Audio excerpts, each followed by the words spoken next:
18 years ago, a massive tower suddenly erupted from the ground, unleashing bolts of crimson lightning that engulfed the entire region, and from that moment, bizarre portals appeared, spilling out swarms of giant monsters, bringing unfathomable danger. Some lucky individuals awakened with superpowers during the chaos. They are called players, and they have become the beacon of hope for humanity. A new power structure emerged, and an entire economy has now formed around these players. Players aren't just symbols of wealth. They are heroes revered by the world, while our protagonist is just a delivery guy living an incredibly ordinary life. Still harboring the sadness of not being the chosen one, or to put it plainly, being as average as it gets, he struggles to carry 2 heavy boxes to a door and knocks. A suave man opens the door, smiles, and says, "Oh, you're here. Just leave the food on that table over there." It's a luxurious room where quite a few people are gathered, likely waiting for their meal. The guy just bows his head, awkwardly replies, "Sorry for being late." "Enjoy your meal," he says, then hurries away. While waiting at a red light on his electric bike, he looks around at the skyscrapers with their modern design, which only makes the delivery guy's ordinariness stand out even more. A giant screen on the building opposite catches his eye, making him stare in awe, even removing his helmet visor that was obstructing his view. That person is someone who possesses special abilities thanks to their awakening. Looking at him, anyone could easily recognize his extraordinary qualities as if he were radiating a halo. The protagonist keeps gazing at the person on the screen, a holder of special powers. When facing enemies, he radiates an icy aura from his entire body. That icy aura even chills the very air they breathe. People with such powers are like they're hacking the game. A Superman among supermen, he easily unleashes a powerful gust of wind that freezes the monsters. And although those monsters are right in front of him, they can't even touch him, because they've been frozen. In other words, they are monster-tier players. Shouts from somewhere cut off the protagonist's train of thought as a man in a car sticks his head out. Impatiently, he screams, "The light's green, move it!" The guy, startled, turns back and stammers, I'm sorry." And so another busy day ends. He arrives home when it's pitch black. Under the dim light, he is organizing the packages on his bike when a pile of letters stuffed in the mailbox catches his eye. Kim Ji-gu looks at them surprised and rushes over. Holding each letter in his hand, he carefully reads them: hospital bills, mail from school, and after checking them all, he smiles and sighs. "What else were you expecting, man?" Kim Ji-gu enters the house and calls out, "I'm home."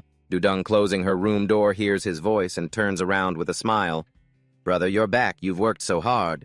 Seeing his sister still up, the protagonist asks in surprise, "Why aren't you asleep yet?" The girl tiptoes over and replies, "I was doing homework, hey." He walks to their mother's room and asks, "Is Mom asleep?" Dudung answers, "Yeah, brother, she just fell asleep. She slept better today than usual." Seeing her sleeping soundly in bed, he sighs with relief. "Thank goodness." The protagonist closes the door and softly asks his sister, "By the way, did you massage Mom's legs today?" But just as he turns his head, he sees her holding a cake with the number 18 on it. A bright smile on her face, whispering, "Happy birthday, brother." He is absolutely stunned. He asks her, "Where did you get the money to buy this cake?" "Wait, I didn't use the money you gave me for new clothes, if that's what you're thinking." Hearing him, she jokes, pointing at the cake. "I'm rich, okay. If you don't plan on eating it, I'll eat it all by myself." He looks at his little sister, who is still playfully teasing him. "You know I love chocolate cake, right? I bought this from a famous shop, hey." He looks at her secretly, thinking how her clothes are already worn thin. Dudung, not noticing his gaze, continues to chat away innocently about buying the cake. Suddenly, the protagonist calls her name Dudung. She looks at him, surprised. "Huh." He ruffles her hair, smiling happily. "Thank you, I'm so happy. It's thanks to my little sister that I get to have a birthday cake." She giggles. Hey, so do you want to read your mail before eating the cake?" The protagonist holds up the letter she gave him, eyes crinkling as he laughs. "Let's see it then. Let me read the letter you wrote." He opens the letter, but one look at the contents makes him jump in surprise. Seeing his expression, she chuckles, "Hey." The text on it reads, "Player invitation." He holds it with trembling hands, unable to believe what is happening right in front of him. Overwhelmed, he bursts into tears and shouts, "I'm a player!" Dudung is already tearing up too, but she still smiles, replying, Hey, I wanted to surprise you, so I took it out of the mailbox." She jumps into his arms, happily saying, "Congratulations, brother." He thinks happily, "I did it. I actually did it." His eyes are filled with determination and hope. Our lives can finally change. He looks at his mother sleeping in the room and thinks, "As long as I can achieve this." As night fades into the morning of a new day, the protagonist arrives early at the Korea Player Association building. It is a towering skyscraper. It is so high that looking up makes you dizzy. The protagonist stares at it, unable to stop himself from exclaiming, "Whoa!" His hands tremble even though he is clenching them tight. Finally, But then the protagonist closes his eyes, trying to steady himself. No. Now is not the time to get emotional. He opens his eyes and stares straight at the building in front of him. This is just the beginning. As soon as he walks in, a staff member is waiting warmly, saying, "Congratulations, player Kim Ji-gu." He replies awkwardly, yes. She tells the protagonist, "Just say status window. Your player information will appear. Why don't you try it?" He heard her, then quickly checked his status window, and sure enough, his info popped right up. Staring at the screen, he asked her, confused, "What's with that question mark next to the special ability section?" She was visibly stunned, then suddenly lit up and hurried to say, Congratulations! You're an awakened one with a special ability. That question mark just means you haven't unlocked your power yet." The protagonist stared at the text on the system screen, unable to believe his own eyes. A special ability was actually real. A split second later, he was so hyped he couldn't even find the words. "I'm an awakened one." His body wouldn't stop shaking while the girl beside him cheered out loud, "Yes, congratulations, you're an awakened one." And little did they know their entire conversation had been overheard by Zuk-vu nearby. Noticing the protagonist's trembling, she tried to calm him down. "Just relax, the instructor will explain everything to you in a bit." Just then, a voice cut in. "Excuse me." She turned around delighted. "Oh, instructor, you're here?" But the moment she saw who was behind her, she was totally shocked. "Player Zuk-vu." The protagonist heard the name and couldn't help but be taken aback as well. Player Zuk-vu looked at them and asked, "If it's not a problem, could I be his guide?" Hearing that the protagonist pointed at himself, caught off guard. Me." Meanwhile, the girl was already blushing at the sight of Zuk-vu. He answered the guy's question honestly. "That's right. I didn't mean to eavesdrop, but I happened to hear your conversation." Zuk-vu looked at him with a serious expression and continued, "You're an awakened one." Hearing that the protagonist's hands and feet started shaking uncontrollably, thinking to himself, his mind a mess, "I'm starting to panic again." The girl, now calm, said, "Well, usually that's not allowed." Then blushing, she waved her hands. "But I think I can let it slide this time. My authority allows for it, so don't worry, Zuk-vu. I'm not just a manager. I'm a professional manager with 15 years of experience." Hearing her consent, he replied, "Thank you." The protagonist stood before the dimensional gate, stunned, asking, "Is this the gate leading into the tower?" Zuk-vu asked him, "You going in?" The protagonist looked at him and replied, "Yes." He stared intently at the gate, still feeling wary. "Yes," Zuk-vu said. "You don't need to be so worried." The protagonist stammered, "Right." Then they entered this gate together. When they arrived, Kim Ji-gu froze and asked, "Zuk-vu, Mr. Zuk-vu?" And unfortunately, his voice had attracted a horde of monsters. He asked, "Are there usually this many monsters on the first floor?" As they rushed toward them, Zuk-vu calmly said, "It seems the spawn times occasionally overlap, causing a monster pileup, but this is the first time I've seen it too." The protagonist was absolutely shocked. "Isn't that a huge problem?" Zuk-vu approached the monsters while explaining, "This is actually a blessing in disguise. Now I can explain everything to you much faster." He asked him, "Do you know about the 100 goblin test?" The protagonist stumbled, Yeah, I heard that even though the results are great, it's banned because it's too dangerous." Zuk-vu said, "Exactly. It's a test to measure the potential of a player under level 10. Their potential is calculated by observing how long it takes them to kill 100 goblins without using any skills." Then he dashed toward them, saying, "If you clear them in 4 to 5 hours, you've got the potential to be a high-level player." He moved as if he had motors in his legs. Every single one was taken down before it even realized the danger. He moved as if these techniques were second nature to him. Dispatching them while talking as if it were no big deal, he said, 2 to 3 hours means the potential to be a ranker. His movements were incredibly sharp and powerful. A single kick took down the goblins surrounding him. Clearing them all means you have the potential to be a high ranker. The protagonist stared at him in awe. "Amazing." Zuk-vu's eyes were razor sharp. He said, "And finally, the completion time for an awakened one is..." He did a spinning kick, creating a whirlwind that knocked them off balance, then channeled his power and touched one of them. The goblins were instantly frozen solid. He finished his sentence, 10 minutes. The protagonist's eyes went wide. So this is what an awakened one is. But watching his calm demeanor, the protagonist couldn't help but admire him. Truly extraordinary. Zukvu nonchalantly checked his watch and said, 47 seconds. Suddenly panicked, the protagonist ran over and asked, Zukvu, wait. A high ranker takes an hour, but an awakened one takes 10 minutes. Zukvu replied, strength that takes ordinary players years to achieve. An awakened one only needs a few months. The potential and growth speed of an awakened one are far beyond your imagination. He asked the protagonist, Jigu, have you heard of the Angela Guild? He replied to Zukvu, yeah, I heard the guildmaster is a very young ranker. Zukvu said, exactly. Most members in that guild are extraordinarily talented and completed the goblin test in under 3 hours. My plan is to create the strongest guild, surpassing even Angela. That's why talented players, especially awakened ones, like you, Jigu, are essential. The protagonist was stunned to hear him say that. Zukvu said, I hope you continue to break your limits until that day, so we can meet again inside the tower. I think I've rambled on too much. Saying that, he touched the frozen monster from before, and the ice turned to liquid, freeing it. He looked at him and said, shall we begin your first hunt? It bared its fangs and lunged at him while Zukvu stood on the side instructing, put your weight into your hips and legs and keep your eyes on the goblin's axe. The protagonist listened and tried to follow exactly what Zukvu said. The protagonist stares straight at the monster, determined to change his life. On a beautiful sunny day, another player glances toward the sound of clashing weapons. He grips his sword tight and swings at the goblin, but he misses. Oh no, he says with regret. Just then another player walks up and asks him, what's wrong? Sorry, I'm late. He doesn't seem to care much and says to the newcomer, you're finally here. Come here and watch this. The protagonist screams in frustration, ah, putting all his strength into a thrust. The sword gets stuck in the ground and he stands there panting. The other player sighs, damn, he's totally wiped out.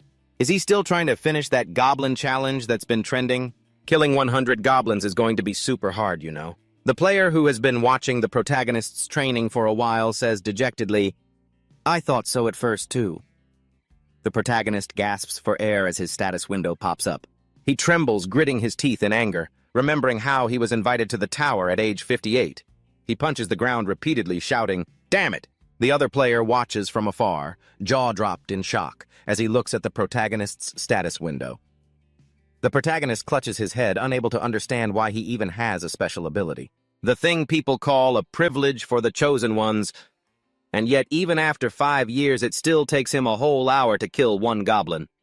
He thinks helplessly, who would ever think there'd be a player like this, since I'm still level 1? A goblin is suddenly sliced in two by a sharp blade. The young man in the blue coat breathes a sigh of relief. A moment later, Kim Ji-gu gathers everyone together. He praises them, saying they did a great job. The group he guided also rushes to say, thanks for your hard work. He immediately checks to see if they have all leveled up. 3 of them smile and say they've reached a new level, even though they haven't killed many goblins yet. Kim Ji-gu explains that it's very easy to level up in the early stages, then turns to leave. He tells them to gather at the entrance tomorrow to move to the 2nd floor as they watch his back fade away. One person can't help it. He asks quietly about how famous Ji-gu is. Immediately, another confirms that Kim Ji-gu is indeed very famous. Meanwhile, the guy in the blue coat takes the opportunity to pick up the remaining crystal. Someone else asks curiously what Kim Ji-gu is famous for. The guy in the blue coat says there are a few rumors about him. First, that he's a transcendent, but they are skeptical. If he's a transcendent, why is he still doing guide work like this? The guy in the blue coat reveals that he is actually the player with the lowest ranking. The others look blank as they've never heard of a ranking for the lowest level players. The guy in the blue coat replies that there isn't one, but he glances at Ji-gu's silhouette in the distance and says everyone has secretly given him a nickname, the player who can't level up. Kim Ji-gu is currently leaning silently against a tree. To him, this place is his most frequented spot after finishing his guide work. It's a remote, desolate place he discovered after wandering the 1st floor countless times. Kim Ji-gu knows that here, only one goblin spawns every day. Sure enough, just a few steps away one appears. He carefully draws his weapon, thinking that if he pulls a sneak attack and hits its weak point, it will be easier to win. Thinking this, he sneaks closer behind it. Sweat pours down his back. Suddenly, the goblin rolls its eyes and spots him. It swings its spear violently toward his neck. Luckily, Kim Ji-gu manages to block it with his weapon just in time. The ambush plan falls apart and human and monster clash. They attack each other relentlessly. Kim Ji-gu struggles to hold his ground, silently lamenting, "Another rough battle today." By the time the sun is about to set, he heads back to the Player Management Association. He looks at the 20,000 won in his hand with a heavy heart, realizing that after deducting the cost of the mana potion, he's actually in the red. Kim Ji-gu turns a corner and is surprised to see Teo opening the door, so he greets him. Teo is also a bit surprised to run into him here. Kim Ji-gu asks him very warmly if working late is exhausting. Teo's expression shifts from regret to a cold, decisive sorry, and he walks away. Ji-gu finds it strange. He goes into the office to ask Otisid what's up with Teo. Otisid, who is his lead supervisor, bows his head and hesitatingly says that starting tomorrow, Teo will be in charge of the group Ji-gu guided today. Kim Ji-gu is stunned and asks why. Otisid can't even look him in the eye, avoiding his gaze and saying, "Everything was fine at first, but then that group heard the rumors about you." Hearing this, Kim Ji-gu falls silent.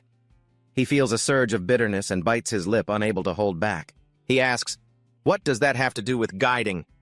Otisid sighs wearily. "I can't help it because those rumors, they're true." Just then, the TV news plays. It startles him. Someone is raving that Angela is preparing to conquer the 75th floor.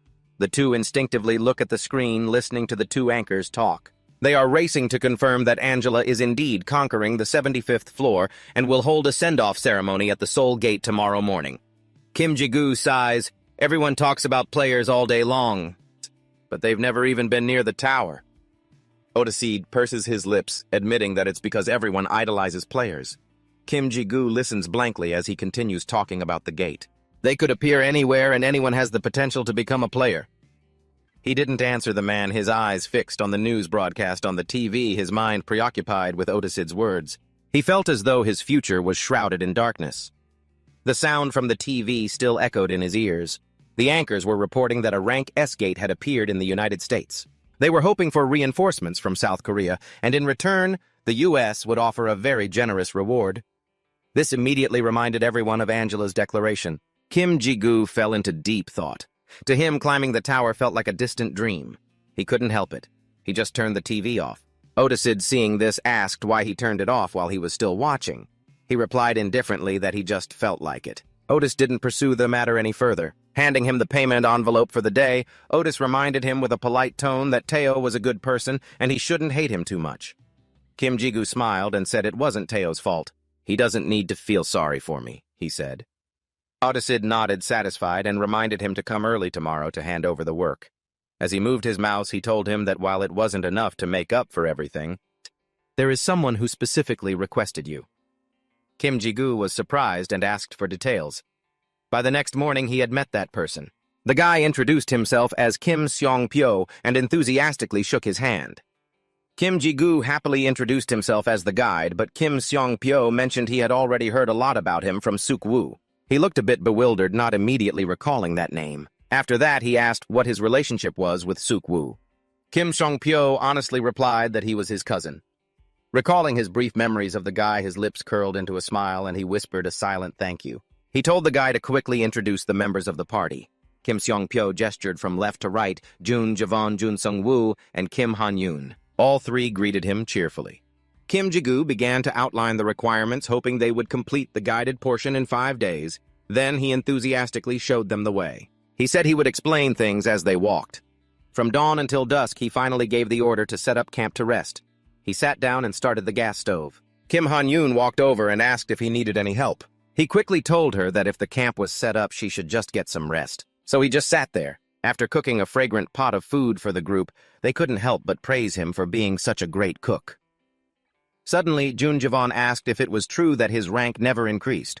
Kim Seong-pyo immediately scolded him, but Kim Ji-gu calmly replied that it was true, telling them that if they had questions, they could just ask him directly. The boy shyly apologized. Kim Seong-pyo warned him to be careful. As he served the food, he asked them how the hunt went today. Kim Han-yoon remarked that it wasn't as difficult as she had thought. Jun Sung-woo, while enjoying the meal, said he only got slightly injured. Kim Ji-gu reminded them to keep it up. The first floor only has crude weapons, and their movements are easy to predict. He encouraged them not to lose their guard, saying that with hard work, they would improve quickly. Looking at the boiling pot of food, he warned them not to run into a guardian. Seeing their confusion, He explained that every floor has a guardian one capable of wiping out an entire large team. Their strength is on par with a gatekeeper. He added that while you can gain a lot of experience from them outside of the ones on the lower floors, even high-ranking players don't dare to hunt them alone. Kim Seong-pyo and Kim Han-yoon were stunned by this. Seeing their reaction, he comforted them, saying he tracked their spawn times and that there were guilds specifically dedicated to hunting guardians, so there's no need to be afraid. Deep on the 4th floor in the border region between the forest and the desert, a goblin was fleeing in terror when it tripped over a stone and fell flat on the ground. A dark shadow slowly approached, leaving the goblin trembling, not knowing what to do. Moments later, it was torn to shreds under the moonlight. The shadow gradually revealed itself to be a ferocious guardian. On the second day of the guidance on the 2nd floor of the tower, a horde of orcs intercepted Kim Ji-goo's group. But to Kim Seong-pyo, they weren't that hard to take down. By the 3rd day on the 3rd floor, the group encountered a pack of orcs and goblins, but Kim Seong-pyo remarked how stupid they were and how Kim Ji-goo only needed a single stone to make them fight each other. Kim Seong-pyo clearly understood that the reason his group was leveling up so fast was because Kim Ji-goo showed them the easiest routes. No wonder Suk-woo recommended him. At that moment, Kim Ji-goo was looking at him puzzled. He asked what he was doing. Kim Seong-pyo said he was writing a diary, something he'd been doing since the first day he got the invitation. He hoped to publish an autobiography if he ever became a high-ranking player. Kim Seong-pyo happily told his friends that they only needed to get through tomorrow to reach the Floor 5 qualification test. Kim Han-yoon took out a towel to wipe her face, excited to see what rank she would get. Jun Sung-woo, while brushing his teeth, joined in showing his curiosity, and the group broke into laughter. Only Kim Ji-goo sat quietly warming his hands by the fire, his expression deep in thought. Then he looked up at the high sky. The moon was shining bright tonight. He muttered to himself, expressing his desire to reach the 5th floor. The next morning, Kim Ji-goo steeled himself and told the group about the 4th floor. The orcs and goblins there would be more numerous and faster, but basically the same as on the 3rd floor. Kim Seong-pyo was swinging his sword hard, fighting a large goblin head-on. Kim Han-yoon was also seriously engaged in battle with another goblin. Jun Sung-woo kept his eyes shut tight, but the sword in his hand still sliced the head off a nearby monster. Jun Jevin wasn't slacking either, cutting down another one. Kim Ji-goo quietly observed from the side, then suddenly he realized something. He shielded his eyes to get a better look at his surroundings, shocked to see a cloud of dust approaching. But today wasn't supposed to be the day the Guardian spawned. He gripped his sword tightly, knowing this was definitely not a good sign, and shouted for everyone to leave immediately before turning to run himself. He grabbed their backpacks because, based on the experience he had gained, after all his years as a guide, guiding in the real world was completely different from the game. He thought to himself while quickly putting on all the gear. Just then, Jun Javan suddenly cried out in pain due to a leg injury. A goblin was rapidly closing in on him. Seeing this, Kim Seong-pyo screamed his name. With one clean swing, he severed the goblin's head, saving Jun Jevin just in time. Kim Ji-goo watched it all unfold, sighing at how one split second of carelessness could lead to the whole team being wiped out. Jun Javan was shaking with fear, and nearby Kim Han-hyun had lost his composure, getting struck by a goblin. Watching this, he cursed, "Damn it!" Worried, he glanced at the dust cloud in the distance. As it closed in on them, he let out a silent groan. From the smoke, a guardian emerged, confirming his worst fears were coming true. Behind it, countless other goblins followed. Kim Ji-goo panicked at the sight of the guardian. With a frustrated click of his tongue, he grabbed a smoke bomb and shouted to everyone, "Run, move now!" With those words, he hurled the smoke bomb. It flew over the group and detonated, obscuring the goblin's vision. He urgently commanded everyone to run faster. Kim Seo-eun asked doubtfully, "Where are we even running to?" He just told her, "Just follow me," because he knew a place to hide. Moments later, the group reached a cave entrance. They all stumbled inside, panting and helping each other. Kim Seo-eun, carrying Jun Javan on her back, gasped, What was that thing?" He guessed it was a 4th floor guardian, and he had no idea why it had shown up here. He set the backpacks down silently, thankful he'd brought enough supplies. Suddenly, Jun Sung-woo frantically called him over to check on Kim Han-hyun. He saw the girl's face was flushed bright red, and her breathing was labored. He figured she must have been poisoned by a goblin. Kim Ji-goo tried to reassure him, saying she'd be fine once she took some painkillers, but then he froze. He frantically searched his bag, but the bottle was gone. It turned out that in the chaos of running, his bag hadn't been zipped properly and the bottles had fallen out. He cursed himself for such a stupid mistake. Then, trying to steady his nerves, he knew he couldn't afford to panic right now. He spoke up, telling them he was going back out to call for help. All three tried to stop him. It was too dangerous outside. Kim Ji-gu tried to calm them down. He told them he'd been through the tutorial phase countless times. He was just going out to fire a signal flare. He didn't tell them he was the most experienced person in the world at level 1. With that, he carefully stepped outside and hid behind a rock, watching the goblins. He told himself it was hard to predict their movements since they were being directed by the Guardian. He stood there, torn between giving up and turning back. The sky was growing dark. Kim Ji-gu crept up the side of the cliff, planning to shoot the flare quickly and head back to the cave. He moved with caution, thinking that as long as he avoided the Guardian, he'd be fine. But out of nowhere, the Guardian appeared right behind him.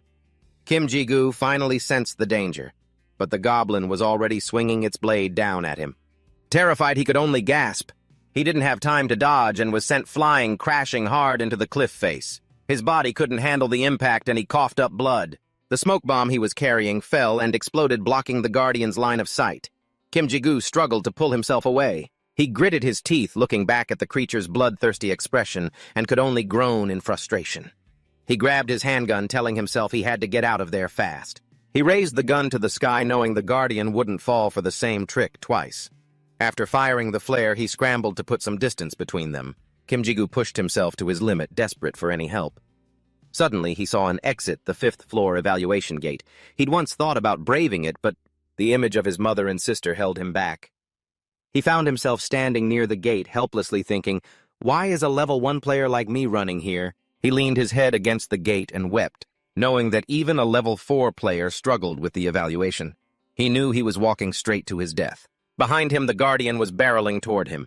Kim Ji-gu gritted his teeth and pushed against the door. He knew he still had a choice to make, so he committed and threw the door wide open. Wanting to see what was on the other side, he felt a light flash from behind the door, and a strange sound rang out announcing that he had arrived at the first evaluation round. After verifying the player, the voice confirmed he had met the requirements to enter. The system notification chimed, signaling that Kim Ji-gu had begun the first evaluation. Then it manifested a goat and told him the requirement for the evaluation was to kill it. Kim Ji-gu panted at a complete loss. He looked at the white goat in front of him and couldn't help but curse. He lunged forward and drove his sword into the goat's neck. It let out a painful cry. Then the system announced he had completed the test. The goat's neck was bleeding, and the system repeated the announcement over and over. He had passed with excellence and received a reward. Kim Ji-gu was stunned. He had been sure he was a dead man. He watched as the goat's body began to fade away, still unable to believe it was really that simple. Suddenly, he sensed something. A second later, countless black threads lunged at him, engulfing his body. He watched them close in bewildered, not knowing what they were until he was completely wrapped up. It felt like his body was falling into a bottomless pit. A strange voice echoed in his ear, asking him who he was. He suddenly opened his eyes and saw his body floating. He drifted in an endless void, looking around but having no clue where he was. The voice spoke again, asking if he was its master. Surprised, he realized it sounded like a young boy, but he was still skeptical about the word master. The voice sounded angry, exclaiming that it couldn't believe its master couldn't answer such a simple question. That made him snap back in anger. The voice sighed and told him to give it a name. Kim Ji-gu was still shaken and asked, "Give it a name." It told him it wanted to link with him. The system voice rang out, confirming what it said and asking if he wanted to agree to the link. After that, it demanded he name the ego, and as he thought about it, the image of his younger sister appeared before him, and Otisid and the others also looked over at him, then rushed to his side in an instant. It turned out Kim Ji-gu had been lying in a hospital bed. Seeing him wake up, they panicked and called a nurse to check on him. Only then did Kim Ji-gu realize that 2 weeks had passed since he lost consciousness on the 5th floor.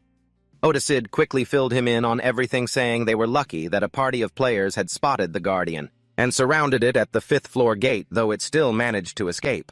He was still a bit worried about the Guardian, but after seeing Kim Seong-poo's group come to visit, he felt relieved, and a smile returned to his face. A while later, his mother called him. He kept saying yes, to put her mind at ease, listening gently and patiently as she talked, all while dragging his IV pole along. He comforted her, telling her there was no need to apologize, laughing heartily, as he said he was all grown up now. He hoped she could rest easy, adding that the insurance company had already covered his hospital bills. He promised to take care of his health to keep her worry-free. He walked up to the large window, told his sister not to come visit him, then hung up and fell into a daze. Looking at the scenery below, he sighed that even though he had cleared the 5th floor, it wasn't what he expected. He gripped his phone tight, realizing that after all that, he was still just a level 1. Kim Ji-gu tried to calm down and relaxed his hand, and something gradually appeared on his finger. When it fully materialized, it was a strange ring. Even though his level didn't increase, he headed into the management building without hesitation. Inside the tower, people were still training diligently. As soon as he stepped through the gate, they couldn't help but glance over, seeing Kim Ji-gu appear with his signature black backpack. One person couldn't hold back. He asked if he was really that famous. Another quickly confirmed it, but Kim Ji-gu treated it like thin air and walked straight past. Seeing him walk away, someone asked why he was so famous. The guy next to him reminded him of the rumors surrounding him, the rumor that he couldn't level up, but in reality, at that very moment, Kim Ji-gu was heading to a higher floor all by himself. Just then, a young man stepped up and said that rumor was old news. He smirked and asked if they didn't know he had already earned a different title. They all looked suspicious. On Kim Ji-gu's side, a pack of bloodthirsty goblins was eyeing him.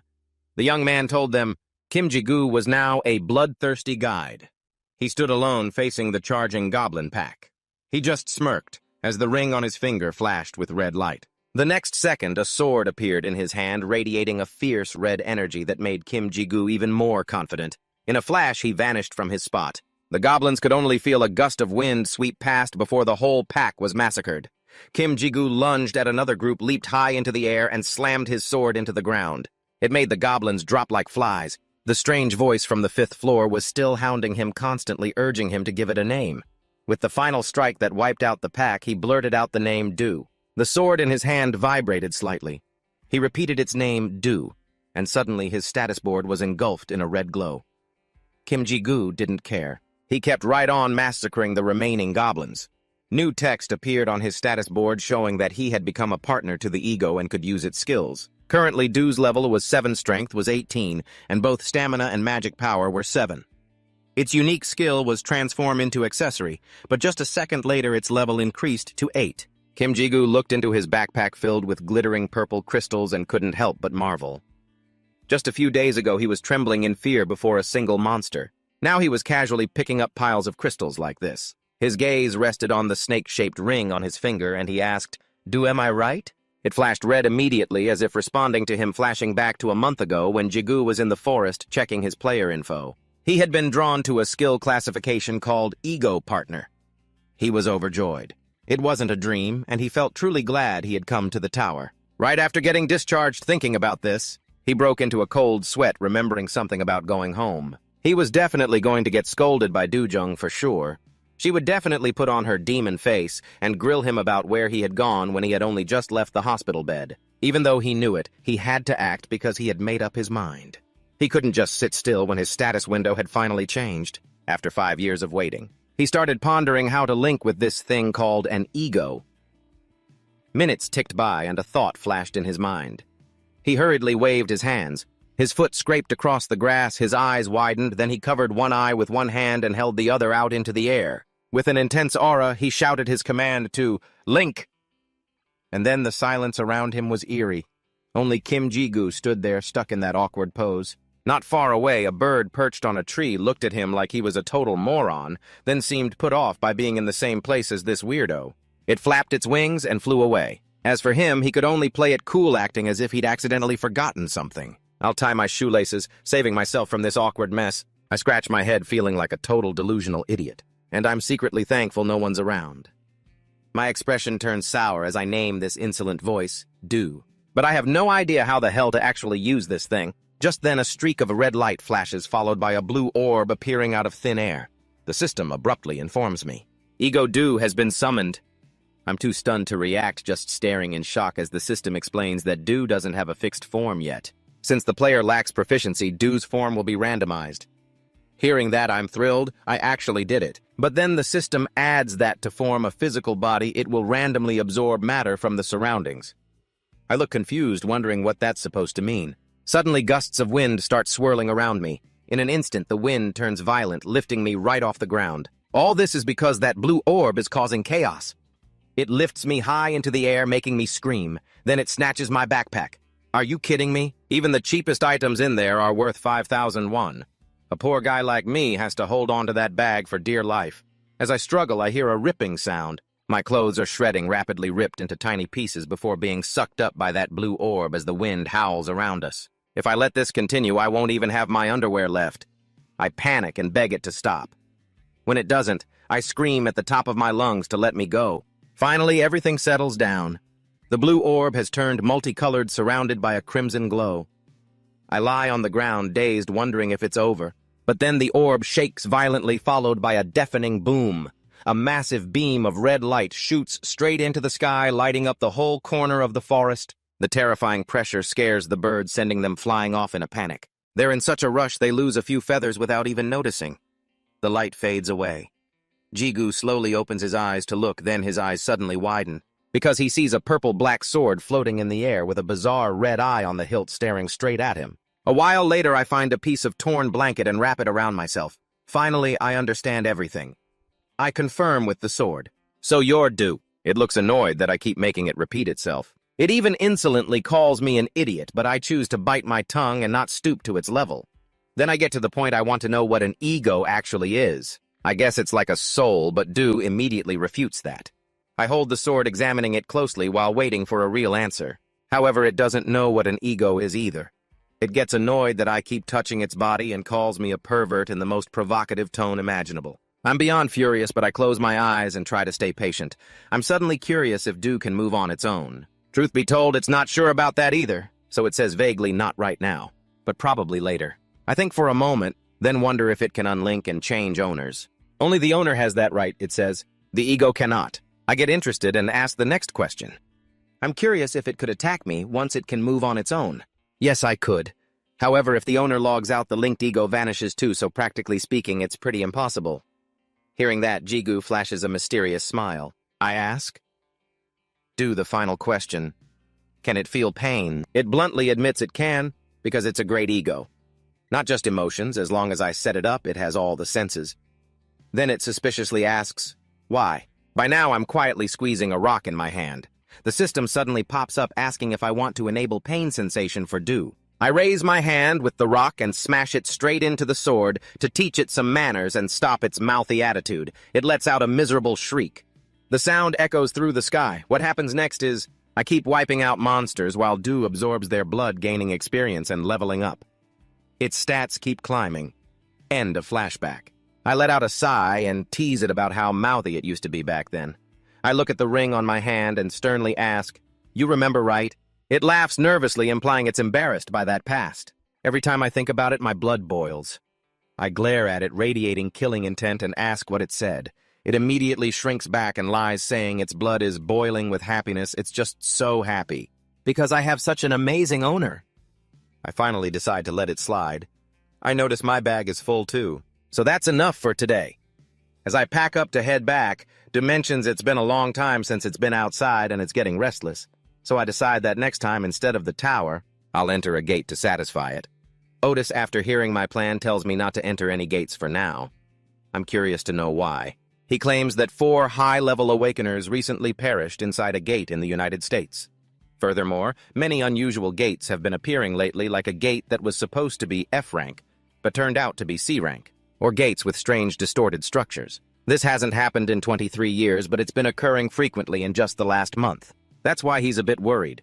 Jigu silently calculates that a month ago was when he first met Du, and he wonders if the two are related. But he quickly dismisses the thought, feeling it must just be a coincidence. Seeing him silent, Tesla explains that he isn't saying he should never enter a gate again. He just wants him to stay safe during these chaotic times. He knows Jigu is excited to finally use his abilities, but he hopes he'll be patient. Understanding the good intentions, Jigu offers his thanks. Tesla is glad he understands, and the two bid each other farewell right as he's about to leave. Tesla suddenly teases him about being a bloodthirsty guide, which makes Jigu jump in annoyance before he quickly leaves the building. As he walks, he contemplates pure crystals, rare quest rewards, and how gates are clearly more profitable than the tower.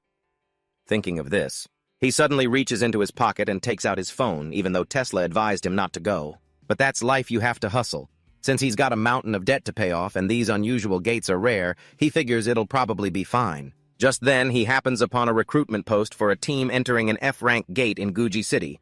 Without a second thought, he hits the call button. The screen displays calling for a few seconds, and very quickly someone picks up. At a crowded coffee shop, Kim Jagu and a young man in a white dress shirt shake hands. He introduces himself as the team leader Ha Song-soo. Jagu quickly introduces himself as the one who called earlier. The man suddenly asks, "Is this your first time hunting in a gate?" He nods in admission, then adds that he has already studied the strategies for team combat. Song-soo nods satisfied with that answer.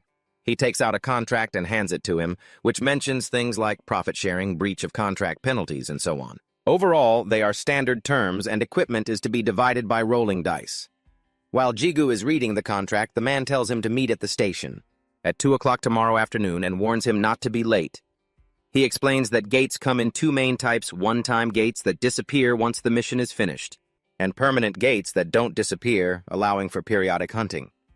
Even though permanent gates offer fewer rewards than the one-time type, they are less risky since the layout inside is well known.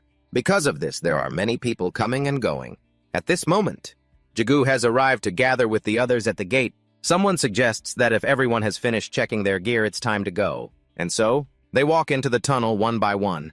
Jagu's team has 5 members in total, but everyone is keeping a wide distance from each other. He glances around. It seems they aren't very close. He wonders if they all just joined through that recruitment ad. However, Song-soo and the girl walking beside him seem to know each other as he notices them chatting the entire way. Suddenly, something catches Song-soo's attention. He abruptly tells everyone to stop, causing them all to turn back, startled. Right at that moment, in the pitch-black tunnel ahead, a series of indistinct noises echoes. Song-soo reaches for an arrow and warns them that they're coming. No sooner than he finishes speaking, a swarm of zombies rushes out from the darkness. Their eyes are blood-red and terrifying, and they don't stop letting out ghastly wails. Song-soo immediately stiffens and orders everyone to defend. He then draws his bow and fires at them. A blonde guy on the team reacts quickly, too. He lunges forward with his shield and successfully blocks the attack of a zombie rushing at them. The remaining members hurriedly launch their own attacks. Time to beat the crap out of them. Song-soo draws his bow again. The arrowhead is instantly covered in a cold blue glow, and it quickly flies straight into the center of a zombie's forehead. At the same time, a young man in white lunges forward with his sword and slashes hard at another zombie, causing it to howl in pain. As if that wasn't enough. He clicks his tongue and without hesitation delivers a powerful kick. He continues swinging his sword, clearly frustrated as he wonders why these things are so tough when they're just rotting piles of flesh. Suddenly, a black shadow zips past him.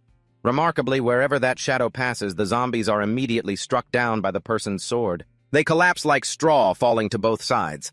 That person uses an overwhelming aura to successfully carve out a path to the other side. The blonde guy and the man in white who were struggling against the other zombies have to pause their fighting to stare with their mouths wide open. Even Song-soo and the other girl in the group are shocked. The battle finally comes to an end. The whole group sits down to rest. The blonde guy sits next to Jigu and exclaims that thanks to him, they managed to handle that bunch so quickly and cleanly. The man in white also smiles and chimes in saying he really carried them. Hearing that, he broke into a cold sweat and quickly acted like it was just a lucky shot. But the blonde guy insisted he was just being humble, pointing out that he played the most crucial role in taking down the mid-level boss and suggested that once they were done, he should invite him to his party for future hunts. He just gave a polite, awkward smile, but inside he couldn't help but think, thank goodness Song-soo doesn't seem to mind. Usually saying something like that right in front of the team leader would be pretty rude.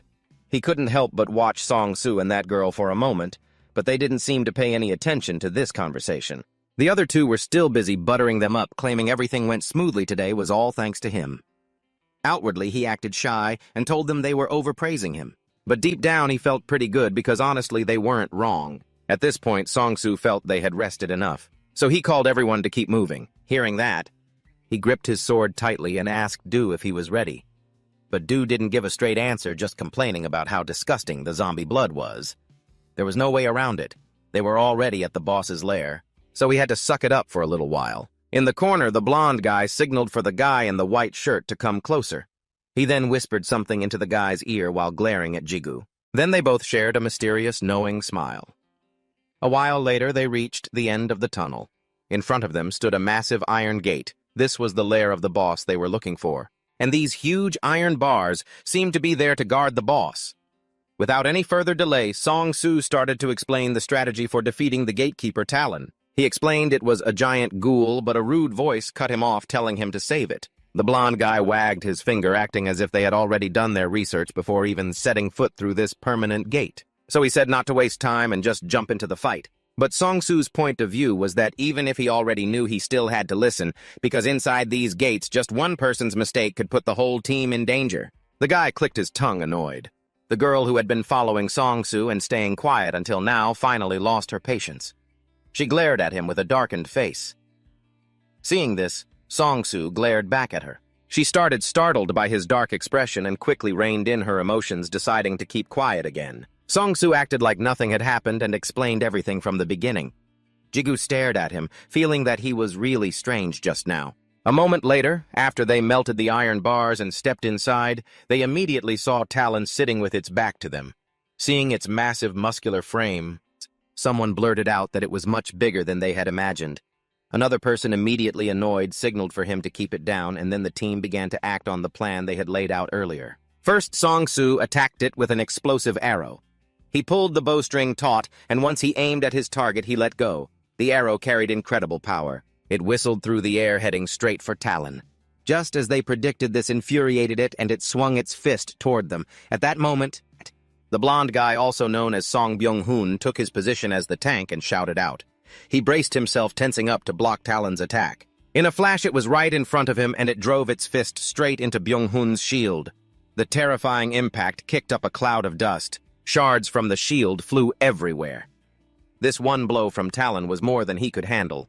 He was sent flying back, miserably crashing several meters away. And in that very instant, because Jigu and the guy in the white shirt were the main damage dealers, they immediately seized the opportunity to rush in and deal as much damage as possible. The two coordinated with each other, stabbing left and right, continuously raining attacks down on it.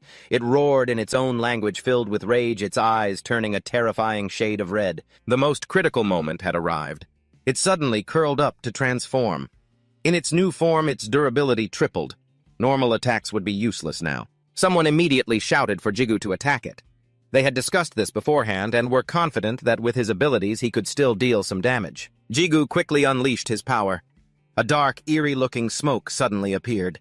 He gained momentum, launched himself into the air, and gripped his sword with both hands, swinging it down firmly and decisively. As he hung in midair, aimed straight at Talon, the mechanical sound of the system rang out, announcing that his synchronization rate with Du had increased. He realized he could use Du's power more effectively, which stunned him, but he quickly pushed it aside and poured all his strength into a single strike against Talon. This attack was incredibly powerful, accompanied by flickering electric sparks that made people shudder. Suddenly, the system popped up a notification. He had defeated the gatekeeper Talon. Witnessing the scene, Byung-hoon and the guy in the white shirt froze once again, their eyes wide open as they stared at him. Even Song-Soo and the girl with him seemed completely horrified. The system rang frantically, announcing he had gained experience. He had defeated the gatekeeper in one hit, and he had received more experience. It kept repeating like that several times, but the thing that surprised him the most was, the system said Talon's blood had boosted his ability slightly. He had obtained the cannibalism skill, and the function of the cannibalism skill was, the player can recover vitality by consuming corpses. Looking at Talon collapsing to the ground, someone in the team cursed out loud. He thought this whole thing was insane. Another person cheered and yelled Jigu's name. Byung-hoon excitedly gripped his shoulder and asked for his contact information. The guy in the white shirt also had this in mind, so he hurriedly ran over to join in. He could only awkwardly decline, saying they should talk about it later. Right now. Suddenly, Song-Soo spoke up to grab their attention, holding a dagger in his hand and saying, it was a paralysis dagger dropped by this boss. The guy in white immediately exclaimed that not only did they take it down in one shot, but it even dropped loot, and Song-Soo planned to roll dice to decide who would get it, just as mentioned in the previous agreement. On this side, Ung-hoon suddenly put his arm around Jigu's shoulder and whispered in a twisted tone, asking if he didn't think that dagger should belong to him. Hearing that, Jigu just gave him a cold glance, feeling annoyed inwardly since the guy hadn't been using honorifics with him from the start. Ung-hoon continued playing the provocateur, emphasizing that it was all Jigu's hard work, and even suggested that if Jigu just went along with it, then he and Gio, that would be the guy in the white shirt, would put pressure on Song-Soo according to their calculations. So if they did that, Jigu would definitely get a share.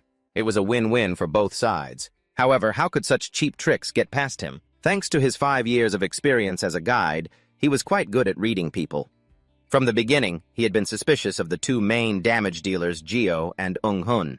this Unghun. He just didn't expect them to have this kind of plot. On the other side, the remaining group consisted of the team leader Ha Song-soo and that mysterious woman. Although he couldn't tell what those two were thinking, he was certain they were hiding something. At this point, the whole group sat in a circle. Song-soo suggested that if everyone was ready, he would start rolling the dice, and then he reached into his pocket to pull them out.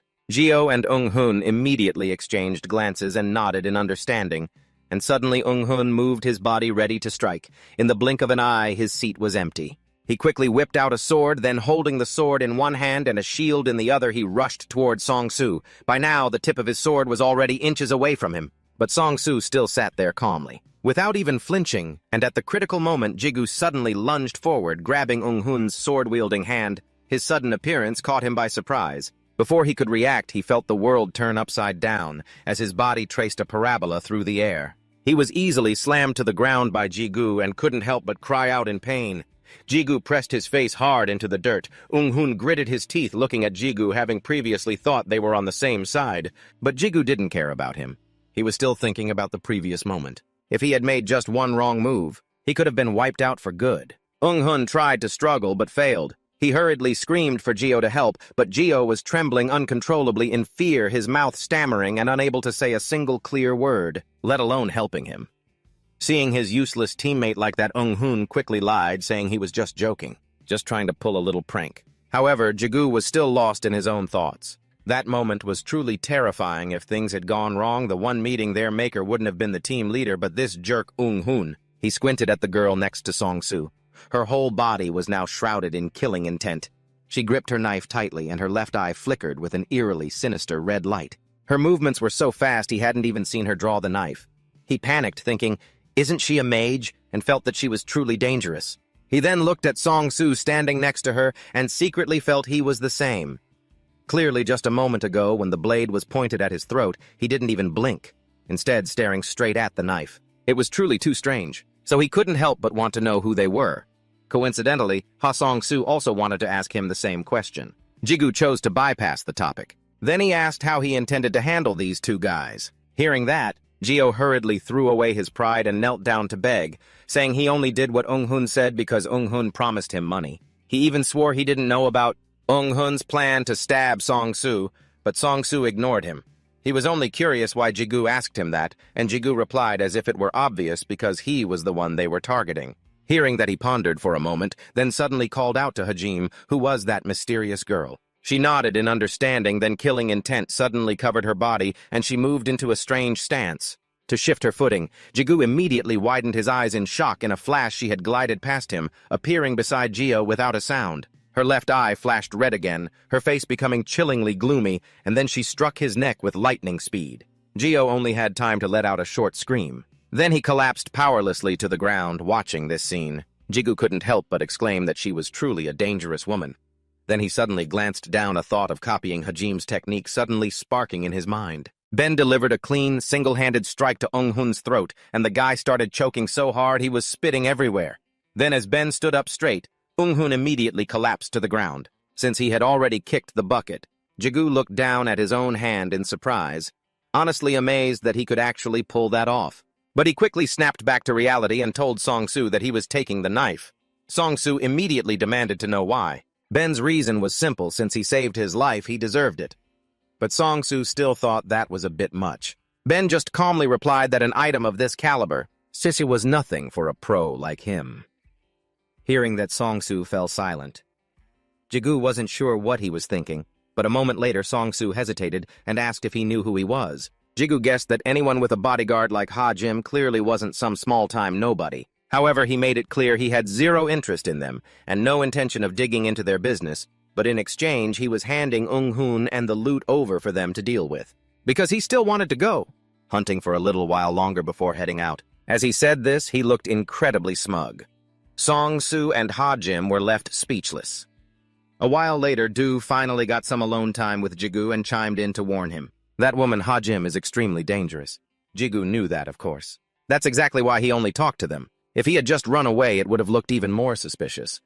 Hearing that, Do immediately jumped down his throat, saying, "You call that talking? There's no such thing as a conversation where you know they're dangerous, yet you still leave the cleanup to them and even swipe their loot," Jigu retorted clearly. He got that item because he saved his life, and the same went for them. Now they could stay and keep hunting. Suddenly, the system announced he had absorbed the blood of a zombie, and the sword in his hand greedily sucked the last of the black energy into its core. Seeing this, he asked Do with concern if it was feeling more energized yet, or was it still hungry? Do immediately complained painfully, reminding him that it was an ego, and zombie blood tasted like absolute trash, making it want to collapse. Seeing how disgusted it was, he didn't push it. He glanced at the ring radiating powerful energy on his hand and decided to keep hunting. After all, there were no zombies left, and he figured it had drank enough blood anyway. Since Do had absorbed blood to boost its energy stats, it now had agility from the ghost strength from the brain and stamina from the zombie, meaning its stats were way higher than its current level. At this point, Jigu decided to stop by the rewards room before leaving. The rewards room was a gray zone where players could teleport by using the gatekeeper's corpse. So looking at Talon's gray, lifeless body ahead, he walked closer. Just like its name suggested, it was where you collected rewards. He reached out to touch it, but his hand suddenly stopped and he looked at the ring on his finger. He called out to Do, who immediately asked, "What is it?"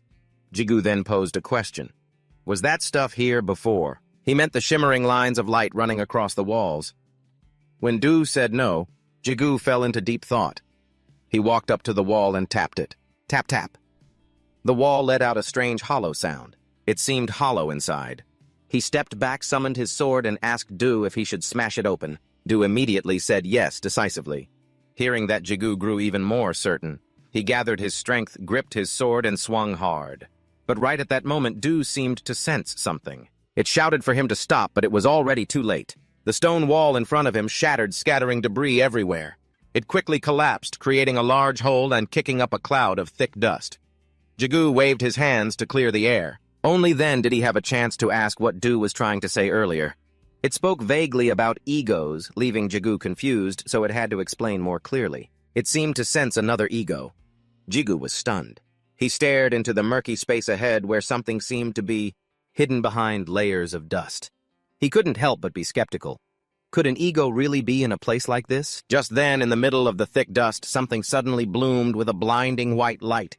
Jigu's eyes were glued to the hole in the wall. Even now, he couldn't believe it. How could there be so many egos here? If that were the case, what had he been struggling for over the last 5 years? Do immediately snarked that it was because he was an idiot. Jigu snapped at it, asking what it said. Realizing it had gone too far, Do didn't dare repeat it and just told him to go find that ego. It was around here somewhere. Another cloud of dust rose up. He wasn't prepared and coughed twice. Once the dust settled, he looked puzzled. This gate had been harvested by the city a long time ago. There's no way it was hiding any more secrets, but Do insisted it could feel another ego. At that moment, his attention was drawn to something as the dust cleared. What hit his eyes was a white sword embedded in a stone pedestal. He walked closer. No matter how he looked at it, it looked just like a holy sword. Looking at the energy flowing around the blade, he hesitated. It was fine to just grab it, right? Since Do didn't say anything, he stopped overthinking it. He reached out with both hands to grab the hilt. The gem embedded in the handle suddenly lit up. In the blink of an eye, it shone so brightly it lit up the entire space with a blinding glare. A voice echoes out of the void, waking Jigu up. It asks if he is its master. He slowly opens his eyes, feeling confused and wondering where he is. He holds out his hands and sees nothing but a blinding white light, just like when he met Do, but the feeling is different. He asks the voice if it is the ego inside the white sword. Yes. It admits immediately, saying it has been waiting for its master for a very long time. It is impatient to hear his answer. He tells it he isn't its master yet, but he wants to become one. It falls silent, as if pondering his words. A moment later, it suggests he give it a name. He calls it EO, and from now on, that is its name. A bright white light flashes, blinding him, and Jigu is suddenly transported back to the dungeon. At first, he looks at the white sword in his hand, feeling strangely calm. Maybe it's because this is the second time. So he's getting quite used to this. While lost in thought, he suddenly hears a thunderous crashing sound. He doesn't know when the cracks appeared in the dungeon, but they are spreading rapidly. It could collapse at any moment. Several parts of the wall are already buckling under the pressure and crumbling. Do urges him to run, and even EO tells him to get out of there. He brushes them off and runs, clutching his head. Suddenly, he hears a strange noise. Do curiously asks who EO is. EO doesn't answer, but instead asks, "What about me?" It starts singing arrogantly about being a great ego. Jigu is in a dangerous situation and doesn't want to hear it blathering, so fuming, he tells them both to be quiet. Then he spots the Talon's carcass. He remembers he needs to teleport to the reward room quickly, but just then the ground beneath him shakes. His heart skips a beat as he looks down at the ground, which is cracking open. Terrified, he lets out a curse. He lunges desperately toward the Talon's body. As soon as his hand touches it, the system asks if he wants to teleport to the reward room. He can't wait a second longer and tells it to hurry up. A massive gust of wind instantly swirls around him, and in a flash, he is swept inside and transported to a completely isolated space. And in that place, a giant monster with glowing, fiery eyes is staring right at him. Before long, the whole world is in an uproar over the news. A permanent gate has collapsed. There has never been a precedent for this. No one knows why it happened. This incident, combined with the recent appearance of so many new gates, it has caused public panic. Even news outlets are reporting it, wondering if it's a sign of a horrific disaster to come. Seeing this news, he feels lucky that the gate only collapsed a while after he had already left, so he isn't a suspect. Although his reward ranking wasn't high that day, besides 30 purple crystals, he also collected an amulet. It helps prevent common illnesses and boosts vitality. It's a treasure that even ordinary people can use. Although it can't cure his mother's illness, it helps her health significantly. And with the money from selling the crystals, he is finally able to get her into the hospital. It lightens his own burden, and then he goes back to grinding in the tower. They say that because there are no monsters on the 5th floor, people have built many bases there. But when he steps in, he can't hide his surprise. It's practically a whole city. Then he passes through the 5th floor where he had once passed out. Then he moves up to the 6th floor. A fight breaks out, but to him it's a breeze. On the 7th floor, he beats the monsters so easily they're practically begging for mercy. By the 8th floor, the number of monsters has increased significantly. Even though he has to slash left and right until he's exhausted with blood and sweat dripping down together, he succeeds in clearing the stage. Finally, he steps onto the 9th floor, a barren wilderness with towering cliffs. Both Du and Io glow with excitement. Not long ago, Du wouldn't have even dreamed of setting foot here. Jigu still remembers Sukwu saying that level isn't the most important thing as long as you don't give up. Then one day his hidden potential will surely be awakened. Back then he thought the guy was talking nonsense, but now it seems he was right. The 2 rings on his hands are glowing incessantly, and he smiles. Io has gained quite a few levels too. Although leveling up is slower because experience has to be shared, he has grown stronger by syncing with them. He originally thought Io was very powerful, but it says it lost all its strength because it had to seal the demon for too long, so it has lost all its power. As for that demon, it doesn't remember much at all. He secretly wonders, could the demon be that giant eye? He just checked L's information and is doing the math. Now that he knows he can get stronger by acquiring more egos, he plans to go find some new ones. Du asks curiously if he knows where to look. He smiles. As it happens, he does know a place. At the item auction, the auctioneer excitedly shouts that an item has been sold for 170,000 won.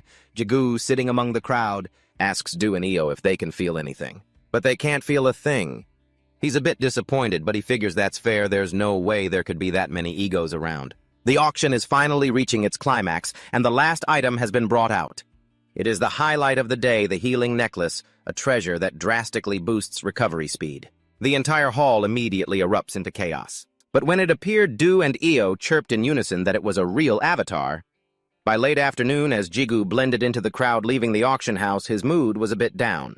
Who would have thought the auction would be so tough? The prices were astronomically high, but Io comforted him, saying that it was the main item after all. As for Du, it couldn't go a day without being scolded, or it wouldn't enjoy its meal, so it said it was because he was too broke. However, this time, instead of getting angry, he flashed a weird, toothy grin, thinking that at least he had managed to sell the paralysis daggers. Fetching a whole 100,000 won, Du immediately showed its disgust at his hideous face, but he kept that stiff smile and blurted out that he loved Du and Ao to death. The two of them felt uneasy instantly, especially Du, who was faint-hearted and didn't know what kind of episode their master was having. A moment later, Jigu walked out of the supermarket while on the phone with Teshit. He didn't know what the person on the other end said, but he suddenly replied that he wasn't looking for a party because he had recently been hunting in a gate, and dealing with teammates was more exhausting than fighting monsters. Hearing that the other guy flared up immediately, clearly having told him to be careful. He quickly defended himself, saying it was only a rank F. He told him again that if he dropped all his gear, he was just a level 1 kid, so he couldn't climb ranks and couldn't hunt alone. He didn't exactly have other options. Then, seeing the light turn green, he prepared to hang up. But before doing so, he didn't forget to remind him not to forget to treat him for his promotion. After hanging up, he fell into deep thought like an old man. It wasn't that he didn't like climbing the tower, but the fact that Do needed time to absorb blood made him much slower. Moreover, that gate brought in huge profits. He sighed and stopped overthinking it, figuring there would be a way eventually. At least he had resolved the immediate problems. He shook the bag in his hand, feeling happy that he could even buy beef for dinner now. Io suddenly marveled at how much money its master made. But he was so frugal with his spending. Do being quick to run its mouth before its brain asked if Ao meant their master was a stingy miser, which made him lose his temper and ask when was the last time he taught it some manners. It was immediately reminded of that painful memory. Then it quickly put on the look of an obedient child and apologized. Talking about making money like this was hard for him. He had to earn as much as possible as fast as possible to move house, because he wanted Do and the others to live in a safer place. In the quiet of the night, he walked up the stairs alone, and then suddenly he opened his eyes wide in shock. A spatial rift was slowly appearing before him. It expanded, glowing brilliantly, and he stared in disbelief. 3 blue beams of light rapidly spread out, covering the scenery around the center of the rift. It emitted an incredibly powerful energy. He wasn't sure and guessed it was a gate. What should one do if a gate appears? One, do not panic. A newly formed gate is not dangerous. 1, call 119 or the competent authorities and leave the area immediately. 2, do not approach. Entering an unranked gate is extremely dangerous even if you are a player. 4, entering a gate without the association's permission can result in up to 5 years in prison or a fine of up to 10,000 won. 3, always keep evidence. The fact that someone else discovered the gate before the association confirms it can cause conflict. If you are the first to discover the gate, please keep evidence. The discoverer will have the right to clear the gate first. This right can be sold or traded, signed by the Player Management Association Gate Management Board. At this moment, Otis was working in his office when he received information about a new gate. He clicked to see it and was surprised to find it was near Jigu's house. He took a sip of coffee to check the name of the reporter, and then he was startled, choking on it. He shouted out loud upon realizing it was Kim Jigu, his voice ringing out loudly enough to pierce the door, making many employees outside curious and gossiping.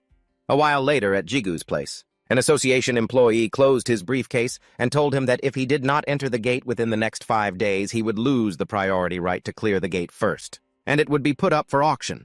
Then he reminded him to follow all the warnings he had explained, and finally he solemnly thanked him again for reporting it so quickly. After saying that, he turned to call Teshit, who nodded and stepped forward, praising him for a job well done. He then offered to speak privately with Jigu. The two quickly headed to a nearby coffee shop. Seeing Teshit mix coffee with a strange, unique recipe, Jigu worried if that would be too sweet. But he didn't find it too sweet at all. Good coffee is all about the syrup. After stirring it well, he didn't hesitate to gulp it all down the glass, quickly empty. He refreshingly slammed it down on the table, making the staff card on his chest tremble violently. It fell right onto the ground, immediately after Teshit turned to Jigu and asked tentatively about the F-rank gate. "Are you planning to go in alone? I don't understand where you get that kind of confidence." Jigu heard this, and could only silently marvel that Teshit truly understood him, confidently replying that he was stronger than what Teshit imagined. Teshit wasn't sure about that, but he was certain Jigu was incredibly stubborn. Caught right in his weak spot, Jigu could only offer a dry laugh. Teshit, with the look of an old father stressed by a rebellious child, he asked how many floors Jigu had climbed. Jigu nonchalantly announced he had conquered the 11th floor. Having just completed the 10th floor test earlier that day, Teshit was curious about Jigu's level, but the guy didn't bother to say a word because Teshit surely could guess the answer. Teshit fell into thought for a moment, then abruptly declared, 4 days. His meaning was, Jigu should prepare thoroughly for 4 days before coming to see him, because Teshit needed to verify if Jigu had enough strength to enter it alone. If he only prepared sloppily, he wouldn't let Jigu enter for anything. The 4-day deadline passed in a flash. Teshit led Jigu into a room filled with shades of green. Inside, weapons were scattered everywhere. Jigu couldn't help but be amazed that the association's basement had such a place. According to Teshit, this used to be a combat training facility. But now no one even bothers with it. Jigu scanned the room, took it all in, and stepped inside. The space was truly much larger than he had imagined, and the walls were even reinforced with a barrier. It was a real eye-opener. He had definitely underestimated this association. Teshit suddenly asked what Jigu thought, catching him off guard. Teshit then reiterated his invitation for him to join the association. He believed that by now, Jigu could become a full-time employee, or at least take on some other position. Jigu thanked Teshit for his kindness, but ultimately had to decline. The reason was that he didn't want to be tied down to one place just yet. Despite being rejected, Tesset didn't get angry at all. On the contrary, he insisted that Jigu would always be welcome, anytime he changed his mind. Jigu suddenly remembered Theo and asked about how he was doing, since he recalled that when Theo got promoted, the guidance team was disbanded as well. Tesset mentioned he heard Theo had joined the Kaban Guild. That introverted guy seemed much brighter now, like a completely different person, even though it was the first time Jigu had heard of that guild. But he was still happy for Theo and planned to drop by and visit him when he had some free time. He noticed Tesset suddenly roll up his sleeves, revealing muscular, veiny arms, and asked skeptically where his weapon was. Didn't Tesset say they were going to have a spar? Hearing that, Tesset froze, then scratched his cheek, narrowing his eyes in disbelief. It seemed like Jigu was underestimating him just because he was a public servant. So, Tesset decided to show this young whelp right in front of him. A real eye-opener. Out of nowhere, he threw a punch into thin air. The speed was so fast it left an afterimage, and a swirling gust of wind immediately formed from that single punch. It then hurtled straight toward Jigu, who was standing opposite him. Before Jigu could even react, he saw it flying toward him, leaving him stunned and petrified in place. Tesset snapped his fingers, and even more gusts of wind roared out, lashing at Jigu with terrifying force. Jigu felt a chill down his spine. It was shocking to the core. At this moment, Tesset seemed to have turned into a completely different person, and he warned Jigu that a diamond, even when mixed in the mud, is still a diamond. Don't go underestimating a former high-ranking hunter like me. Tesset's entire body emanated a thick, powerful aura. He couldn't wait to school this snot-nosed brat. So he proactively provoked him, telling Jigu to stop yapping like a dog and just dive in for a real fight. Even though he knew he couldn't possibly take down Tesset, there was no way Jigu would just stand there and take a beating, so he immediately entered a state, ready for battle, not forgetting to politely ask Tesset for some pointers. No sooner had he finished speaking, as if sensing something ominous, Jigu's eyes widened in shock. Before he even knew it, Tesset's foot was hovering right above his head. No matter how you looked at it, he was clearly planning to stomp him into the ground. Jigu hurriedly summoned his two alter egos and used them to slash through the phantom strike. He successfully avoided disaster. However, due to the immense impact, even though Jigu tried to brace himself, he couldn't withstand it and was knocked back a few steps. Both maintained their combat stances, staring at each other. Tesset dropped his guard first, lazily asking if Jigu was actually prepared. Jigu panted heavily and didn't answer, thinking to himself that this guy was truly a high-ranking hunter. It reminded him of Sukwu, seeing Jigu's state. Tesset got annoyed and scolded him to focus on the fight. Letting your guard down inside a gate meant certain death. After getting yelled at, Jigu snapped back to reality, realizing Tesset was absolutely right. It was because he had been way too arrogant. But that didn't mean he hadn't prepared anything before daring to show his face here. 4 days ago, Jigu had visited the player item market where Demon and L were. They wondered why he needed more items, saying there clearly wasn't any gear better than what they already had. To avoid attracting attention while talking to them, Jigu pretended to be on the phone. Only then did he explain that his defensive gear was just too trashy. He couldn't go on like this forever. Who knows, maybe he might suddenly find another alter ego. Hearing that, for once the two were obedient, promising to let him know if they discovered another one. Jigu agreed and started wandering around while passing a shop. He suddenly noticed an old set of armor displayed there. It was raw metal armor from an apprentice blacksmith. Nothing special, giving only a +9 defensive rating. After reading that, Jigu was speechless and tossed it aside in disdain. Then he looked at the shop across the way. He walked over to check it out, but the exorbitant prices scared his eyeballs out of their sockets. He went to check a few more shops. If it wasn't total junk, it was overpriced to the point of robbery. A while later, Jigu had a mental breakdown and sat in a corner sulking. Du and El were speechless as well. He felt that life was just unfair. The cheap stuff was like garbage, and the good stuff cost an arm and a leg. How painful is that? While he was drowning in his thoughts about how life isn't a fairy tale, both alter egos suddenly called out in unison, causing him to look up blankly.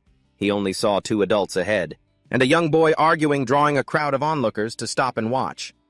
At that moment, the kid angrily retorted to the other 2. "So your grandpa is this great craftsman?" One of them sneered. "A great craftsman whose gear doesn't even have a status window. Give it a rest, kid." But the boy kept insisting. The boy kept bragging about his grandpa's legendary crafting skills, but the guy just got annoyed, mocking him for acting like a walking billboard for a shop that didn't sell anything. "Even if we went, we'd just get kicked out anyway." Too lazy to deal with the hassle, he and his gang walked away. The boy watched them go, cursing under his breath. Just then, Jigu walked up and called out to him. Seeing that he had this boy's attention, he got straight to the point, asking for directions. But afraid the kid wouldn't get it, he specifically emphasized that he was looking for his grandfather's shop. The boy fell silent at that. Then he immediately lit up and agreed happily, leading the way to a dim, secluded spot. Jigu stared at the kid, wondering if he was really making the right call by trusting him. He checked with his gear, and they all insisted he was sure about this, even telling him that all the clothes the kid was wearing were ego items. Io chimed in to enlighten him, explaining that even though those items were artificial, they still possessed a bit of ego power. Naturally, Dew got triggered because its spotlight had been stolen, and it snapped at Io to stop interrupting. By now, they had arrived. The boy excitedly opened the door, bragging to his grandfather that he'd brought a customer. But his grandpa wasn't happy at all. In fact, he sounded reproachful, reminding the boy he'd told him not to bring any more customers here. The boy sulked, saying he just wanted everyone to know how amazing his grandpa was. The old man refused to entertain that conversation. He quickly brushed it off, scolding the boy for wearing his handmade gear instead of the nice clothes he had. "If your father sees you in that, he'll be furious." Jigu silently stepped inside. While the boy was still bickering with his grandfather, he was completely captivated by the sight within the studio. Even Diu and Io were stunned into silence. Everything in there was an ego item, every kind of gear at every possible rank. Io couldn't believe his eyes. How can one human create so many? At first, Ju was amazed too, but then it realized they were only semi-egos. Because they were egos without consciousness, and doesn't ego mean consciousness in Latin? Even so, Jigu was still in shock, standing frozen at the entrance. The old man immediately started shooing them out, saying he had nothing to sell to someone like him. He had no intention of selling his work to someone who couldn't even recognize their value. He was sick and tired of people with eyes that might as well be blind. To his surprise, Jigu said he wanted to buy them. Ji-chun froze, then kept waving him off, adamant that he wouldn't sell. Besides, someone like him couldn't even use this gear. Seeing this, Jigu asked, "If I can use them, will you sell?" The old man just thought he was talking nonsense and told him to get lost once he'd finished looking around. Jigu didn't take offense. Instead, he suddenly read out the info on one piece of gear, unnamed sword level 79. The old man startled, looking at him before slamming his hand on the table and jumping up. He shouted, asking if he could actually see the sword's status. Jigu calmly admitted it, adding that he was curious to see if the old man could see it too. Ji-chun couldn't believe it and burst out laughing. His attitude softened, and he told him to give it a try. After all, a blacksmith's greatest wish is for someone to recognize the value of their craft and put it to good use. Jigu silently examined the sword in his hand, watching as the blade shimmered with a cold, sharp light. He quickly decided, "From now on, your name shall be Sharp." It hit Ji-chun like a bolt of lightning. Minsu was also stunned. A terrifying silence filled the room. They looked at him like he was a complete idiot. Needless to say, he was mortified. Io quickly tried to save his master, saying the sword probably didn't like that name. Jigu awkwardly went along with it to smooth things over. Back in the present, Jigu had regained his fighting spirit, his eyes flashing red as he dashed forward like a gust of wind. Steady and decisive, he launched an attack. He was right in front of him now, dual-wielding, preparing to strike, but his opponent stood completely still, radiating killing intent. Jigu hesitated for a split second, then channeled his strength and slashed straight ahead. But Tesla parried it with his bare hand, easily deflecting the blade. Tesla grew furious, sensing the hesitation in his swing. What he wanted was for Jigu to use every ounce of his strength to aim for the lethal spots. He mocked him, saying that with that kind of effort, he couldn't even scratch an itch. The failed strike left Jigu feeling conflicted. He tried to steady himself, reminding himself that his opponent was a former high-ranking hunter. He needed to focus. He charged in again with Ju, but Tesla leaned and dodged. He tried to block him with Io, but Tesla evaded easily. Another strike, Tesla moved like the wind, appearing behind him, and Jigu's sword slashed through empty air. Suddenly, Tesla unleashed a barrage of punches. Jigu barely pivoted, using his sword to block the onslaught before quickly trying to counter, but Tesla just leaned away. Tesla punched the spot where he was standing multiple times. Jigu ducked just in time to avoid them, then vaulted up, sweeping his sword in an arc through the air. Tesla reacted instantly, spinning 180 degrees and sliding behind him. Jigu spun around and brought his dual blades down hard, but Tesla vaulted backward to dodge. The duel continued, one attacking one, defending an endless stalemate.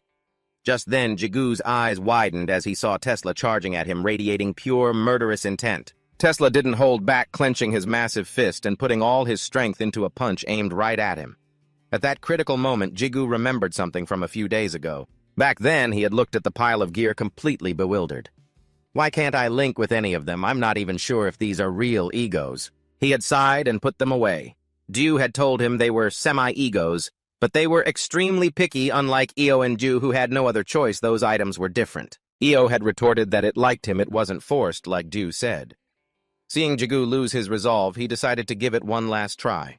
Julian clicked his tongue and said, "Give up, you mortal," and I immediately growled, demanding to know who taught it to talk like that. Then, with 3 parts frustration and 7 parts resignation, I touched a piece of armor, muttering as I named it, Dungeon Hate. Suddenly, a miracle occurred. A shimmering halo of 7-colored light appeared. It quickly merged into my body, and at that very moment, the system notified me that I had bonded with the Dungeon Hate ego. But since my stats were insufficient, I couldn't unleash its full power, though that alone was enough to make me ecstatic. Because Dungeon Hate had lost most of its power.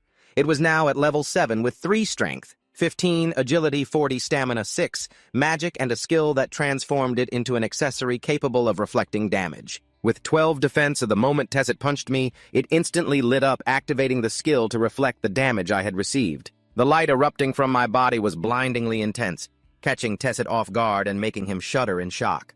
Boom, boom, boom, the deafening sounds of impact exploded, turning the entire area into a blinding white void.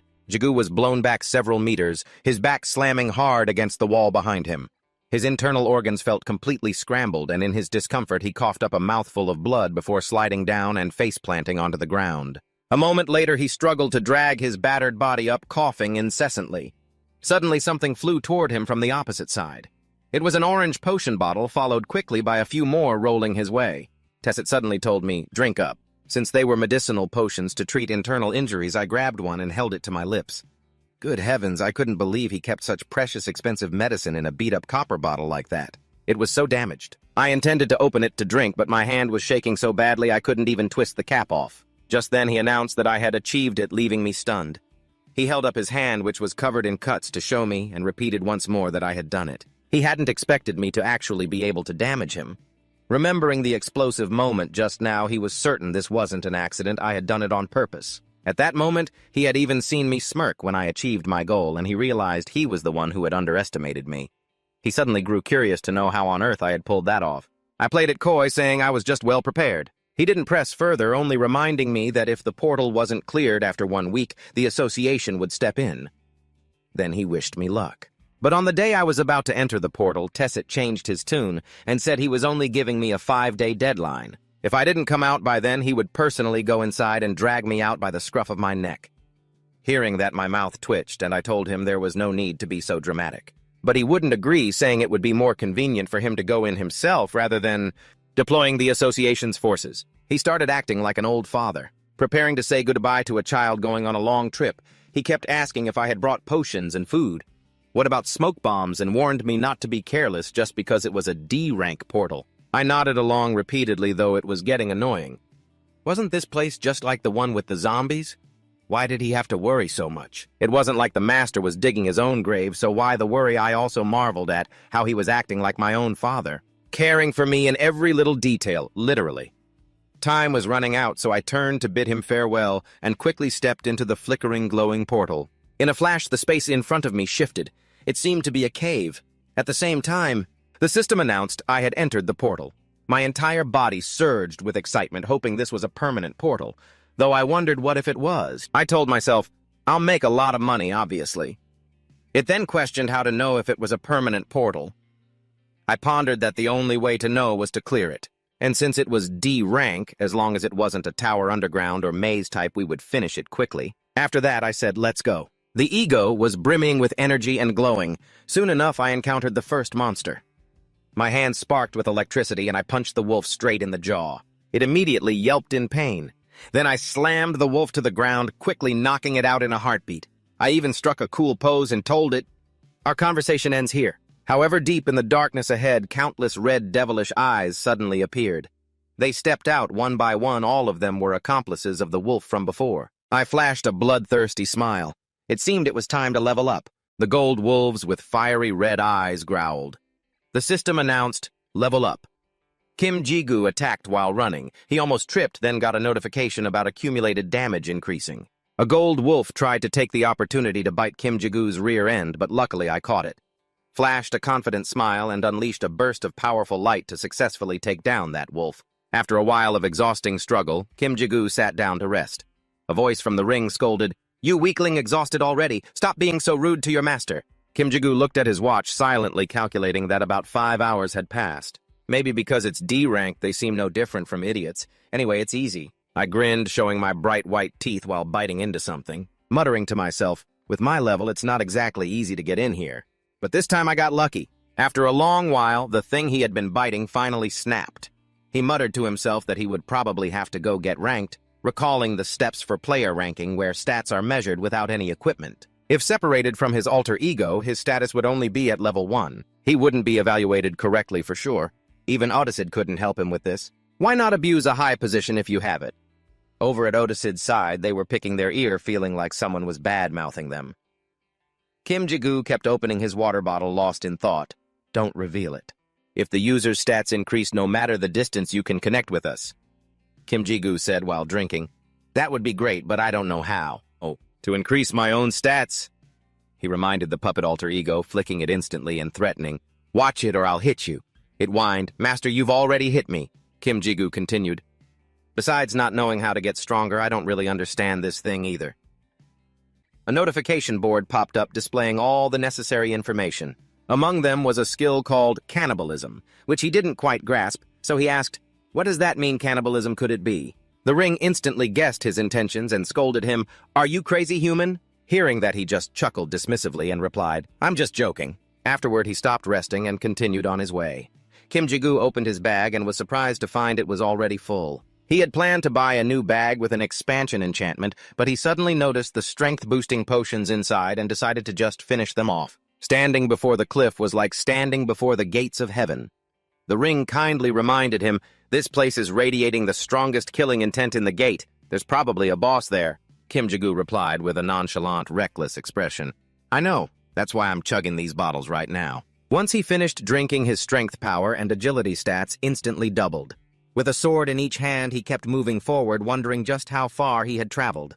At this rate, the effects of the strength potions are going to wear off. Io reminded him, I can sense a presence nearby. Lu also added, it's definitely getting close. Kim Ji-gu suddenly discovered a light nearby. There's light. Maybe Io and Lei are there too, Lu suggested. Then let's go check it out. He ordered it to be quiet, but Lu reassured him that only he could hear their voices. Io scolded Lu for being rude to their master, but Lu sulked and told him to mind his own business. It also called him arrogant, noting that the presence seemed to swallow more than half the energy of the gate, unlike Talon, which had been attacked countless times. This creature possessed the traits of a true gatekeeper. Lu exclaimed how impressive it was. Io warned Kim Ji-gu to be careful. He felt the pressure from this monster was much greater than Talon's. This was a true boss. A golden wolf with glowing red eyes lunged at him at the speed of light. Kim Ji-gu used both swords to block its massive fangs, then smashed its mouth. He stabbed it, but it was too shallow to cause much damage. Instead, it became enraged and countered, sending him flying backward. He struggled to hold on, thinking, its defense is higher than I expected. There was no other way but to stack up damage. He smirked confidently and muttered, Not bad. Kim Ji-gu looked at the golden wolf, which was acting fiercely in front of him. Thinking about the tough opponents before he could finish his thought, he charged forward with his sword and began to counterattack the golden wolf. He attacked with his sword, but it dodged. It retreated, but immediately jumped back up, baring its sharp teeth to attack him. He struck its face with his sword hilt and unleashed a barrage of slashes. It grew more and more crazed. A moment later, it lay flat on the ground. Seeing that he felt his tension ease and let out a sigh of relief. That was close, I almost died. The effect of the potion had just worn off, and without it, he probably would have lost. The golden wolf looked at him helplessly with one eye. He said, insignificant, even though he had just won and then used a blade to finish it off. The system announced, you have defeated the golden wolf. Gatekeeper defeated. You have gained experience. Lu has absorbed the blood of the golden wolf. Lu has increased agility due to absorbing the blood of the golden wolf. Lu has received a new skill. By absorbing the blood of the golden wolf, a new skill has been acquired, Indomitable Will. When receiving more damage than can be sustained, you will recover stamina faster. Cannibalism skill activated. He was surprised by the sheer amount of information appearing before his eyes. The system notified that Lu had just absorbed the golden wolf. You have successfully transformed the golden wolf into an alter ego. Something fell from the sky, a blue crystal. He wondered, what's going on? No one knew the answer, as they had never heard of a monster transforming into an alter ego before. He decided not to worry about it for now and look into it later. Afterward, he asked Ao, but it didn't know either, and apologized for not being able to help him. He wondered, does this mean Lu carries the alter ego of the golden wolf within? It said there's nothing there. Kim Ji-gu sat there stunned. He wondered to himself, then what is this? Ao had never used this skill before. An information window appeared. Name, Kim Ji-gu. Level 1. Occupation, alter ego. Partner exclusive ability. Link skill, alter ego. Synchronization. Kim Ji-gu didn't know how to use this skill. Recalling his previous failure, he decided to test it later. He checked the benefits of cannibalism and found he had obtained a blue crystal even better than the purple crystal from before. Given its size, it would sell for a lot of money, so he was very happy and decided to go to the reward exchange room. Suddenly, he discovered there was no entrance to the reward room. Elle and Lu were both bewildered when they saw him looking lost. He said he had to touch the gatekeeper's body, but Lu had already eaten the remains of the Kim Lang, hadn't it? Lu lamented, wondering why it was always its fault. Inside the gate was a place where the sun never set. By just the second day, he had cleared all the Kim Ji-gu trials, desperately searching for the exit. Lu felt like it was taking way too much time, so suggesting he step outside was a good idea, but he refused because if something strange happened like that time in Guri Street, they would start keeping an eye on him. Do you guys even know what would happen? If a gate appears and isn't cleared, a gate break will occur, causing many casualties. He had to finish what he started, thinking he was the cause of it all, so he had to find a way to solve it himself. Elle was touched by his actions, but Lu retorted, reminding him, "That sounds nice and all, but can you clean up the mess you just made, master?" He felt embarrassed and got angry, changing the subject and telling it to shut up, then saying, "I'll be back in 4 days." He had to try to avoid the worst-case scenario. The best way was still to resolve the lingering questions. By the 3rd day, he had searched everywhere on the meadow, but found nothing. As he sat eating, he wondered, should we just kill all the remaining monsters? Elle and Lu both agreed with this idea. After that, they returned to the paths they had initially skipped and wiped out the remaining blue wolves. On the 5th day, he killed the last blue wolf. Elle praised him, but his concern was not knowing what to do. The Tusik Hung should have been here by now. I wonder if I should destroy this dungeon. Elle and Lu suddenly spoke in unison, reminding him of Kim Ji-gu. All the energy was gathering at one point. A gate opened right before his eyes. He didn't know where that place was. Elle and Lu explained it was the place of the wolf, the meadow gate. The scene shifted to a bathhouse. The two were chatting in the bathroom. Otis wondered why Kim Ji-gu was late. He assumed that with Kim Ji-gu's current skills, it should have only taken 2 days. Kim Ji-gu told him the truth: he had defeated the boss right from the start. But he ran into a bit of a problem. Otis asked, "You defeated the boss, what kind of problem could there be?" Kim Ji-gu explained that because the boss disappeared, he couldn't be transported to the reward room. Otis was surprised, then asked how Kim Ji-gu managed to escape. He recalled everything, the process of killing all the remaining monsters and collecting many crystals, because after all, once the last one was killed, all the gate's energy converged at the boss's location. Kim Ji-gu recalled that time. He tried his best to run toward the light as the gate opened. The scene afterwards was indescribable. It was like the whole world was breaking into pieces and converging in one place. A golden orb appeared in his palm, and the system announced, "You have obtained a piece of ego." Switching to the reward room, Otis saw him silent for a long time and wondered what he was thinking. He voiced his thoughts, believing the gate itself was an ego. Otis told him, "I've converted all your crystals and rewards into cash and deposited it into your bank account. It's about $50,000 in total." Kim Ji-gu thanked him and then said he was planning to go to the hospital. Otis kindly offered to give him a ride. Initially, he was a bit hesitant, but he still followed Otis into the pink car. He excitedly zoomed down the road. When they arrived at the hospital, Otis talked with Mrs. Lee Sujin while Kim Ji-gu and Yu Jung went outside. Leaving space for the two to talk, Mrs. Lee Sujin thanked Otis for caring for her son. He humbly smiled and scratched his head. Seeing Yu Jung yawning repeatedly, Kim Ji-gu concernedly asked if she had eaten yet. He reminded her that the exam was coming up soon. She stretched and replied that she had only taken a quick nap, so she was still studying normally. He told her not to push herself too hard and to remember to take care of herself. She joked back, "Then give me a sense of protection." An old woman approached them and asked Kim Ji-gu if he was Yu Jung's older brother. Seeing that she concernedly asked why the old woman wasn't asleep yet, The old woman said she wanted to get some exercise to stretch her limbs. She came over because she heard them talking, then reached out to hold Kim Ji-goo's hand. She thanked him, saying it was because of him that Yoo-jung had become such a good child. She praised him for being a young man full of vitality, then left without bothering them further. Before leaving, the old woman suddenly stopped to warn him that there were several energies clashing with each other, reminding him not to lose himself and hoping he would overcome the obstacles ahead. Kim Ji-goo didn't know what she meant. The next morning, he stretched and woke up after a refreshing sleep in the hospital. The doctor came to see him to confirm if he was a family member of Mrs. Lee Soo-jin, to exchange some information. Then outside the city, a gate opened and many people returned happy to finally be back home. They were planning to relax and go for a drink when they saw Kim Ji-goo standing nearby and wanted to come over to greet him out of admiration. However, both saw that Kim Ji-goo's complexion didn't look good. Kim Ji-goo recalled the conversation with the doctor earlier. He said her condition was getting worse. Medication therapy wouldn't last much longer, it was too late. There was one more issue: she had at most 1 year left, and at worst 3 months. In a bad mood, Kim Ji-goo frantically fought monsters, feeling deeply self-reproachful. If only he could be stronger. Both Lou and Elle felt he wasn't himself, sensing the pain in his heart.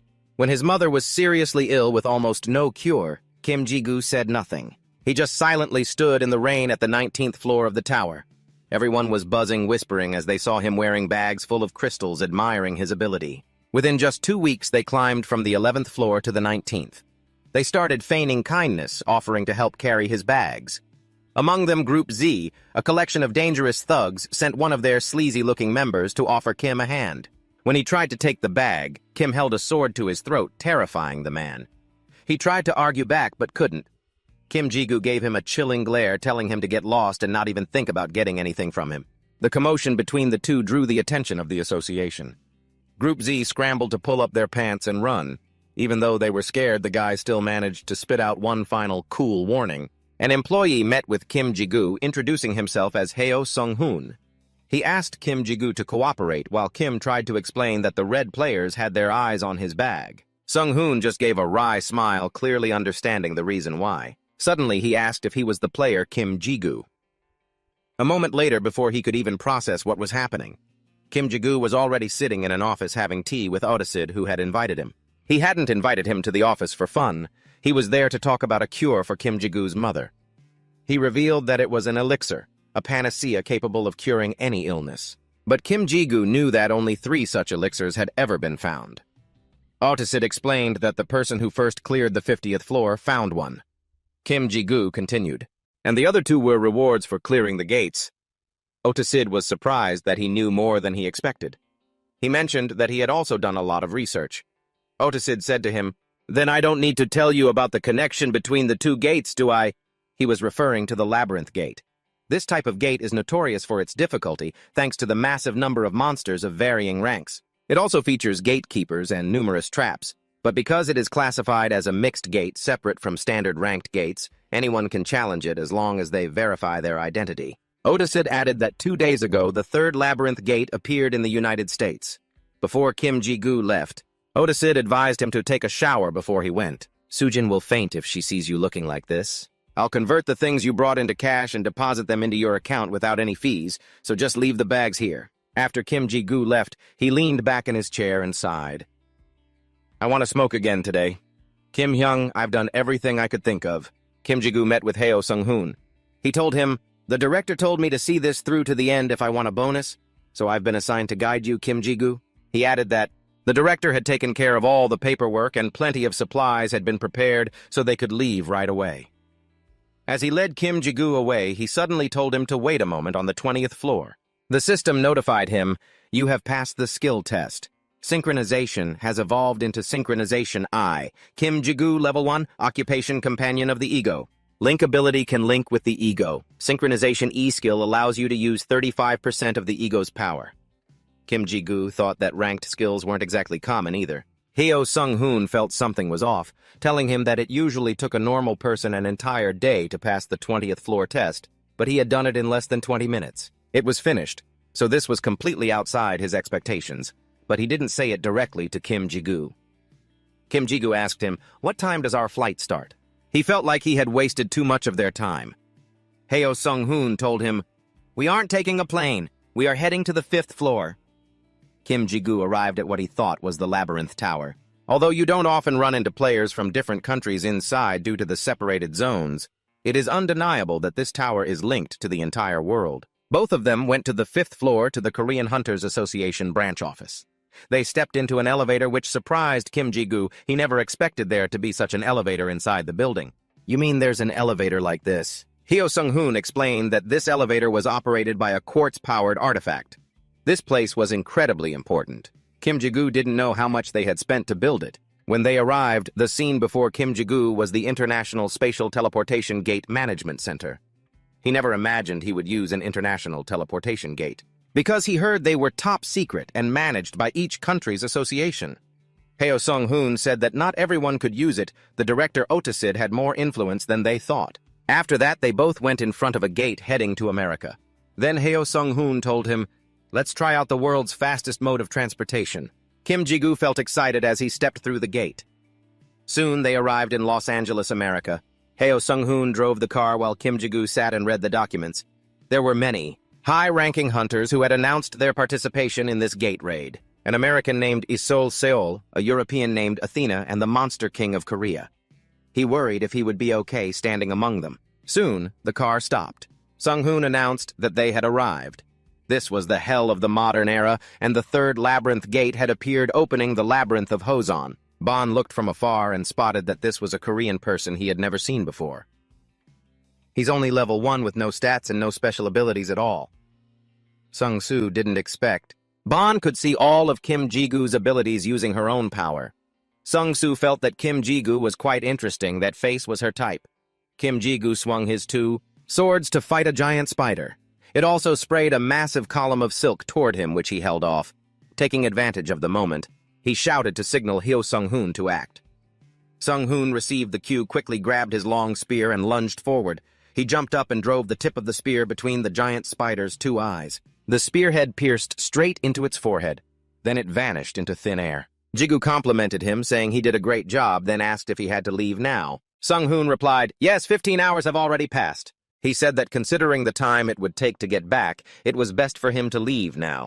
Afterward, they shook hands and exchanged polite pleasantries. Sung-hoon said if he wanted to thank him, he should treat him to a meal next time.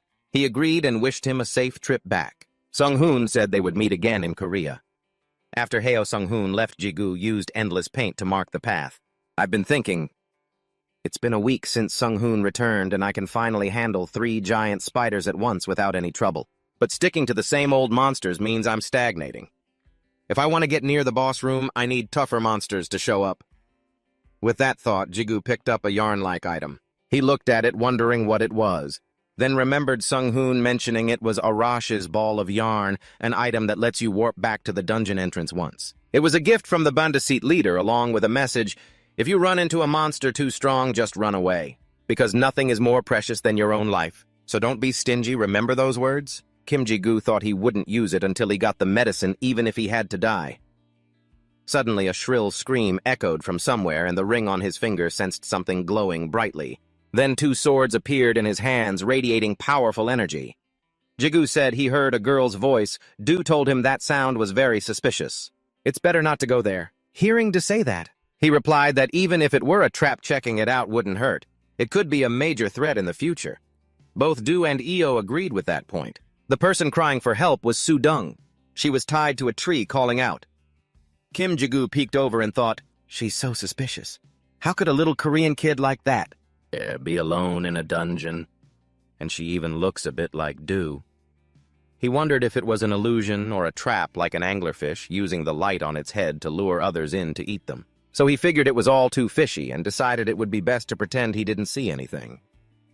Just as he was about to turn away, Soo-dung's voice rang out from behind him. She apologized, saying she couldn't afford the hospital bills for her mother. Hearing these words, he stopped dead in his tracks, unable to take another step. Seeing him hesitate, Du muttered that those lines were a bit cliché, and even a 9-year-old wouldn't be fooled. But when he saw her crying, tears streaming down her face, he couldn't help but swing his sword, cutting the vines to save her. Afterward, they went to a corner to talk. He asked her if she'd accidentally gotten separated from her party. She quickly admitted she had been distracted. She told him her name was Soo-dung, and that she had a natural talent for buffs as long as someone had talent. Even at 10 years old, you could become a player, but it was tedious to have someone underage in the party. Still, it was worth it because not many people possessed buff-type talents, or innate skills, which is why they brought her to such a dangerous place. After their brief exchange, Jigu gave her a safety zone kit. He said that someone who wanted to help her would likely show up in time if she used it. Suddenly, Su-dong stood up, called him Uncle, and said she wanted to follow him. He told her that as a person you have to take responsibility for your own life, and he couldn't help her any further. Plus, he wasn't old enough to be called Uncle.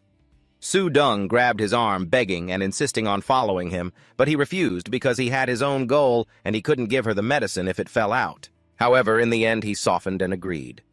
Along the way, they worked together perfectly. He was responsible for fighting the monsters while Su-dong supported him with energy buffs. Afterward, for Du, and to absorb the drops left behind after killing the monsters. They had been traveling together for 2 weeks. Su-dong happily told him she had leveled up and he happily congratulated her. After that, she said that before long she would catch up to him. Suddenly, Jigu sensed something. He peeked out from behind a wall and saw the people approaching it was a giant guild led by a master from America, Seoul. He was afraid they would mistake him for a spy and attack him, so he had to find a way to escape. The wall he was hiding behind was leveled. Kim Jigu was left stunned and wide-eyed as a sword from Seoul flew past him. One of the confused lackeys asked, "Why did you throw your sword?" He replied with a bit of suspicion, "It's nothing, I must have misheard." In a cave in the forest, Jigu and Su-dong stood there panting.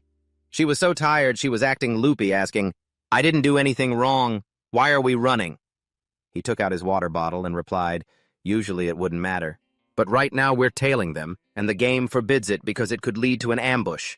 Su-dong whispered, "It's rare to find players that dirty." Jigu retorted, "With a guild that big, it's not rare to find people who want to play games." As she took a sip of water, she asked if they should change routes. He told her, "Kid, we just need to keep our distance and observe. But looking at it another way, this is actually good. By following the same path as masters like them, we're already heading in the right direction." Looking at the circle drawn on the wall, Jigu said, "See, there are signs everywhere because they've already cleared the way. So we can just cruise along and tail them. Now all we have to do is find the boss." As he was saying that, Su-dong suddenly vanished, leaving him staring blankly like a lost little deer just standing there in place. Suddenly a thought flashed, something was coming, just as someone's voice rang out, "Dodge, master." Seola appeared like a vengeful ghost behind him, shouting, "Dodge, you idiot! I've caught you now, boy!" Jigu didn't have time to react before a hand grabbed him and slammed his head into the ground. His face being shoved into the dirt made Jigu hurt, and he thought to himself, "I really don't want to go to sleep." And then Jigu had a long nap. Someone had used the right-hand rule to call him down from the clouds. He said, "Aha, so you're finally awake, kid." Sola grabbed Jigu's head and asked, "Who told you to follow me, you little brat?" He widened his eyes and thought, "Oh my Buddha, I don't know English, but it sounds like he's accusing me of following him." See, kid, learning English is extremely important. He leaned down to threaten him. "Who are you? If you don't talk, I'll send you to see your ancestors. Don't think you can pull a fast one on me, boy." Jigu turned pale and screamed, "You've got it all wrong, man!" He leaned in and threatened, "Tell me who you are, or I'll send you to your ancestors. Don't think you can pull a fast one on me, kid." Jigu turned pale and screamed, "You've got the wrong guy, man. I'm just out here hunting. What kind of scouting are you talking about? We're clearly just talking past each other. Neither of us understands a word the other is saying. And then that guy CL even had the nerve to ask if I didn't speak English." Then the guy next to him chimed in, "He's lying." He shot a glance and started muttering at Jigu, and I couldn't help but wonder, he's Korean named Johan, part of the Iron Guild. Does he have any idea we share the same blood? He sat down quickly, acting like everyone should know him, and went on as if it were a fact. "Hey, I'm super famous, you know who I am, right?" Whether I knew him or not, I wasn't going to introduce myself. Then he picked up those bags, held them up, and said, "I know you're Korean because I can see this expensive stuff here," before rambling on and eventually apologizing. He apologized for being a bit harsh, saying their guild leader was in a bad mood, and hearing that, Jigu naively thought, "Well, he's actually kind of sweet for bringing an interpreter. Maybe he wants to talk." Then he started interrogating me, asking which group I belonged to. "Why were you following us? How could you possibly slip past our guild leader?" Feeling completely wronged, Jigu tried to explain, "No, man, it's all just a big misunderstanding. I'm just a homeless guy. I'm not in any guild. I'm just out hunting." I'm not stupid enough to try and sneak past a guild leader. I just thought you guys knew I was there and let me follow along. It's funny I can say things like that, but when others say them, it's so annoying. He grabbed his sword hilt and agreed, I hear you, man, I get it. 1 second, he's acting like he believes me. The next, he's pulling out a knife and showing it to Jigu before driving it hard into my thigh, making me scream, we're both human. Why can't you just trust someone for once? It's so messed up. First you tie someone up and then you stab them like that. And then he has the audacity to call me weak looking at how Jigu was in so much pain he was tearing up. He said, I don't know what kind of idiot brought a weakling like you here, but how dare you try to pull a fast one on us? You said you were hunting, huh? I think the thing you're really hunting is our precious medicine, he said, turning to CL while holding the sword. Look at this weird blade. I can't even see a status window for it, and it's so trash it can't even cut through a monster. That made CL freeze for a good 5 seconds to process it. Then he told him to keep it so they could forge it later. Then after obeying, he looked down at CL's sword and mocked it. That sword is just junk, it can't even compare to my holy blade. He took out a vial of medicine, poured it over the wound on Jigu's leg, and sneered, Must be nice being so rich, huh? No matter how many times I stab you, you won't even pass out. Seeing the look of pain and regret on Jigu's face just made him even more excited to taunt him, Don't look at me like that. I know you're super stingy, so I'm doing you a favor, he said, losing patience and getting right in his face. If it hurts your wallet that much, just tell me whose dog you are. It's true what they say, when you tell the truth in this world, nobody believes you. And just like that, when Jigu said he wasn't anyone's dog, he started using his right-hand rule on him. By now, Jigu had successfully managed to piss him off. He shouted angrily, What are you thinking?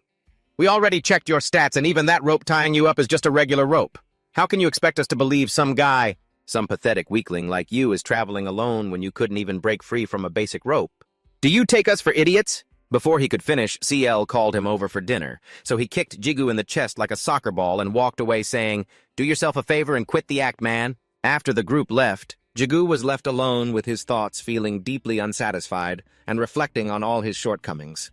After fighting Deceit, he realized he had almost nothing to conquer the dungeon gates. Even though he knew he was just fooling himself, he kept trying, but those strengths were only borrowed.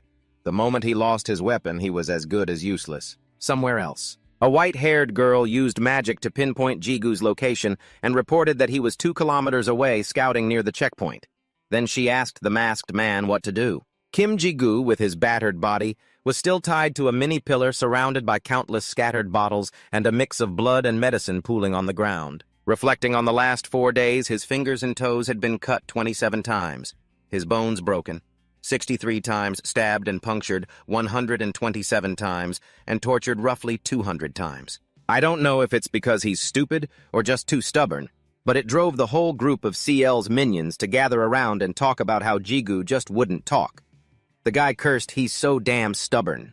But if he were just a bit more talented, I would have recruited him already. He ordered them to bring over Jigu's sword, saying, I was planning on melting it down. But a tough guy like him deserves a little respect.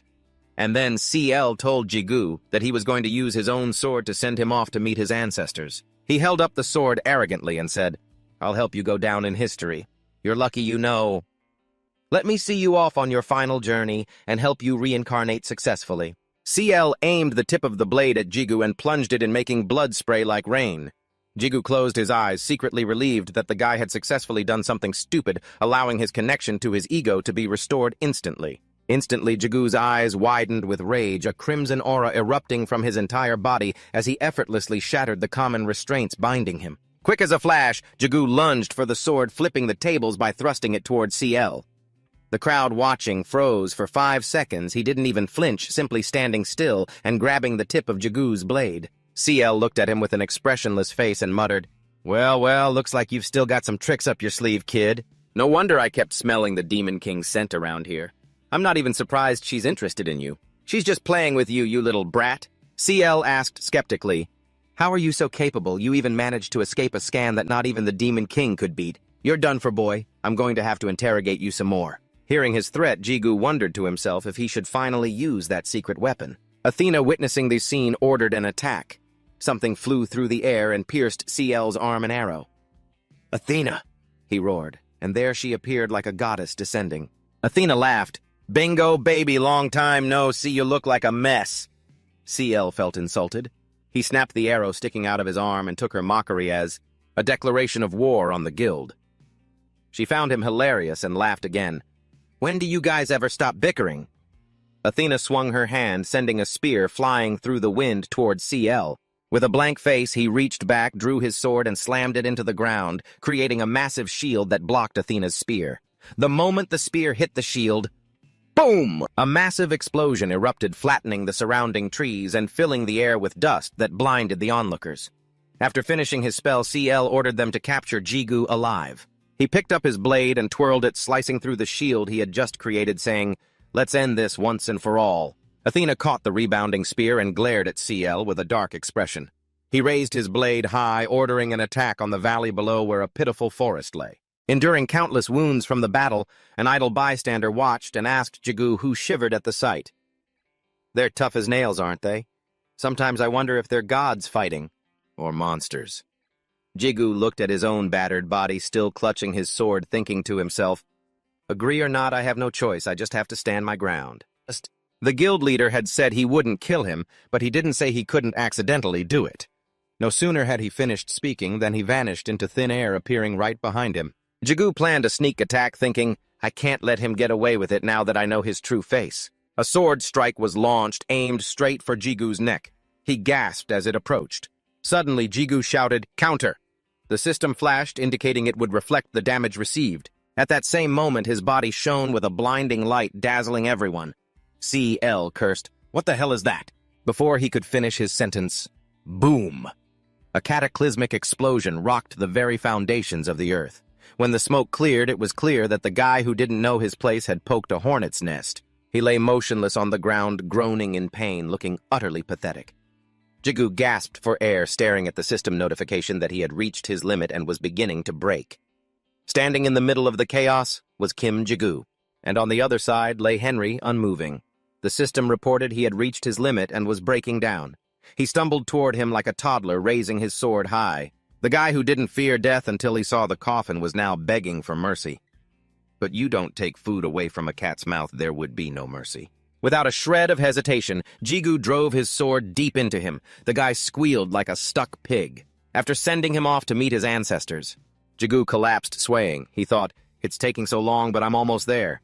But this power is so terrifying I can't stop the bleeding. I'm completely out of energy." Suddenly, a voice echoed, pulling Jigu back to reality. "Are you all right? That swaying silhouette in the wind, is that Dudung?" The girl got angry and said, "Hey, watch it! That's young master! Dudung to you!" Seeing Jigu staring, she gave a wicked grin and asked, "How will you repay me if I save you? Would you lay down your life to save me? Or would you spend the rest of your life as my slave? What will you choose?" Jigu remained silent for a moment, then shakily raised a finger. "One more thing, I will destroy CL and the A Guild." Dudung replied, "Wait, you said one thing, but I count 2 demands here. But that's fine. Let's make a pact. Truly a man who gets an inch and takes a mile?" Jigu tried to ask for one more favor regarding the sword on the bearded man who was looking at the unconscious Jigu. Dudung asked, "Why so greedy?" Bayan walked over and said, "Jigu is an interesting person." Hearing this, she ordered him to keep a close eye on him, for he hides the power of a demon within. "Someone will awaken it eventually." Dudung pointed to the sword and asked, "Did you see how he killed that idiot? It wasn't normal. He targeted his weak point perfectly, even though it was his first time he has that kind of instinct. Not a shred of hesitation or mercy." Bayan looked at the corpse and asked, "What should we do with him? Looks pretty serious. Since he's a high-level character, he might heal on his own." She heard this and said, "Forget him. Let him fend for himself. If he survives, he might still be worth something. If he dies, just bury him." Dudung's hair began to turn purple. She smiled. "Revenge is a dish best served cold. A gentleman can wait 15 years for revenge." She mentioned the Demon King was coming, but Ban showed no emotion, muttering something nonsensical which irritated Dudung, who shouted, "Only the brainless would call her by that name. I am the one who will kill the Demon King." Jigu woke up inside a cube looking bewildered, thinking, "Who am I? Where is this seriously?" After a moment, he realized this was his own dream, the nightmare that's been hounding him for 5 long years. Seeing the rope hanging there, Jigu approached it, whispering to himself. After meeting Du, it vanished.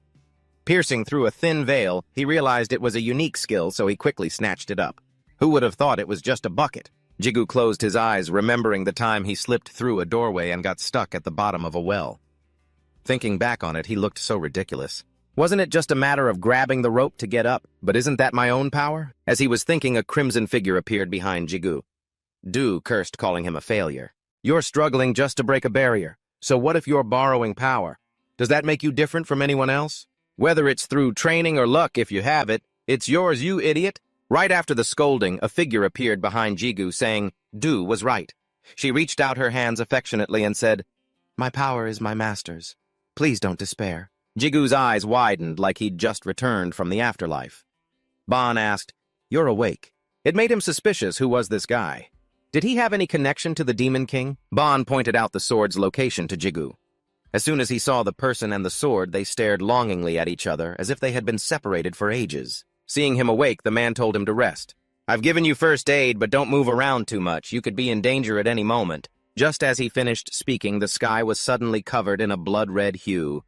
Jigu looked up to see Su Jung floating in the air, casting a spell that cracked the ground open. Countless massive boulders were sucked into the air, leaving him terrified. He asked Bon, What is that? Bon replied cheerfully, That's a monster commander. First time seeing one, right? Look at that giant monster. He then introduced her as the master of this labyrinth, the monster commander. Hojun roared. While Jigu was stunned, shocked, and floored by the sheer size of the creature, Bon proudly introduced her again as the master of the labyrinth. Monster Commander Hojun, he thought to himself. Don't tell me I have to go head-to-head with something like this. Su Jung floated in the air, smirking at Hojun. Instantly, a massive portal opened behind her, leaving Jigu frozen for 5 whole seconds. Seeing him like that, Bon said, Come over here and stand next to me. If you just stand there like a daze, you're gonna end up dead, kid.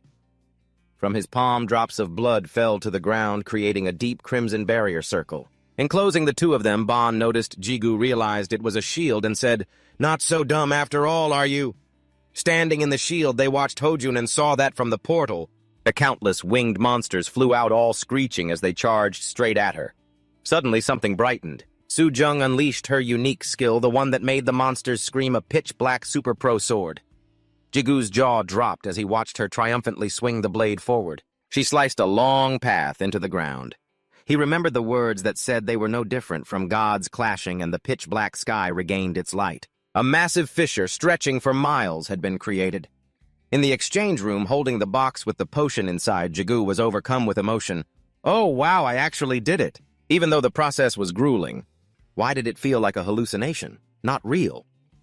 Despite the joy, he felt a crushing sense of disappointment drowning out all the happiness. Su Jung happily spoke up. I said I'd do it, didn't I? I know you'll have many opponents in the future, but I probably don't need to help you anymore, right? Jigu looked up and asked if she was Su Jung. She nodded repeatedly, saying she was also Korean. Looking down at the rare potion in the box, Su Jung asked about Bon's, learning that his was also a potion. She handed her own to Jigu, surprising him. She said, Didn't you wish to destroy the A Guild? Since you're not in good health, this will help you a bit. Anyway, my goal is to become a commander, so this doesn't really matter. Think of it as me investing in your wish. Taking the bottle, Jigu stood still thinking, I can't believe it. This is the thing I struggled so hard to get. And now it's being given away so easily. I can't keep sponging off others like this. I really have to step up. If I take this, Du is going to nag me to death. Du was thrilled that Jigu was finally using his head. Jigu asked, Why would you just give this to me? Without asking for anything in return. You want me to be your slave for the rest of my life, don't you? Hit right on the mark. Su Jung felt guilty and said, No way, kid, I just want to take you on as my apprentice. Hearing that, Jigu let out a loud, huh, which annoyed her. Stop yelling at me. You're just a weakling right now, but once you clear the 50th floor... As she spoke, Su Jung reached out and touched Jigu's cheek, flirting. That's when I'll take care of you. It caught him off guard. The spot she touched immediately stung. Su Jung explained that it was a mark of their covenant, and from this moment on, he would lose all his power. But I'm too lazy to follow you around, so listen carefully. By the way, that sword you're carrying is quite toxic. While the portal is still open, I'll teach you how to strengthen your sword. Seeing Jigu's surprised look, Su Jung added, Drink that potion now. Since this is a dangerous method, this will be your first lesson as a disciple. Meanwhile, in the forest where Jigu was being held, the area was trashed, the trees were smashed, and they were still going at each other relentlessly. Jigu held his sword with trembling hands, aiming at ACL, while his waist kept flashing danger warnings. Don't trust her. Du said in a panic. Master is losing control. Jigu watched as CL grabbed the short-haired girl by the hair. He lost his focus, not knowing what to do. The guy finally spoke up. So this is your little product, huh? How could you play so dirty? Waiting until I wasn't paying attention to steal the boss? Sudong laughed upon hearing this. It wasn't yours to begin with. Whoever gets here first gets to keep it. Then she cheered Jigu on, telling him to follow her instructions, which made him secretly wonder if she was a devil. Jigu could have lived a peaceful life, but no. He chose the hard way. He rushed out to provoke that madman. Hey, you punk ACL, I'm gonna send you to the afterlife. Even though he was provoked. CL just bared his fangs and threatened him, and that little bit was already enough to make him want to wet his pants. Like a god, he lunged right in front of Jigu, sneering word by word. You've changed, haven't you? You've become one of her people, huh? It's always been like this, hasn't it? Then CL brought his blade down hard and shouted, but whatever, it doesn't matter. Either way, I'm sending you to see your ancestors with this blade. Facing such a life-or-death situation, thankfully, Jigu had chugged a whole bottle of medicine earlier. After the system announced, the platform reset, his whole body transformed, and his eyes lit up. As Sudong and Ba'an waited for the results, Jigu turned and said one thing. Nothing changed. I just feel a bit stronger, that's all. She helplessly replied, what did you expect? It's not a magic potion, it takes time to kick in. You'll realize the changes soon enough. Back to the present. Jigu's gaze had changed. He thought to himself, it really is just a small change. But it could be the difference between ascending to immortality or ascending to heaven, dying. Now, Jigu could count down every second to dodge CL's attacks, leaving him stunned. He quickly stepped back, thinking, oh yeah, I dodged it. Those strange movements. I can see every single one of them. Watching Jigu, Sudong felt happy. Congrats on taking another step on the path to becoming an expert. Remembering what Sudong said, the Demon King was right. A rookie like you can't compare to those old experienced monsters. Even with luck, you can only dodge one attack. You know you don't use a butcher's knife to kill a chicken, right? Back to the present. Sudong spoke through his mind to Jigu, saying it wasn't that CL was careless, but he didn't care about a shrimp like Jigu. And with just one move, he was able to recognize your growth, even your communication with me through your mind and the elixir. Once he figures out the situation, he'll get a bit more serious. CL swung his sword, activating the power of the holy sword, then decisively aimed to slash Jigu's neck. But Sudong's voice rang out, don't just stand there like a statue. Use your sword to block it. Instantly, he raised his sword to block. The blade in Jigu's hand suddenly glowed. The system flashed a notification, Holy Sword L has awakened its ability and is absorbing the power of Holy Sword C. A-O-N. But because the level is too low, it can only absorb a small portion. But even that was enough to scare the living daylights out of CL. Jigu calculated quickly, taking advantage of the moment he was confused, because his attack was blocked, and the moment he hesitated, because his Holy Sword's power was being stolen. Then he jumped backward to put as much distance as possible. Jigu remembered the scene where Hyo Sung-hoon gave him something and said that was how to escape the gate. Back to the present, Jigu held the silk roll of a rock S-web, extending it so the silk wrapped around CL's legs. After regaining his composure, CL grabbed his sword and lunged forward. He shouted, you think I'll miss? Before he could reach him, Jigu held up his middle finger. The last strand of silk wrapped around his whole body, helping Jigu vanish just before CL could swing his blade. He was so furious he turned blue and cursed, that little piece of shit. CL breathed heavily like a buffalo, then turned to look at Sudong and said, now shall we have a little chat? Countless clouds of black smoke hovered around her. With a smirk, Sudong deployed her power. CL clicked his tongue in frustration. Damn it. Elsewhere, countless tanks were parked and a mysterious red light glowed everywhere. A car was approaching and the person inside was none other than Hyo Sung-hoon. As soon as he saw him, Jigu smiled happily. As dawn broke, Jigu was talking to TC about Hyo Sung-hoon had brought his mother back and they agreed to meet in Korea, then said goodbye. Lee Soo-jin slowly opened her eyes and saw Jigu sitting in front of her. She burst into tears and said, I wanted to see you one last time before I die. That's really all I wanted. Thank you. Holding Lee Soo-jin's hand, he told her not to worry. She started to say she had something to tell Jigu, but before she could finish, Lee Soo-jin began coughing violently. Jigu quickly opened the vial of elixir and poured it into Lee Soo-jin's mouth. After a moment, a purple light radiated out. Jigu let out a breath of relief. It's all okay now. Then he collapsed next to his mother. Du calmly said, "I know he's been through too much today." Meanwhile, Io was extremely worried for Jigu, afraid that if he kept following Su-dung, he would end up in danger. Dulin said, "There's nothing we can do, so let's just let him rest for now and see where things go." While Jigu was completely knocked out, Lee Soo-jin's whole body suddenly started glowing, and she slowly opened her eyes on her way home. Du-dung kept calling Jigu, but he wouldn't pick up. She was furious, complaining to herself that after disappearing for a whole month, he only sent her one single text message. He wouldn't even answer her calls. The moment she opened the door to the house, she exploded, shouting, "Appa, are you kidding me? You told me to come home, but then you won't even answer your phone. What is that about?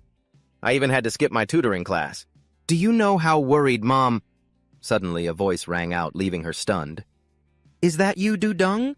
her mother asked, causing Du-dung's eyes to well up as she burst into tears. She called out, "Mom," but then asked, "Who are you?" Jigu was sleeping in the room when he heard the sounds of happy laughter coming from outside, which woke him up. He sat up and muttered, "I smell Mom's soybean paste stew."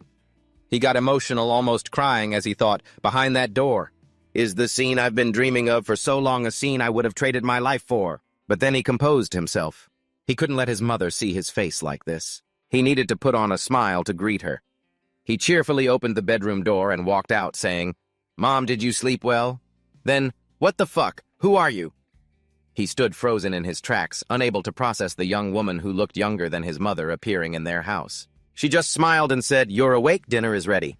Later, while chatting with Jigu, Du-dung learned that he had entered the Heavenly Gate, defeated the high-ranking elites inside, and retrieved the divine herb to heal his mother, a turn of events that even Jigu hadn't fully anticipated. Seeing his mother recovered and looking even younger than before, she didn't know whether to be happy or terrified.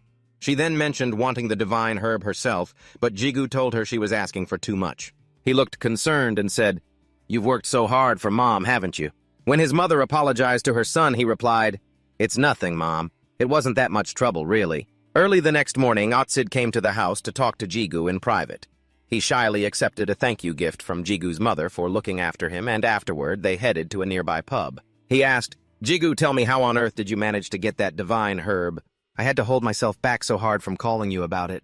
As he drank, he kept talking, but Kim Jigu wasn't really paying attention. Instead, he asked him straight out, "Are you interested in my mom?" The question made Otsid choke, spraying water all over Jigu's face. Flushing red, he stammered, "What did you say?" Jigu remarked, "Your face is bright red, you know. I've been suspicious for a while now." While wiping his face with a tissue, Jigu said, "I know you've been looking after my mother whenever I'm away. And I know it's not just because she looks younger, though. You were definitely more obvious about it today. Anyway, I'm rooting for you both. If Mom ends up with someone like you, I don't think my dad would mind." Otsid just turned red and stayed silent, then quickly changed the subject. "Let's get back to what we were talking about." Jigu asked him about that matter. "Did you bring the soundproof barrier generator?" Otis replied. "I have it in the car, but what's it for?" Jigu said the story was long and complicated, leaving Otis completely confused. A moment later, Otis flew into a rage, shouting, "What those sons of beaches actually did that? Give me their address, I'll strip them down and make them eat raw chicken." Jigu helplessly urged him to calm down. Afterward, he sighed, "Thanks for getting so worked up for me, but there's no need to be this angry. I'll take care of those bastards myself." Then Otsid offered some advice. "Hey, revenge should come from a place of inner peace." He stood up, pointed a meat-laden chopstick at Jigu, and said, "Speaking of inner peace, you can't live on an empty stomach, eat your meat." Jigu, having no idea what he was talking about, asked blankly, "What are you talking about?" Jigu brought up the revenge matter again. "I still have another debt to settle. What's the status of the guardian beast on the 4th floor?" Otsid informed him that a C-rank subjugation team had been dispatched just yesterday. There are 37 people in total, and 70% of them are C-rank hunters. That's enough manpower to take down a 30th floor guardian beast. So they should be sending word of their success soon. Jigu replied, "What a shame, I was hoping to blow off some steam and get some exercise." Meanwhile, in a dark, gloomy forest, a man was running for his life, gasping, "I have to report this to the association." That the entire C-rank subjugation team, a massive, ferocious monster loomed behind him, has been completely wiped out. Then only his desperate scream rang out. A voice echoed from his radio. "Our current priority is to check on the condition of you and your mother after consuming the divine herb. This isn't something that can be handled at a regular hospital," he continued. But don't worry, Otsid will help you take care of it. Next is about the gold. I've handed over half the proceeds from the divine herb to Chief O as you requested. He looked at Jigu and smiled. He nearly fainted when he heard the news, but I told him it was your wish, so you wouldn't owe him anything anymore, and he accepted it reluctantly. Let's see after taxes and other odds and ends. There's still about 20 million left. About your plan to move the family to a new house, I've scouted a few places north of the Han River. He looked at Jigu and added, per your family's requirements, I've narrowed down the options, so you just need to make the final decision. Do you have any questions? Jigu was blank for a moment, then said, no, I understand. But why are you the one choosing the house now? We're moving, after all. He took Jigu's phone and said, is that all you wanted to ask? Per Chief Otsid's orders from today on, I will be your personal assistant. I look forward to working with you. He saved his name in Jigu's phone as Hyo Sung-hoon. Jigu thought, is he always like this? That afternoon at the Dongdaemun area, Hyo Sung-hoon helped Jigu carry a few suitcases. He asked, I've prepared everything according to your instructions, but what are you planning to do with this? That's 8 million in cash. Jigu replied, some equipment I bought on credit was destroyed, so I'm paying off my debt and buying some new gear. Hyo Sung-hoon wondered, exactly how much was it? Jigu's answer shocked him.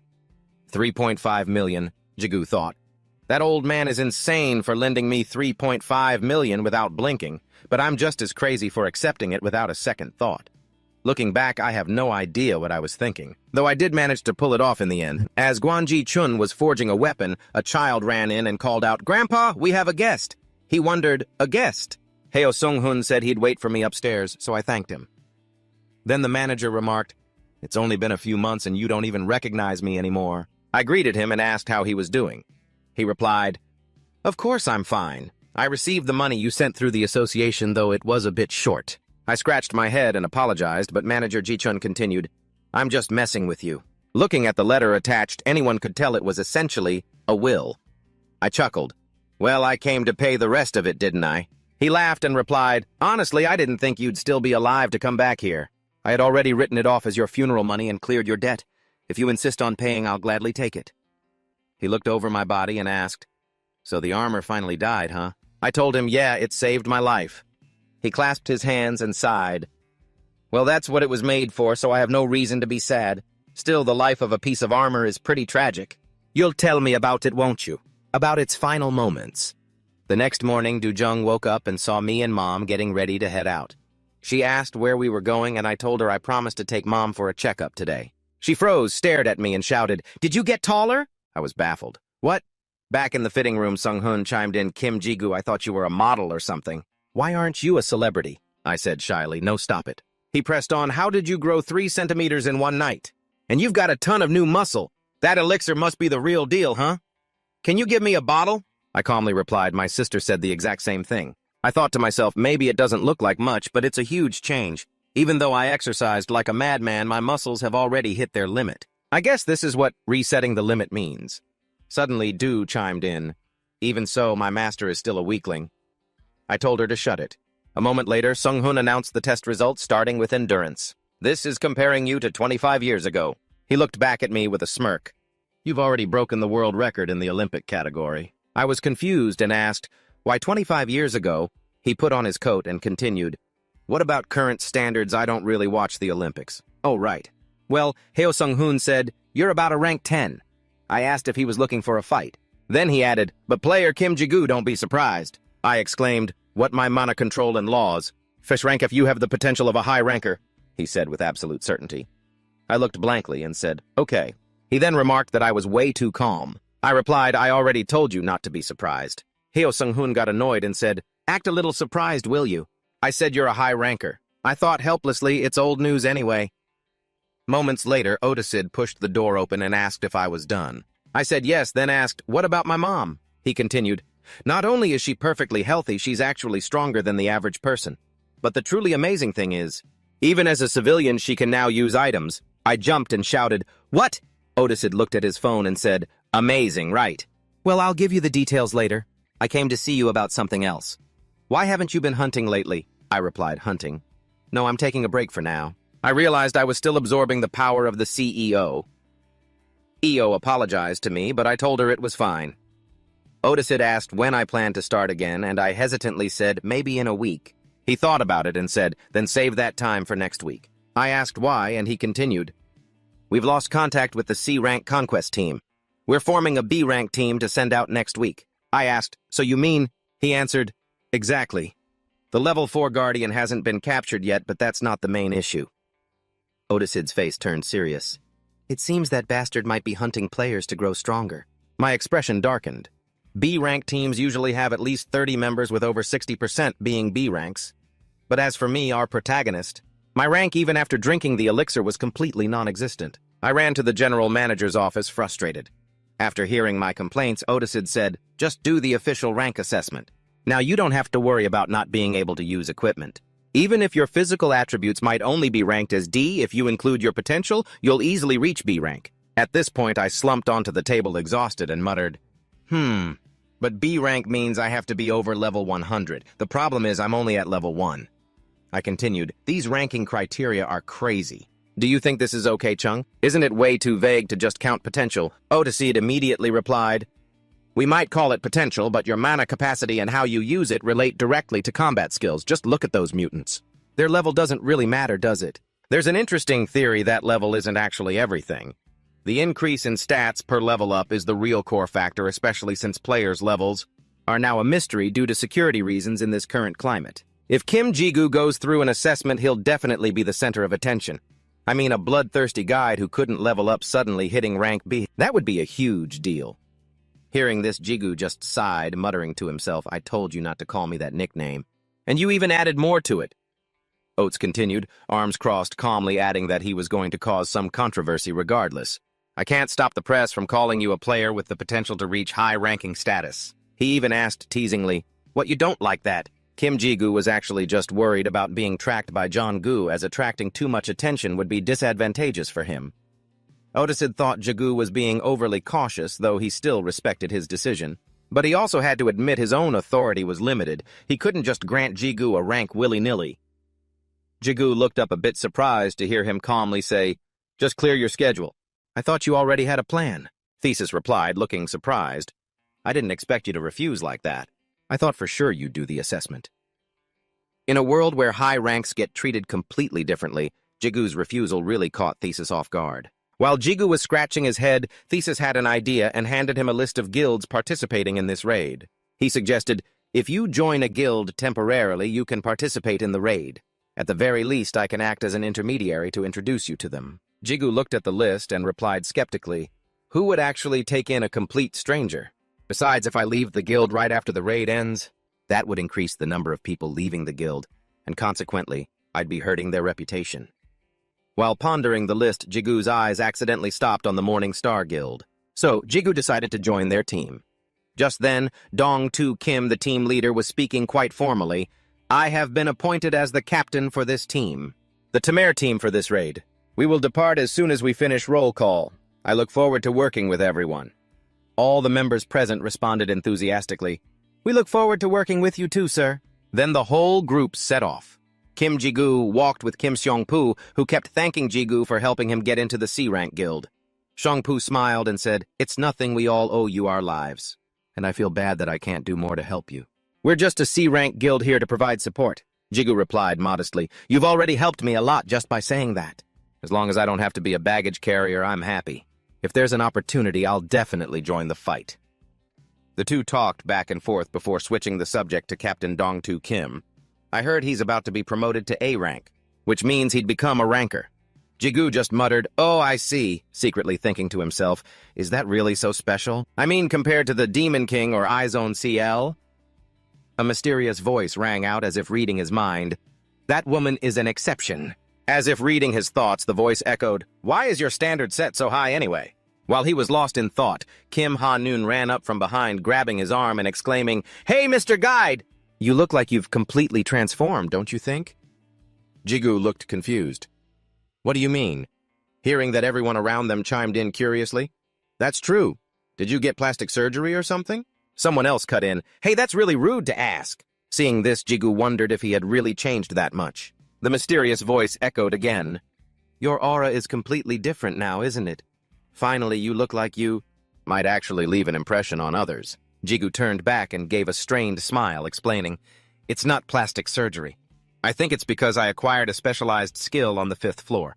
I just grew a little taller. The mysterious voice scoffed. Making excuses, are we? As soon as he finished, someone exclaimed, "Wow, I'm so jealous I didn't even know a skill like that existed. I wish I could get a skill like that too." The mysterious voice cursed, "Damn, they actually believe him." Jigu quickly shut it up. Shut up. The protagonist's party continued on. Unexpectedly, a B-rank tamer team had taken notice of them. Now, on the 4th floor of the tower Dong 2, Kim ordered, "Search team proceed to hunt down the guardian spirit, everyone else take a rest." The protagonist's group sat down near a tree nearby. "I've been watching for a while, so let me get this straight. Kim Seong-woo is the archer. Kim Ha-nul is the mage. Du Sung-woo is the swordsman, and Jun Jae-won is the warrior, right? Then why is the guild called Morning Star? I mean, in English, a morning star is a spiked mace, but nobody in the team uses one." Hearing that, Kim Seong-woo and Jun Jae-won burst out laughing. Kim Seong-woo's face turned bright red, and he shouted, "Hey, cut it out!" Du Sung-woo stepped in to explain, "Seong-woo chose the name because of you, sir.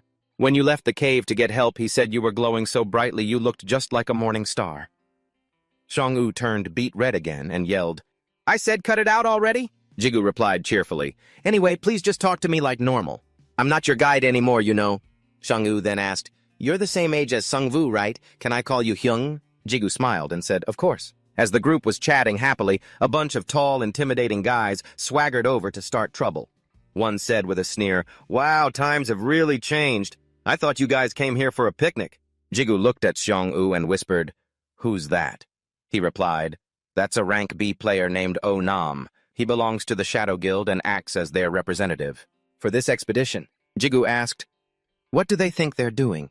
Seong-woo continued, "Well, you could say they're pretty famous. They're obsessed with power and live by the motto, 'Only the survivors are the adapters.' They also value traditional values and rigid hierarchy above all else. They really pride themselves on loyalty." Then he added bluntly, "To put it simply, they're just a bunch of outdated geezers." The guys continued to provoke them. "Pathetic. I guess that's all a bunch of rank Cs are good for, huh?" Javon lost his cool and growled, "What did you just say?" The guy challenged him again. "I asked, did you guys come here for a picnic? Must be pretty proud of yourselves for getting to join a rank B subjugation team, right? You should be the ones on high alert, but instead, you're just lazing around and running your mouths here.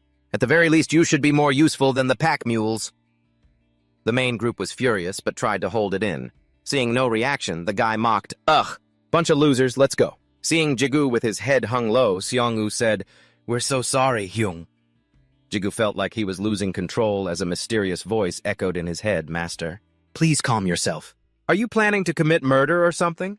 Keep your emotions in check." Jigu couldn't control himself and thought to himself, "What is this? I already knew this was going to be annoying, but I didn't think it would be this bad. Like some kind of trauma side effect, huh?" Suddenly, a voice spoke up, bringing him back to his senses. "What's going on?" Dong Kim said, "It looks like something is in disarray." "Oh, aren't you looking to interrogate me? As the leader of the subjugation team, I need to know the situation." Jigu got an idea and said, "There's a small issue, but because of that, I actually wanted to ask the leader for a favor." Dong Kim looked at him and replied, "What is it?" Jigu braced himself, stood up, pointed at the tall guys, and declared clearly, "I want to duel the rank B player Oh Nam. After all, it's better to resolve bad blood between team members before the battle starts, right?" Oh Nam looked surprised. "Huh?" People gathered around and started whispering, "What are they going to fight?" Dong Kim, seeing his confidence, asked, "Is that really okay? The gap between rank C and rank B isn't just about levels." Jigu had already considered this and said, "I know. That's why I want to add one more condition. You know, right? The rank C players of Morning Star are all reserve members, while the rank B players of Joker are the main attack force, correct? But practical combat experience matters way more than levels, doesn't it? So if I win, I want the two teams to swap positions." Jigu looked at Seong-woo and continued, "Sorry for not asking you first, but please trust me just this once." Oh Nam laughed. "Hold on. Who do you think you are to decide that you haven't done anything useful for us? So why should I—" Before he could finish, the main character shouted, 500 million. If I win, you get 500 million. That's not a bad deal, is it?" Oh Nam's cronies turned to him and whispered, "Really, you'd spend that much money just to shut him up? What am I supposed to do, play dumb with everyone watching us? If that's the case, it's a steal. I mean, there's no way I can lose anyway." Dong Tu Kim stood there deep in thought, knowing the match was coming up soon. As the leader, I have to make sure no unnecessary trouble happens. That is, if what I just sensed wasn't just an emotional reaction. I'll prove it right now. After a moment of consideration, he spoke up. Fine. As the leader, I agree. As soon as he said it, the two of them stood face to face. Dong-Tu Kim set the rules: no weapons allowed, no lethal attacks, and the match ends if one side admits defeat. Pooh, standing on the side, was worried, but the main character, Jigu, gave him a nod. It was his way of saying, I've got this. He glanced at Ju to check the distance. Is this distance far enough? Ju replied, that's enough. The connection range will keep expanding to help you develop your abilities. Master, so please be careful, the system warned. Oseok-nam sneered openly as he looked at him. If it ends too quickly, where's the fun in that? All right, bring it on. Jigu stayed cautious. He knew his opponent was a B-rank player, and he likely had plenty of openings. Wait, is that a stance? Looking at his build, he's a typical dealer who relies on raw strength for close combat. Or maybe even though he's B-rank, he's definitely hiding some kind of latent power. But first, I need to close the distance and take the initiative. No need to probe too much. I'll trust in my boosted burst capabilities. Thinking that he lunged forward to attack. Oseok-nam's face didn't even flinch. Is he that confident in his defense, or does he have an instant counter-attack skill, he thought as he charged in. Crap, it's too late to pull back my punch now. When he counters, I have to dodge quickly to prepare for the next strike. Thinking that the protagonist threw his fist straight at him, what shocked him was, he didn't dodge at all. With just one hit, he sent the guy flying 100 meters. Oseok-nam was left lying on the ground, foaming at the mouth. Everyone watching was left speechless. Finally, Dong-Tu Kim shouted, "The winner is the player Kim Jigu!"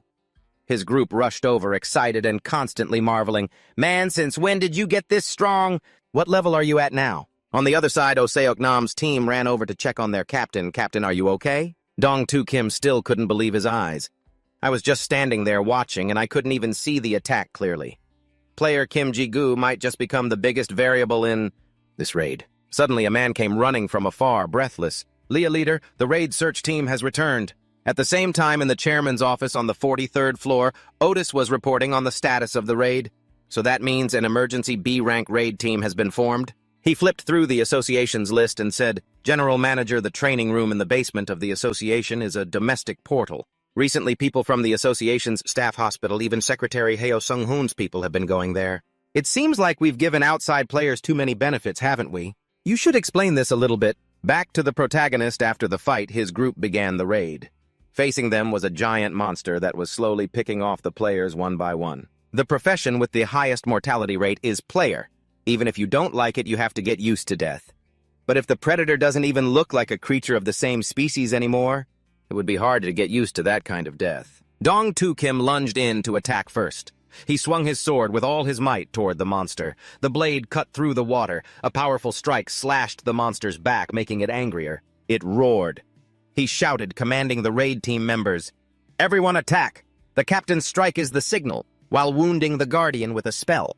The strongest of the group members would drive it into a frenzy. Those in the back would step forward, creating an earthen wall in coordination with the shield bearers, all attacking the creature at once. In this way, they would block the guardian's attacks. Everyone would throw the pre-prepared explosive items over the shield wall, while those at a distance would use long-range attacks, a simple but effective strategy. At that point, the beast would be caught in a dilemma, and finally it would be completely eliminated. However, Kim Jigu turned back and warned Seo-Poo to be careful. He instructed him not to rush forward, but to stay back and observe the situation. He asked confusedly why he was giving such instructions because, after all, didn't they already take the main position? Before he could finish, Seo-Poo skidded to a halt. Suddenly, a terrifying sound erupted, and the ground shook violently amidst a cloud of dust. A dark shadow appeared out of nowhere. Dong-Tu Kim felt tense. Kim Jigu knew the biggest problem with this strategy. It was that if it failed, everything would spiral out of control. The result was exactly that. Not only was the beast not destroyed, but it had returned even stronger than before. Dong-Tu Kim's sword clashed with the creature's blade, and he was immediately thrown back. His teammates saw him fly away and panicked, shouting his name. Dong-Tu Kim groaned in pain. He asked his teammate if he could provide support. The teammate replied yes. Dong-Tu Kim asked how long it had been. He estimated about 30 minutes had passed. The teammate replied that it hadn't even been 5 minutes yet. Dong-Tu Kim praised Captain Dong-Tu Kim for being so amazing for holding out against the monster like that. Over here, Dong-Tu Kim was focused on the fight. Once he found an opening, he leaped toward the beast. Dong-tu Kim continued to use his Hydro Slash to attack it. After slashing the monster once, Dong-tu Kim glanced to assess the situation. He frowned, realizing its wounds were healing too fast. Dong-tu Kim immediately alerted his teammates about its regeneration ability. That's exactly why Foz can rival a high-level guardian. He ordered the main squads 1 and 2 to switch positions and the support team to prepare for battle. Everyone followed the orders of Dong-gyu immediately as Xiaoyun turned and called out to Kim Ji-gu. He told Ji-gu that he should also get ready, and Ji-gu replied, "I understand." After that, he just slowly walked toward Foz and Sung-woo. Seeing Ji-gu moving toward Foz, screamed a warning, telling Kim Ji-gu that doing so would be extremely dangerous. Ji-gu acted as if he didn't hear Sung-woo's warning at all. Just as Ji-gu stepped very close to Foz, and its blade was about to sweep past his shoulder, unexpectedly Foz's blade couldn't touch him. He smiled because his theory was correct. He had discovered that all players who quickly finished the tutorial didn't know that Foz's attack patterns were exactly like an ordinary orc's.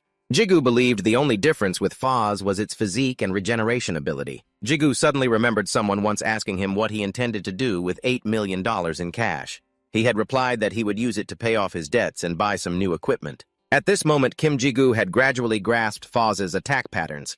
He was confident he could defeat it, and Ji-gu deemed this the perfect opportunity. To test the power of his new fused ego, Ji-gu dashed as fast as lightning, catching Foz off guard before it could even see his figure. Ji-gu had slashed its body 3 times in a row. His speed was thanks to Hermes, his level 45 equipment with 30 strength, 89 dexterity, 12 endurance, and 40 mana. Movement speed increased by 15%.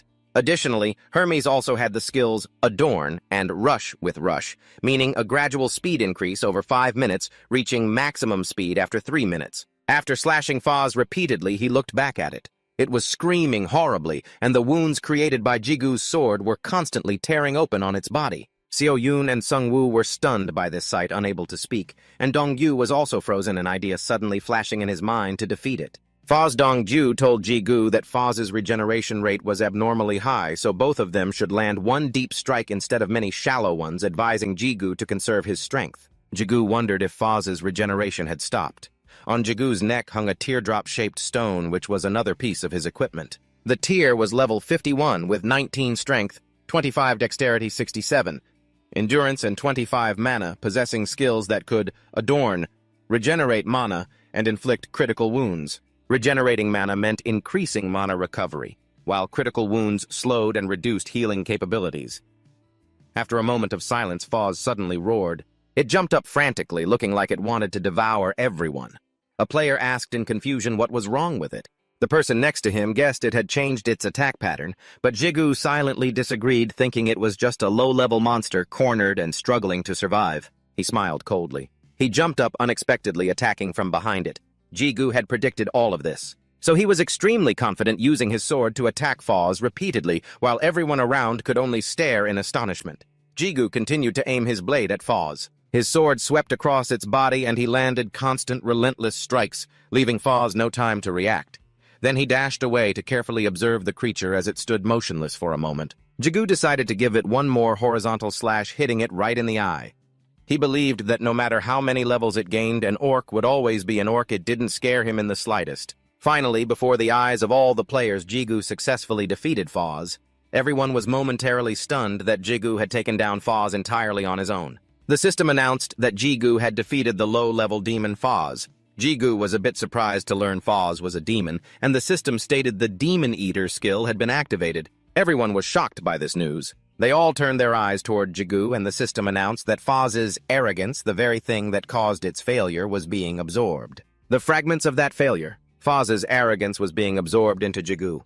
Foz was destroyed, and the dust and smoke gradually cleared, with Dong-gyu finally giving orders after being stunned for a moment. He told the injured members to focus on recovery, and those who didn't fight to start collecting gear, also warning them not to let their guard down. Everyone agreed, and Dong-gyu quietly called Ji-gu aside, saying he had something personal to discuss, so Kim Ji-gu followed him to a quiet spot, wondering why Dong-gyu wanted to talk. Kim wanted to speak with him privately, perhaps because the guard's corpse had vanished, and he also thought Dong-gyu might blame him for all the spirit stones and items disappearing. But he quickly dismissed those two possibilities because Dong-gyu had no proof to pin it on him. If that wasn't it, why did Dong-gyu want to see him alone? Very quickly, he learned the reason Dongyu simply wanted to invite Jigu to join his guild.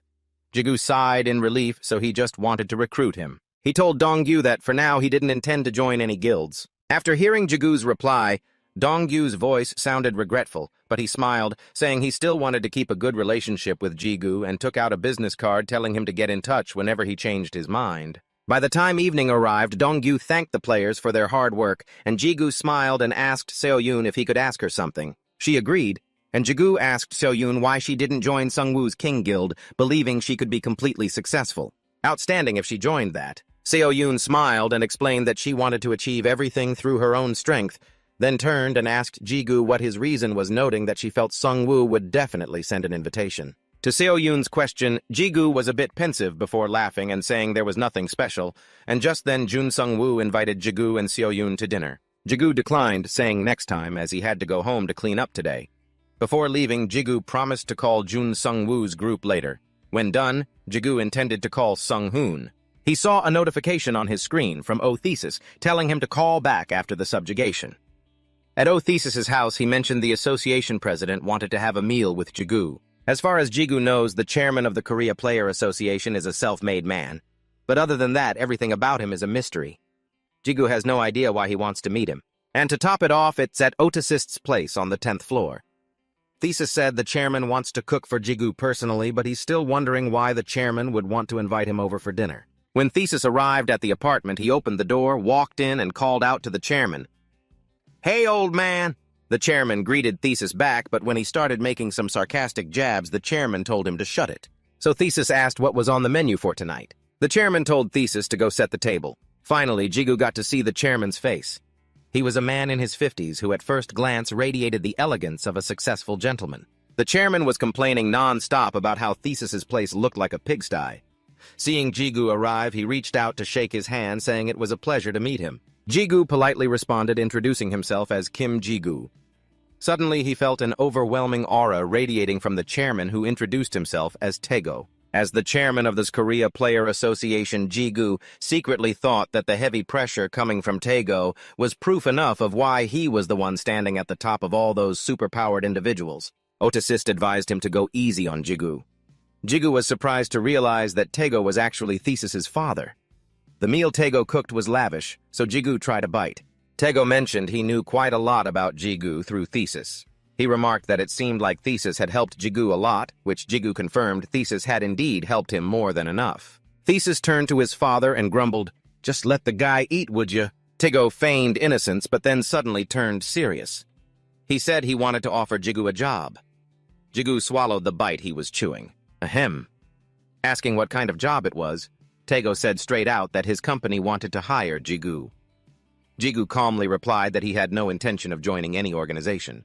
Taego cut him off, saying that wasn't what he meant at all. He clarified that he wanted Jigu to become a mercenary for the association. Later that night, Jigu returned home. Jigu recalled Thesis's words that although his father could be a bit blunt, he didn't intend to force him. Thesis had also mentioned his father wanted to give Jigu a title, so that he could comfortably receive help from the association. Jigu felt that Taego's offer wasn't bad. After all, Thesis had said as much.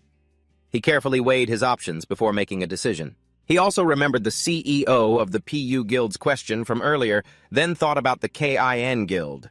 He mused that while he had been hanging around as a level 1 Sukvu had already become the guild master of one of the top 10, the strongest guilds in Korea. He felt he already owed Sukvu too much. Because of that, he couldn't be a burden to him any longer. He wanted to stand on equal footing. Jigu promised to meet Sukvu in the tower, in another development deep in a forest. An explosion occurred. A player in a mage outfit felt annoyed that the prey had slipped away. A player in iron armor told him to leave it to him to finish it off. The mage player warned that the target was coming. It was a saber-toothed tiger. It charged toward the armored player, who swung his sword in a wide arc to strike it down. Seeing the prey was dead, the mage player asked if they should keep going. The armored player suggested hunting 2 more.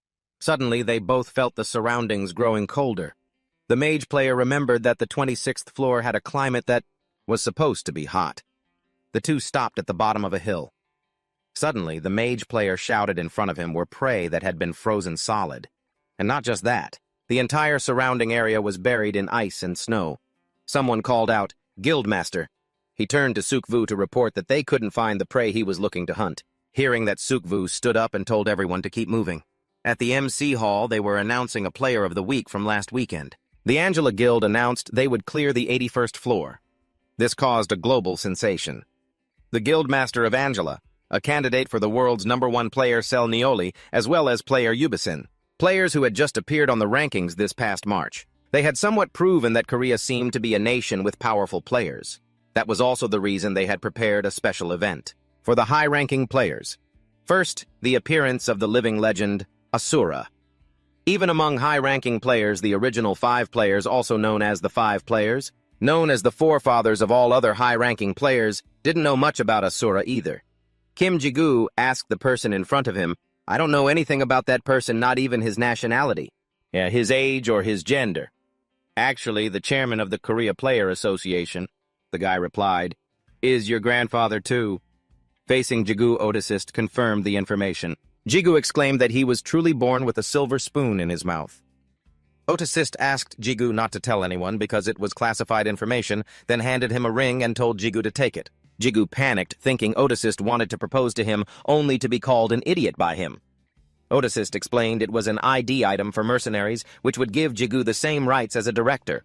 Otisist also had Sung-hoon follow him as his secretary. Otisist gave Ji-gu benefits like a high-level player regarding things related to the tower or clearing gates. And every time a mission was completed, Ji-gu would receive a reward. The association could buy back items Ji-gu earned during missions without any discounts. Plus, he could turn down any mission he wanted. Ji-gu exclaimed, "That's incredible!" In New York at the I-Zone Guild headquarters, Jojo went to the Guildmaster's office to meet I-Zone CL. As soon as he greeted the Guildmaster, Jojo started coughing like a chicken. I-Zone asked him what was wrong, but Jojo didn't answer the question. Instead, he pleaded desperately to go to Korea. I-Zone agreed right away and said he would open a branch in Korea. And he would make Jojo the director so he could do whatever he wanted, even get his revenge. He also granted him number 9. Hearing number 9, Jojo immediately understood it was the number 9 sword. He hissed his thanks to I-Zone, but little did he know he was just a stepping stone for I-Zone's revenge. Kim Ji-gu was being driven away by Sung-hoon. In the car, he was lost in thought about the holy sword. It had become significantly stronger since absorbing Kalyon, but Ji-gu didn't know how to wield it yet. He asked L, but even though L had awakened his power, "Since your memories are still incomplete, you have no idea why Ji-gu is asking you again. You said you still don't know how to use the ego fragment we got from Chunky's ego. But you've already absorbed Ferez's ego. How do you feel? Has anything changed?" Ju hadn't answered yet, but Sung-hoon, who was right there, spoke up and asked if Ji-gu had changed his hairstyle. Ji-gu laughed it off and replied, "Yeah, I realized it was a bit messy, so I trimmed it a little." Ju assumed Sung-hoon could hear the two of them talking, but Ji-gu thought, "No way, that's impossible." He asked Ju again about the fragments, but Ju gave that same "I don't know" answer, which made Ji-gu clearly annoyed, muttering to himself, "What was I expecting from him anyway?" Suddenly remembering he didn't know where he was going, Ji-gu turned to ask Sung-hoon. Sung-hoon said they were heading to the unique gate in Yosu, but the gate's readings had been fluctuating. It was bouncing between rank F and rank C, and Ji-gu just needed to clear it. Ji-gu told Sung-hoon he felt a bit restless because this was his first mission as a mercenary. Sung-hoon said he'd go in with Ji-gu to gather intel, and suddenly they realized they'd already hit the highway. Ji-gu only then remembered his young potatoes. Sung-hoon told him that at the Mercenary Association they'd be assigned a code name. When Ji-gu heard code name, he immediately thought of something like Asura or Demon Lord. Sung-hoon informed him that it had already been decided in this morning's meeting, and Ji-gu's code name would be the Porter. Ji-gu didn't look too happy hearing such a ridiculous nickname, but then he thought his kids back home might actually like it. Beside him, Sung-hoon couldn't help but smirk, which made Ji-gu. Having just calmed himself down, he couldn't help but get ticked off. At the gate, Ji-gu was still chewing on a piece of fried snack when someone came to greet him, using that lovely Porter nickname, of course. The director of the Players Association in Yosu bowed respectfully to Ji-gu, which made him feel a bit awkward. He quickly told the man to lift his head. Ji-gu still wasn't used to this nickname, so he told him to just call him by his name. Sung-hoon, standing nearby, hadn't stopped laughing at Ji-gu's new title. Ji-gu was incredibly annoyed by the constant smirking and couldn't help but snap, "Are you, finding this funny?" Switching to business, someone explained that this gate appeared a few days ago and is believed to be a unique gate that no one has entered yet. Sung-hoon decided the goal was still just reconnaissance. As planned, he asked about the manpower. A guy said if he requested it, they could assemble a Rank B raid party, and they'd already gathered the necessary equipment in the management office. As soon as Jigu and Sung-hoon were ready, they could leave. Just as Sung-hoon and the others were exchanging information, Jigu walked toward the gate. The two of them frantically called him back, and the others hurried over too. They wanted to hold him back. After all, this was a unique gate, and for Jigu to just walk up like that was reckless. But Jigu didn't care. He just double-checked with L and Ju. Were they absolutely sure? They confirmed it with him. Jigu reached out and touched the gate. Instantly, cracks appeared on it. The people behind him frantically shouted to contact headquarters. They requested support from the nearest guilds. As for Jigu, he realized it really was an ego. The moment his hand touched the gate, a notification popped up accepting the link. At the scene, things were chaotic. Someone asked, "Any word from South Korea yet?" The other end reported they'd be there in 15 minutes. Kim Jigu was standing in front of the gate, hesitating to accept the connection to this gate. Or perhaps it was another ego. Just as Jigu was about to connect, Sung-hoon lunged forward and pulled him away. By the momentum, Jigu was dragged right into Sung-hoon's handsome face. That made even thick-skinned Jigu blush. The guys standing behind them witnessing this hero saves the porter romantic scene were so embarrassed they just froze. After pulling Jigu away from the gate, Sung-hoon took him to a temporary container office. He spoke to Jigu in a not-so-pleasant tone. Jigu knew he was at fault, so he kept quiet. Silence is golden. With that same tone, not sure if he was praising or scolding, Sung-hoon said, "You triggered a gate break this time. Who knows what'll happen next? Are you planning on controlling a whole pack of monsters?" Jigu sheepishly scratched his head, giving a vague answer to move past it. As for what just happened, Jigu was also confused. He asked Sung-hoon what had just occurred. Sung-hoon said the gate had returned to its normal state. Then he asked Jigu if that was a gate break. Jigu wasn't sure. He knew a little bit about what happened, but since it was his first time, he couldn't explain in detail, but it was probably because of Ju's unique skill. Hearing it was Ju's unique skill, Sung-hoon didn't ask further. He handed Jigu a traditional Korean mask. Sung-hoon explained that because there were signs of a gate break, the area was now full of emergency summoned players and the press would be arriving soon. Sung-hoon knew Jigu didn't want to be in the news, so he told him to quickly put on that absurd, funny-looking traditional mask. Jigu didn't mind the mask, but with the lipstick Sung-hoon personally applied, he was absolutely speechless. After an hour of discussion, they decided to let Jigu enter the gate alone. Although there were a few objections, the association handled it. It really shows that the association is the best and mercenaries are the best. Sung-hoon worriedly asked Jigu if he was sure about going in alone. But Jigu was very confident. It was related to his unique ability anyway. He asked Sung-hoon to have everyone wait outside the gate as a precaution. After that, Jigu accepted the link with the gate. He vanished into the gate. Under the full moon, the space was eerily quiet. Kim Jigu had entered the gate alone. Suddenly, he heard a notification, "Checking your worthiness." Kim Jigu didn't understand what worthiness meant here. He remembered before with L and Ju he only had to give a name, but maybe this gate was different. Ju spoke up, feeling insulted, thinking Jigu was making them look cheap. Jigu took off the mask and asked L and Ju, "Is it true that I just need to clear it?" Du isn't sure either, but it agrees with the plan to just wipe everything out first and see what happens. The night space is gloomy and cold, and a lone figure makes Jigu shiver in fear. Io says it can feel a damp, dreary, magical aura, while Du seems quite pleased with this place. Jigu goes to search for the center of the strongest magical energy, but suddenly Du speaks up, telling Jigu it doesn't think they need to do that. Just then, something appears to be heading toward Jigu from ahead, an army of skeletons. Suddenly, Jigu spots a headless knight among the bone soldiers. This is his first time seeing a real-deal headless knight, but he feels like dropping a mini-boss right at the entrance is a bit overkill, a bit too much. Immediately, Jigu enters combat mode, calling for Du and Io to boost his speed. Jigu streaks through the skeleton mob, heading toward the headless knight like a bolt of lightning. He says that usually in a situation like this, people tend to behead the leader first. Du quickly speaks up, saying, "It doesn't even have a head."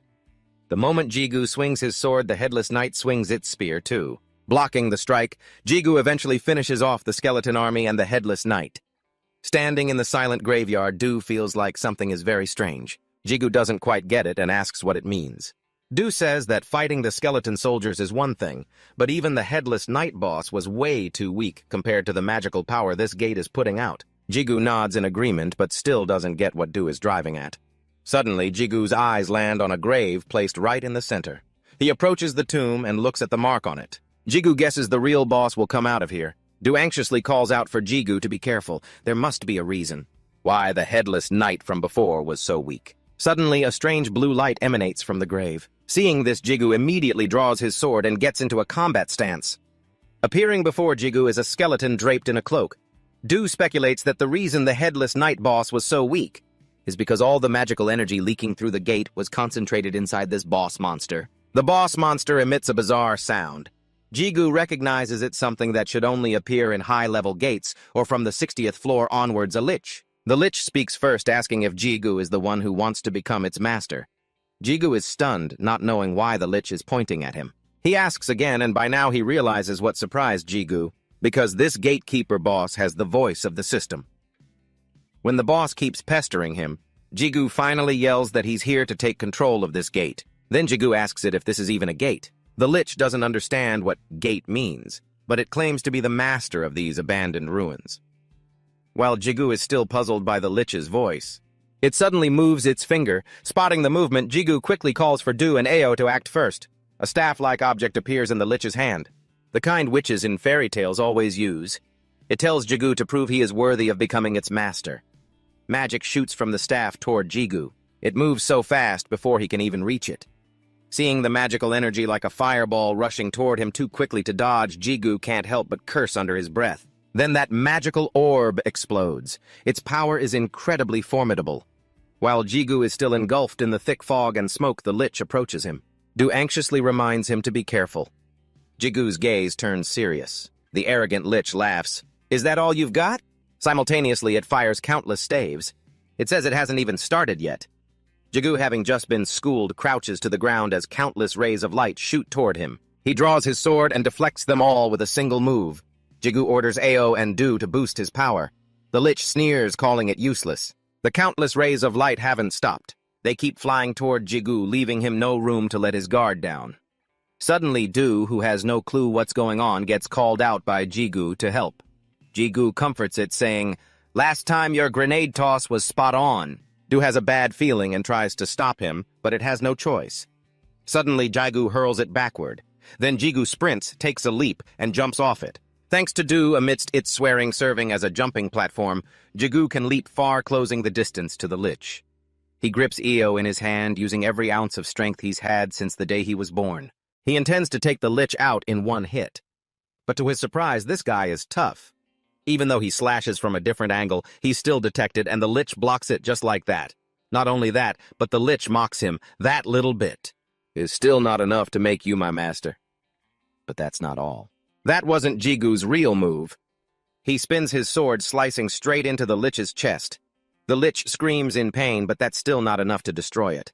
In a flash, it stands firm and even complains that Ao is annoying. At this moment from the sky, countless rays of light, too many to count, light up the entire area, pointed straight at Jigu's head. It makes him want to pay a visit to the lich's ancestors. Du is worried because they won't be able to dodge this. El suggests it will lock them down. It seems determined. Jigu calls for El to move forward.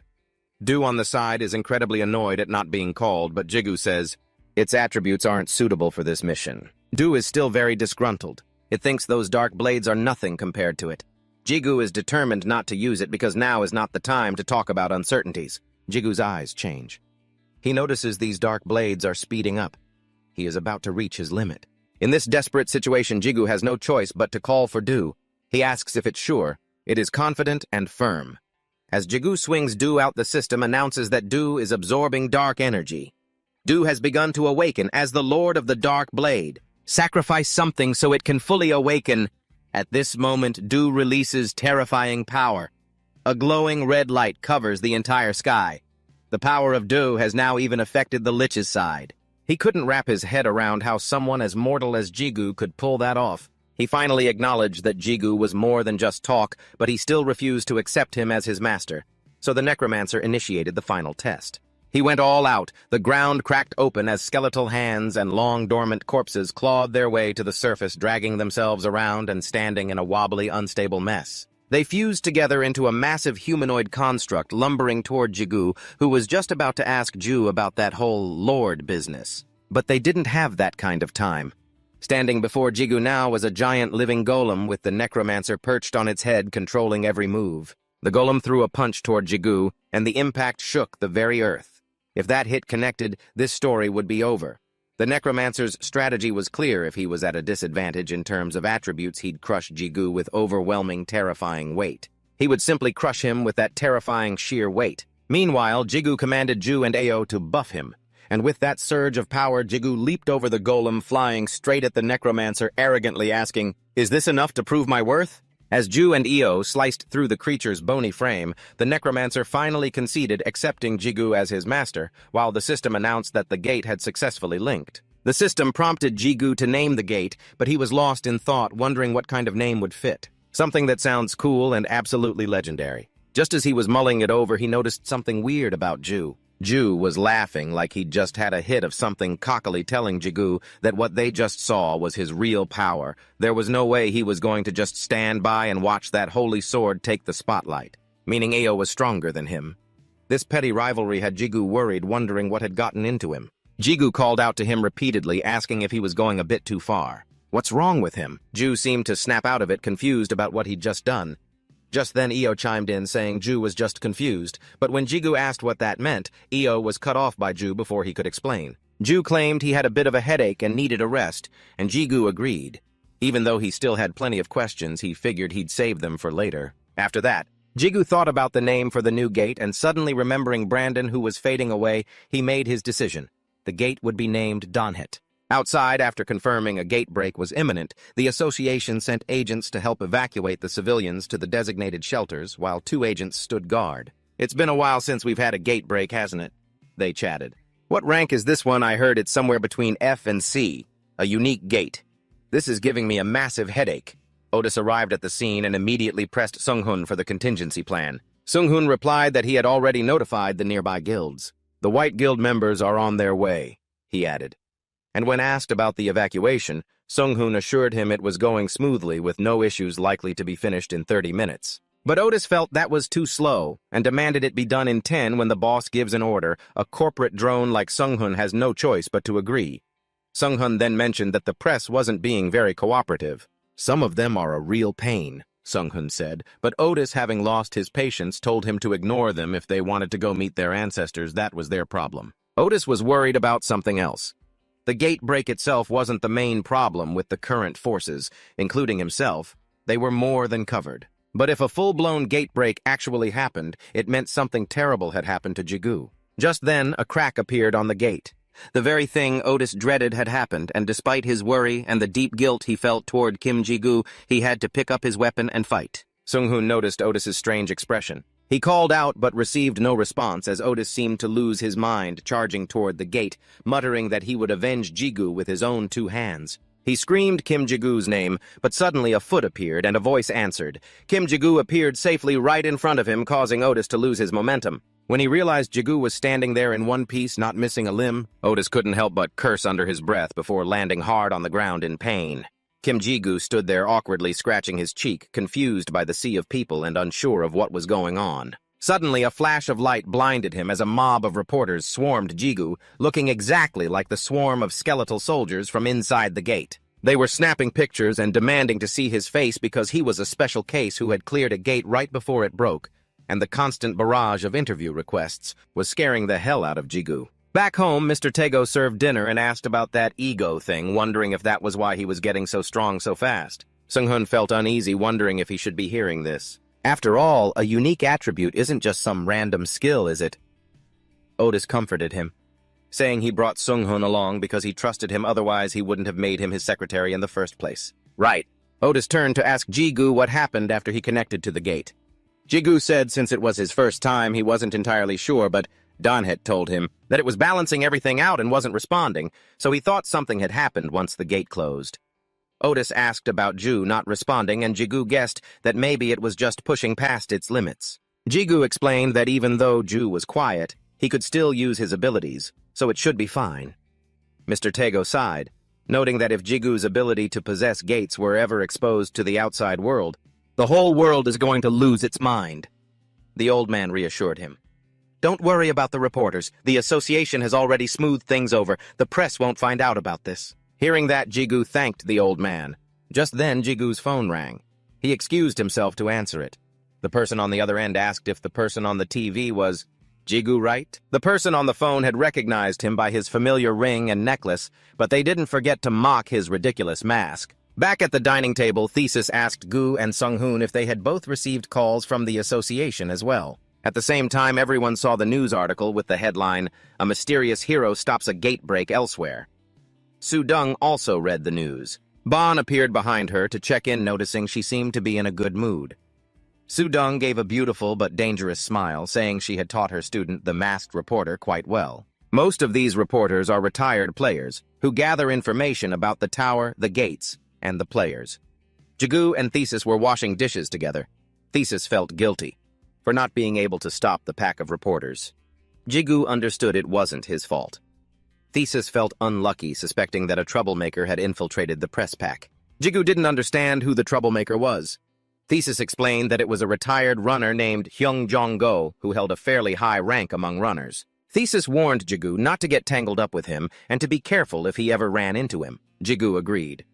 At the Dongmoon Gate shop, senior manager Kwan said that Jigu was now interested in collecting items, a bad habit as the ego was selfish and power-hungry. Jigu sighed, guessing that Ju would have said the same thing if it were awake. Without Ju's constant noise, Jigu felt quite empty. Elle apologized because it couldn't chat with Jigu, like that loudmouth could. Senior manager Kwan saw Jigu muttering to himself and asked what was wrong.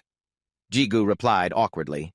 The senior told Jigu he had seen him on the news and that he was pretty famous now. He said he recognized the tear and the helmet and teased Jigu by asking if he needed to pay him an advertising fee. Jigu said that was exactly why he had come. Senior manager Kwan was startled, thinking he was actually going to demand an advertising fee. Jigu said that since things had turned out this way, he didn't think he should stand out anymore. He needed something to help hide his identity. The senior understood that he was looking for a mask. He didn't forget to bash the mask for being so ugly it was offensive, but he didn't have anything like a mask in his shop. Jigu said he wasn't looking for a mask. He explained that the ugly mask wasn't something he had bought. The senior asked what he was looking for. Jigu explained that egos and masks were easy to identify, and for the mask, he just didn't need to wear it anymore. The necklace hadn't caught the media's attention yet, but the problem was the rings. He couldn't be without them, so he was looking for a way to hide them. The senior's tone wasn't very happy. He pointed him toward some gloves gauntlets and told him to take a look. He only had a few, not many. By now, Jigu had successfully managed to bond with the gauntlets after a few failures. But bonding with the tear and the helmet was easier. Jigu guessed it was because his ability to possess egos had increased. Elle agreed that was true. Before, his possession ability was only enough for Elle and Ju. But compared to then, Jigu was much stronger now. Elle quickly corrected itself, saying it didn't mean to imply he was weak back then, but perhaps the egos at the time didn't like the names Jigu had given them. Jigu understood and told Elle not to comfort him. Jigu thought he shouldn't choose any gauntlets with flashy designs. Finally, he picked one up.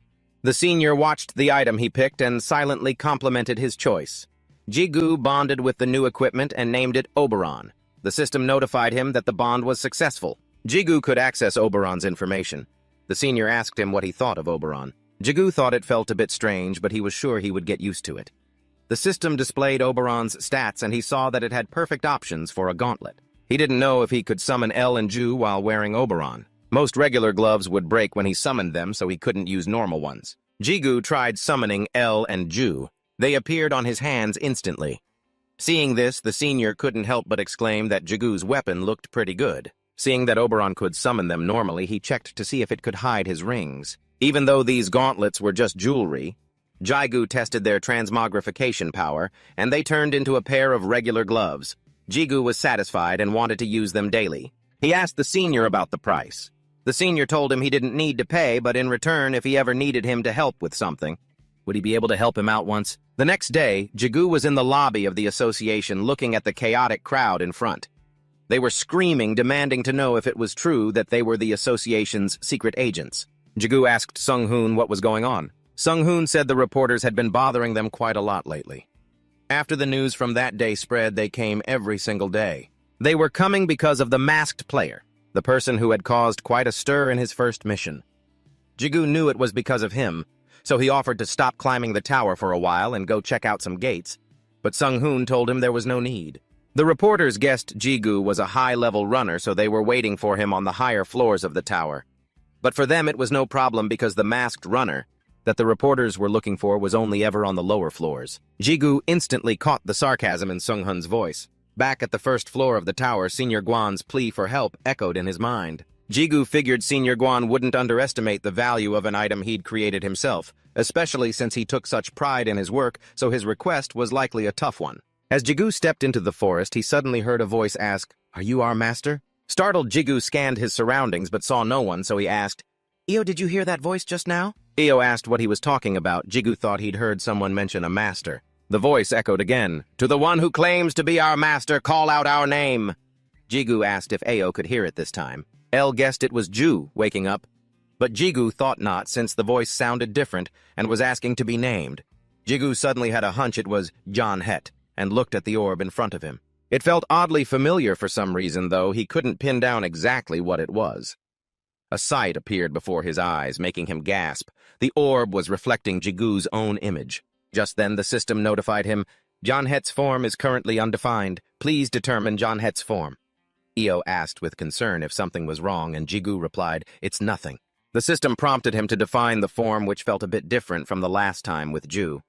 Jigu asked Ao if she knew how to do it. Ao told him to place his hand on the orb and imagine the form he wanted. Jigu did as she said, imagining what he desired as if he were communicating with John Het. He said, "Even though we've only been together for a short time, John Het, you've saved me time and time again, until you perished." He wished for John Het to continue protecting him as before. Jigu wanted John Het by his side to keep him safe. A beam of light flew toward Jigu and transformed into a small button. It looked like Iron Man's activation switch. A cheerful voice rang in Jigu's ear. "Master, I am so happy we can be together again, Master." Jigu noted the phrase, "be together again." He guessed it was indeed John Het. The system notified him, "John Het's ego has inherited its memories." Jigu wondered if this inherited memory was truly the same John Het he knew. John Het happily told him that it was indeed the same John Het, and it was overjoyed to be reunited. Jigu also seemed genuinely happy, quite different from the image he had originally imagined. He had thought it would be more like a silent, stoic knight protecting him, but its voice sounded surprisingly childish. Jigu signaled for it to merge. Io introduced herself to John Het. It remembered her and was also delighted to see her. Jigu realized John Het was merging with him. It wasn't an accessory like El or Ju. This was the result of applying his wish to John Het, inheriting the memories of that name. It also had the original Reflect skill, along with new abilities John Het gained when it functioned as a gate. After checking John Het's status board, Jigu couldn't stop praising it, so he wanted to test its capabilities. Jigu had spent a week climbing the tower while focusing on understanding the states of each ego. Even with the original John Het, the new Open/Close skill allowed him to open and close a gate. Although it was Jigu's skill, he still couldn't truly step inside, and the monsters within didn't listen to his commands either. Even so, Jigu found the skill incredibly useful because he could trigger a gate outbreak if he wanted to, provided he could fully master the ability. If he could pull that off, Jigu's power would likely surpass anyone else's. Next were Absorb and Dominate skills related to John Het's growth process. Absorb allowed John Het to grow by consuming other gates, and Dominate allowed it to absorb a lower rank gate and take control of it. Reading the description, Jigu understood the basics. John Het told him it only worked on gates he already owned, so it seemed this skill had its limits. Jigu wanted to try it immediately, but perhaps that was a task for later. First, Jigu needed to deal with this massive thing in front of him, the 28th floor guardian, the Great Tiger Swordmaster. Jigu remarked that for the past week he'd only hunted weak monsters, so he wanted a challenge. Jigu gave the order to boost his physical strength and lunged toward the Great Tiger with a single strike. Jigu smirked, saying this is just enough to warm up. Afterward, he saw the Great Tiger's claws get slashed twice, drawing enough blood to fill a bucket. The beast howled in pain. Jigu just sneered as the tiger, enraged, swung its claws at him. He quickly leapt away and dodged it. It lived up to its name, the Great Tiger. It moved agilely, lunging at Jigu and swinging wildly. Jigu, unafraid, countered every strike. When the tiger couldn't take it anymore and tried to corner Jigu to finish him off, Jigu smiled cunningly. He commanded, "Reflect," and light bathed the area. Jigu noted these guardians were quite large, but once he got used to the size, fighting them became easier. He complimented Yanhet's reflect skill for its great utility, and Yanhet was delighted to be praised. After praising it, Jigu promised to feed it soon. The system notified him, "Ju is absorbing the great tiger." The guardian only dropped a single rank 6 crystal. It didn't drop any equipment, which disappointed Jigu, though he thought selling its carcass would still fetch a decent price. He worried about how the association would handle this if he returned to base, and reported it, but Jigu needed to keep his promise. He gave the command to open and tossed the rank 6 crystal into the portal that appeared. Jigu learned something new about Yanhet's abilities. This past week, the system notified him, "Gate received a skill. Monsters inside the gate have been empowered. The crystal can help Yanhet grow by absorbing them." Jigu had discovered Yanhet's potential and familiarized himself with his combination of strength and speed boosts. Even though Ju hadn't woken up yet, its power remained intact. Meanwhile, Io was leveling up steadily. Jigu wondered if he should go straight to the 30th floor. No, he'd decide once he reached the 29th. On the 29th floor, among a group of people in red robes, a guy spoke to the other side asking, "Don't you know who we are?" The guys in blue opposite them couldn't care less, feeling pretty confident in their own reputation, so the two sides just clashed. Jigu was nearby. He heard the sound of them brawling and realized he should probably go check it out. But Jigu didn't think it was a good idea to just get involved in something like that. On the other side, it looked like the red team was losing. The guy who spoke up earlier was busy cussing out the leader of the blue team. He threatened that if they laid a hand on them, the blue team wouldn't be scared at all, even telling them to hurry up and bring their leader to meet him, claiming he'd already dragged that scumbag over there. Before he could even finish his sentence, Jigu came out of nowhere and slammed his face into the ground with one move. Seeing the blue team leader getting grabbed by the hair like that reminded Jigu of something from the past. It made him lose his cool a bit. He felt like he recognized the guy. Jigu was still wondering why a bunch of ambushers would pick a fight with the plant club when another guy, seeing what just happened, panicked and shouted at his team not to. "Just stand there, there's only one of him." Jigu was radiating a dark aura, struggling to keep his composure. Later, while chatting with Jigu Dudung, learned that he had entered the Heavenly Gate, defeated the high-ranking elites inside, and retrieved the divine herb to heal his mother, a turn of events that even Jigu hadn't fully anticipated. Seeing his mother recovered and looking even younger than before, she didn't know whether to be happy or terrified. She then mentioned wanting the divine herb herself, but Jigu told her she was asking for too much. He looked concerned and said, "You've worked so hard for Mom, haven't you?" When his mother apologized to her son, he replied, "It's nothing, Mom. It wasn't that much trouble, really." Early the next morning, Otsid came to the house to talk to Jigu in private. He shyly accepted a thank-you gift from Jigu's mother for looking after him, and afterward they headed to a nearby pub. He asked, "Jigu, tell me, how on earth did you manage to get that divine herb? I had to hold myself back so hard from calling you about it." As he drank, he kept talking, but Kim Jigu wasn't really paying attention. Instead, he asked him straight out, "Are you interested in my mom?" The question made Otsid choke, spraying water all over Jigu's face. Flushing red, he stammered, "What did you say?" Jigu remarked, "Your face is bright red, you know. I've been suspicious for a while now." While wiping his face with a tissue, Jigu said, "I know you've been looking after my mother whenever I'm away. And I know it's not just because she looks younger, though. You were definitely more obvious about it today. Anyway, I'm rooting for you both. If Mom ends up with someone like you, I don't think my dad would mind." Otsid just turned red and stayed silent, then quickly changed the subject. "Let's get back to what we were talking about." Jigu asked him about that matter. "Did you bring the soundproof barrier generator?" Otis replied. "I have it in the car, but what's it for?" Jigu said the story was long and complicated, leaving Otis completely confused. A moment later, Otis flew into a rage, shouting, "What those sons of beaches actually did that? Give me their address, I'll strip them down and make them eat raw chicken." Jigu helplessly urged him to calm down. Afterward, he sighed. "Thanks for getting so worked up for me, but there's no need to be this angry. I'll take care of those bastards myself." Then Otsid offered some advice. Hey, revenge should come from a place of inner peace. He stood up, pointed a meat-laden chopstick at Jigu and said, "Speaking of inner peace, you can't live on an empty stomach, eat your meat." Jigu, having no idea what he was talking about, asked blankly, "What are you talking about?" Jigu brought up the revenge matter again. "I still have another debt to settle. What's the status of the guardian beast on the 4th floor? Otsid informed him that a C-rank subjugation team had been dispatched just yesterday. There are 37 people in total, and 70% of them are C-rank hunters. That's enough manpower to take down a 30th floor guardian beast. So they should be sending word of their success soon. Jigu replied, "What a shame, I was hoping to blow off some steam and get some exercise." Meanwhile, in a dark, gloomy forest, a man was running for his life, gasping, "I have to report this to the association."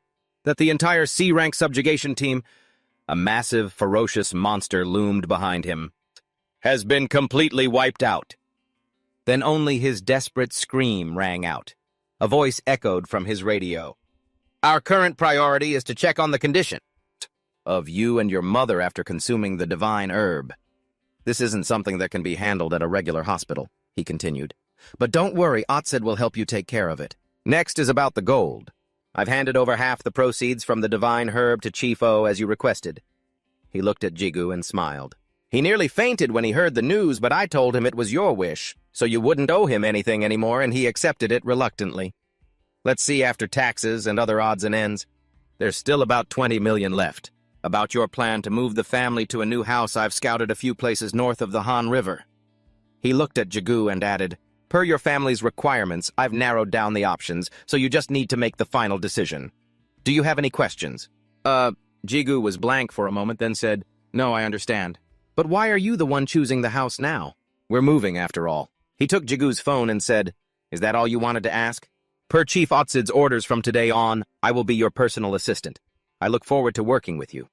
He saved his name in Jigu's phone as Hyo Sung-hoon. Jigu thought, is he always like this? That afternoon at the Dongdaemun area, Hyo Sung-hoon helped Jigu carry a few suitcases. He asked, "I've prepared everything according to your instructions, but what are you planning to do with this?" "That's 8 million in cash." Jigu replied, "Some equipment I bought on credit was destroyed, so I'm paying off my debt and buying some new gear." Hyo Sung-hoon wondered, exactly how much was it? Jigu's answer shocked him. 3.5 million, Jigu thought. That old man is insane for lending me 3.5 million without blinking, but I'm just as crazy for accepting it without a second thought. Looking back, I have no idea what I was thinking, though I did manage to pull it off in the end. As Gwanji Chun was forging a weapon, a child ran in and called out, "Grandpa, we have a guest." He wondered, "A guest?" Hyo Sung-hoon said he'd wait for me upstairs, so I thanked him. Then the manager remarked, "It's only been a few months and you don't even recognize me anymore." I greeted him and asked how he was doing. He replied, "Of course I'm fine. I received the money you sent through the association, though it was a bit short." I scratched my head and apologized, but manager Ji-chun continued, "I'm just messing with you." Looking at the letter attached, anyone could tell it was essentially a will. I chuckled. "Well, I came to pay the rest of it, didn't I?" He laughed and replied, "Honestly, I didn't think you'd still be alive to come back here. I had already written it off as your funeral money and cleared your debt. If you insist on paying, I'll gladly take it." He looked over my body and asked, "So the armor finally died, huh?" I told him, "Yeah, it saved my life." He clasped his hands and sighed. "Well, that's what it was made for, so I have no reason to be sad. Still, the life of a piece of armor is pretty tragic." "You'll tell me about it, won't you?" About its final moments. The next morning, Dujung woke up and saw me and Mom getting ready to head out. She asked where we were going, and I told her I promised to take Mom for a checkup today. She froze, stared at me, and shouted, "Did you get taller?" I was baffled. "What?" Back in the fitting room, Sung-hoon chimed in, "Kim Jigu, I thought you were a model or something." "Why aren't you a celebrity?" I said shyly. "No, stop it." He pressed on, "How did you grow 3 centimeters in one night? And you've got a ton of new muscle. That elixir must be the real deal, huh? Can you give me a bottle?" I calmly replied, "My sister said the exact same thing." I thought to myself, maybe it doesn't look like much, but it's a huge change. Even though I exercised like a madman, my muscles have already hit their limit. I guess this is what resetting the limit means. Suddenly, Du chimed in. "Even so, my master is still a weakling." I told her to shut it. A moment later, Sung-hoon announced the test results, starting with endurance. "This is comparing you to 25 years ago." He looked back at me with a smirk. "You've already broken the world record in the Olympic category." I was confused and asked, "Why 25 years ago?" He put on his coat and continued, "What about current standards? I don't really watch the Olympics." "Oh, right. Well, Hyo Sung-hoon said, 'You're about a rank 10. I asked if he was looking for a fight. Then he added, "But player Kim Jigu, don't be surprised." I exclaimed, "What my mana control and laws? Fish rank if you have the potential of a high ranker," he said with absolute certainty. I looked blankly and said, okay. He then remarked that I was way too calm. I replied, I already told you not to be surprised. Hyo Sung-hoon got annoyed and said, act a little surprised, will you? I said you're a high ranker. I thought helplessly, it's old news anyway. Moments later, Otisid pushed the door open and asked if I was done. I said yes, then asked, what about my mom? He continued, not only is she perfectly healthy, she's actually stronger than the average person. But the truly amazing thing is, even as a civilian, she can now use items. I jumped and shouted, what? Otisid looked at his phone and said, amazing, right? Well, I'll give you the details later. I came to see you about something else. Why haven't you been hunting lately? I replied, hunting. No, I'm taking a break for now. I realized I was still absorbing the power of the CEO. EO apologized to me, but I told her it was fine. Otisid asked when I planned to start again, and I hesitantly said, maybe in a week. He thought about it and said, then save that time for next week. I asked why, and he continued, we've lost contact with the C-rank conquest team. We're forming a B-rank team to send out next week. I asked, so you mean? He answered, exactly. The level 4 Guardian hasn't been captured yet, but that's not the main issue. Otisid's face turned serious. It seems that bastard might be hunting players to grow stronger. My expression darkened. B-rank teams usually have at least 30 members with over 60% being B-ranks. But as for me, our protagonist, my rank even after drinking the elixir was completely non-existent. I ran to the general manager's office frustrated. After hearing my complaints, Otisid said, just do the official rank assessment. Now you don't have to worry about not being able to use equipment. Even if your physical attributes might only be ranked as D, if you include your potential, you'll easily reach B rank. At this point, I slumped onto the table exhausted and muttered, but B rank means I have to be over level 100. The problem is I'm only at level 1. I continued, these ranking criteria are crazy. Do you think this is okay, Chung? Isn't it way too vague to just count potential? Otisid immediately replied, we might call it potential, but your mana capacity and how you use it relate directly to combat skills. Just look at those mutants. Their level doesn't really matter, does it? There's an interesting theory that level isn't actually everything. The increase in stats per level up is the real core factor, especially since players' levels are now a mystery due to security reasons in this current climate. If Kim Ji-gu goes through an assessment, he'll definitely be the center of attention. I mean, a bloodthirsty guide who couldn't level up suddenly hitting rank B. That would be a huge deal. Hearing this, Jigu just sighed, muttering to himself, I told you not to call me that nickname.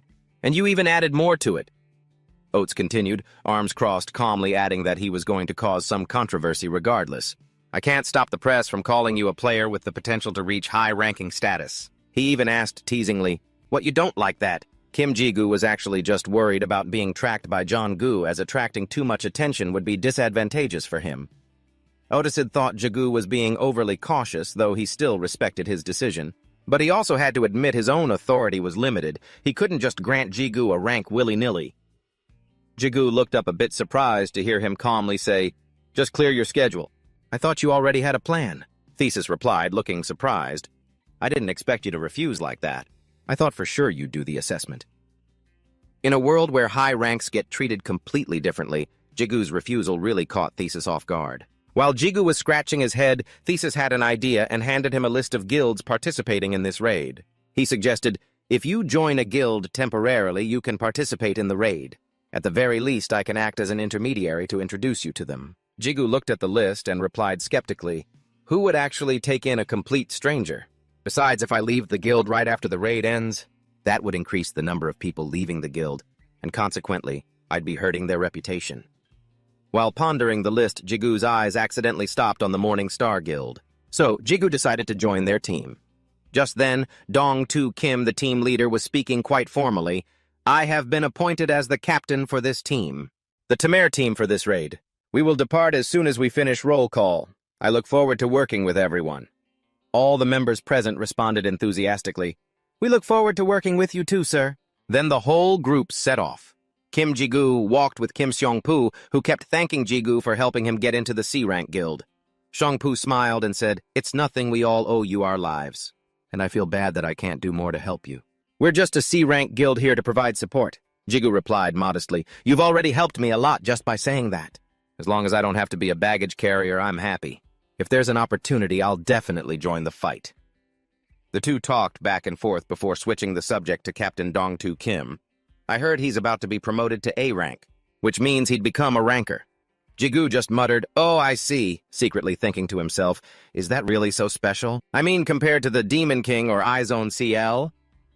A mysterious voice rang out as if reading his mind. "That woman is an exception." As if reading his thoughts, the voice echoed, "Why is your standard set so high anyway?" While he was lost in thought, Kim Ha-noon ran up from behind, grabbing his arm and exclaiming, "Hey, Mr. Guide! You look like you've completely transformed, don't you think?"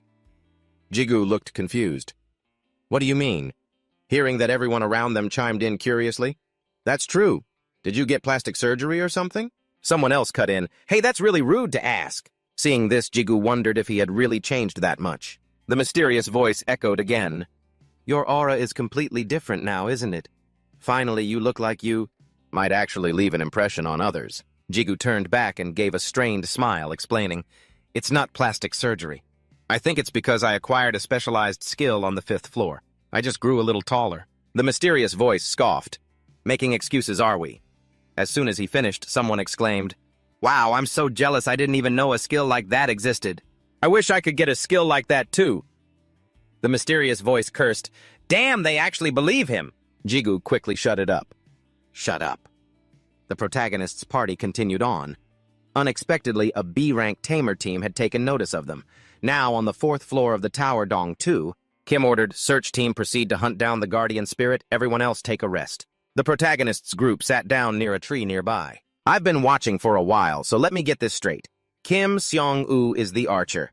Kim Ha-nool is the mage. Du Sung-woo is the swordsman, and Jun Jae-von is the warrior, right? Then why is the guild called Morning Star? I mean, in English, a morning star is a spiked mace, but nobody in the team uses one." Hearing that, Kim Seong-woo and Jun Jae-von burst out laughing. Kim Seong-woo's face turned bright red, and he shouted, "Hey, cut it out!" Du Sung-woo stepped in to explain, "Seong-woo chose the name because of you, sir. When you left the cave to get help, he said you were glowing so brightly you looked just like a morning star." Seong-woo turned beet red again and yelled, "I said cut it out already?" Jigu replied cheerfully, "Anyway, please just talk to me like normal. I'm not your guide anymore, you know." Seong-woo then asked, "You're the same age as Sung-woo, right? Can I call you Hyung?" Jigu smiled and said, "Of course." As the group was chatting happily, a bunch of tall, intimidating guys swaggered over to start trouble. One said with a sneer, "Wow, times have really changed. I thought you guys came here for a picnic." Jigu looked at Seong-woo and whispered, "Who's that?" He replied, "That's a rank B player named Oh-nam. He belongs to the Shadow Guild and acts as their representative. For this expedition." Jigu asked, "What do they think they're doing?" Seong-woo continued, "Well, you could say they're pretty famous. They're obsessed with power and live by the motto, 'Only the survivors are the adapters.' They also value traditional values and rigid hierarchy above all else. They really pride themselves on loyalty." Then he added bluntly, "To put it simply, they're just a bunch of outdated geezers." The guys continued to provoke them. Pathetic. "I guess that's all a bunch of rank C's are good for, huh?" Javon lost his cool and growled, "What did you just say?" The guy challenged him again. "I asked, did you guys come here for a picnic? Must be pretty proud of yourselves for getting to join a rank B subjugation team, right? You should be the ones on high alert, but instead, you're just lazing around and running your mouths here. At the very least, you should be more useful than the pack mules." The main group was furious, but tried to hold it in. Seeing no reaction, the guy mocked, "Ugh, bunch of losers, let's go." Seeing Jigu with his head hung low, Seong-woo said, "We're so sorry, Hyung." Jigu felt like he was losing control as a mysterious voice echoed in his head, "Master, please calm yourself. Are you planning to commit murder or something? Keep your emotions in check." Jigu couldn't control himself and thought to himself, "What is this? I already knew this was going to be annoying, but I didn't think it would be this bad. Like some kind of trauma side effect, huh?" Suddenly, a voice spoke up, bringing him back to his senses. "What's going on?" Dong Kim said, "It looks like something is in disarray." "Oh, aren't you looking to interrogate me? As the leader of the subjugation team, I need to know the situation." Jigu got an idea and said, "There's a small issue, but because of that, I actually wanted to ask the leader for a favor." Dong Kim looked at him and replied, "What is it?" Jigu braced himself, stood up, pointed at the tall guys, and declared clearly, "I want to duel the rank B player Oh-nam. After all, it's better to resolve bad blood between team members before the battle starts, right?" Oh-nam looked surprised. "Huh?" People gathered around and started whispering, "What are they going to fight?" Dong Kim, seeing his confidence, asked, "Is that really okay? The gap between rank C and rank B isn't just about levels." Jigu had already considered this and said, I know. That's why I want to add one more condition. You know, right? The rank C players of Morningstar are all reserve members, while the rank B players of Joker are the main attack force, correct? But practical combat experience matters way more than levels, doesn't it? So if I win, I want the two teams to swap positions. Jigu looked at Seong-woo and continued, Sorry for not asking you first, but please trust me just this once. Oh, Nam laughed. Hold on. Who do you think you are to decide that you haven't done anything useful for us? So why should I... Before he could finish, the main character shouted, 500 million. If I win, you get 500 million. That's not a bad deal, is it? Oh, Nam's cronies turned to him and whispered, Really, you'd spend that much money just to shut him up? What am I supposed to do, play dumb with everyone watching us? If that's the case, it's a steal. I mean, there's no way I can lose anyway. Dong-tu Kim stood there deep in thought, knowing the match was coming up soon. As the leader, I have to make sure no unnecessary trouble happens. That is, if what I just sensed wasn't just an emotional reaction. I'll prove it right now.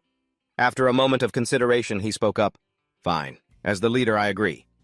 As soon as he said it, the two of them stood face to face. Dong-tu Kim set the rules, no weapons allowed, no lethal attacks, and the match ends if one side admits defeat. Pooh standing on the side was worried, but the main character, Jigu, gave him a nod. It was his way of saying, I've got this. He glanced at Ju to check the distance. Is this distance far enough? Ju replied, That's enough. The connection range will keep expanding to help you develop your abilities. Master, so please be careful, the system warned. Oseok Nam sneered openly as he looked at him. If it ends too quickly, where's the fun in that? All right, bring it on. Jigu stayed cautious. He knew his opponent was a B-rank player, and he likely had plenty of openings.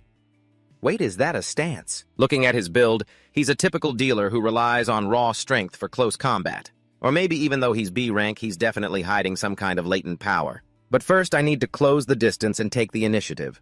No need to probe too much. I'll trust in my boosted burst capabilities, thinking that he lunged forward to attack. Oseok Nam's face didn't even flinch.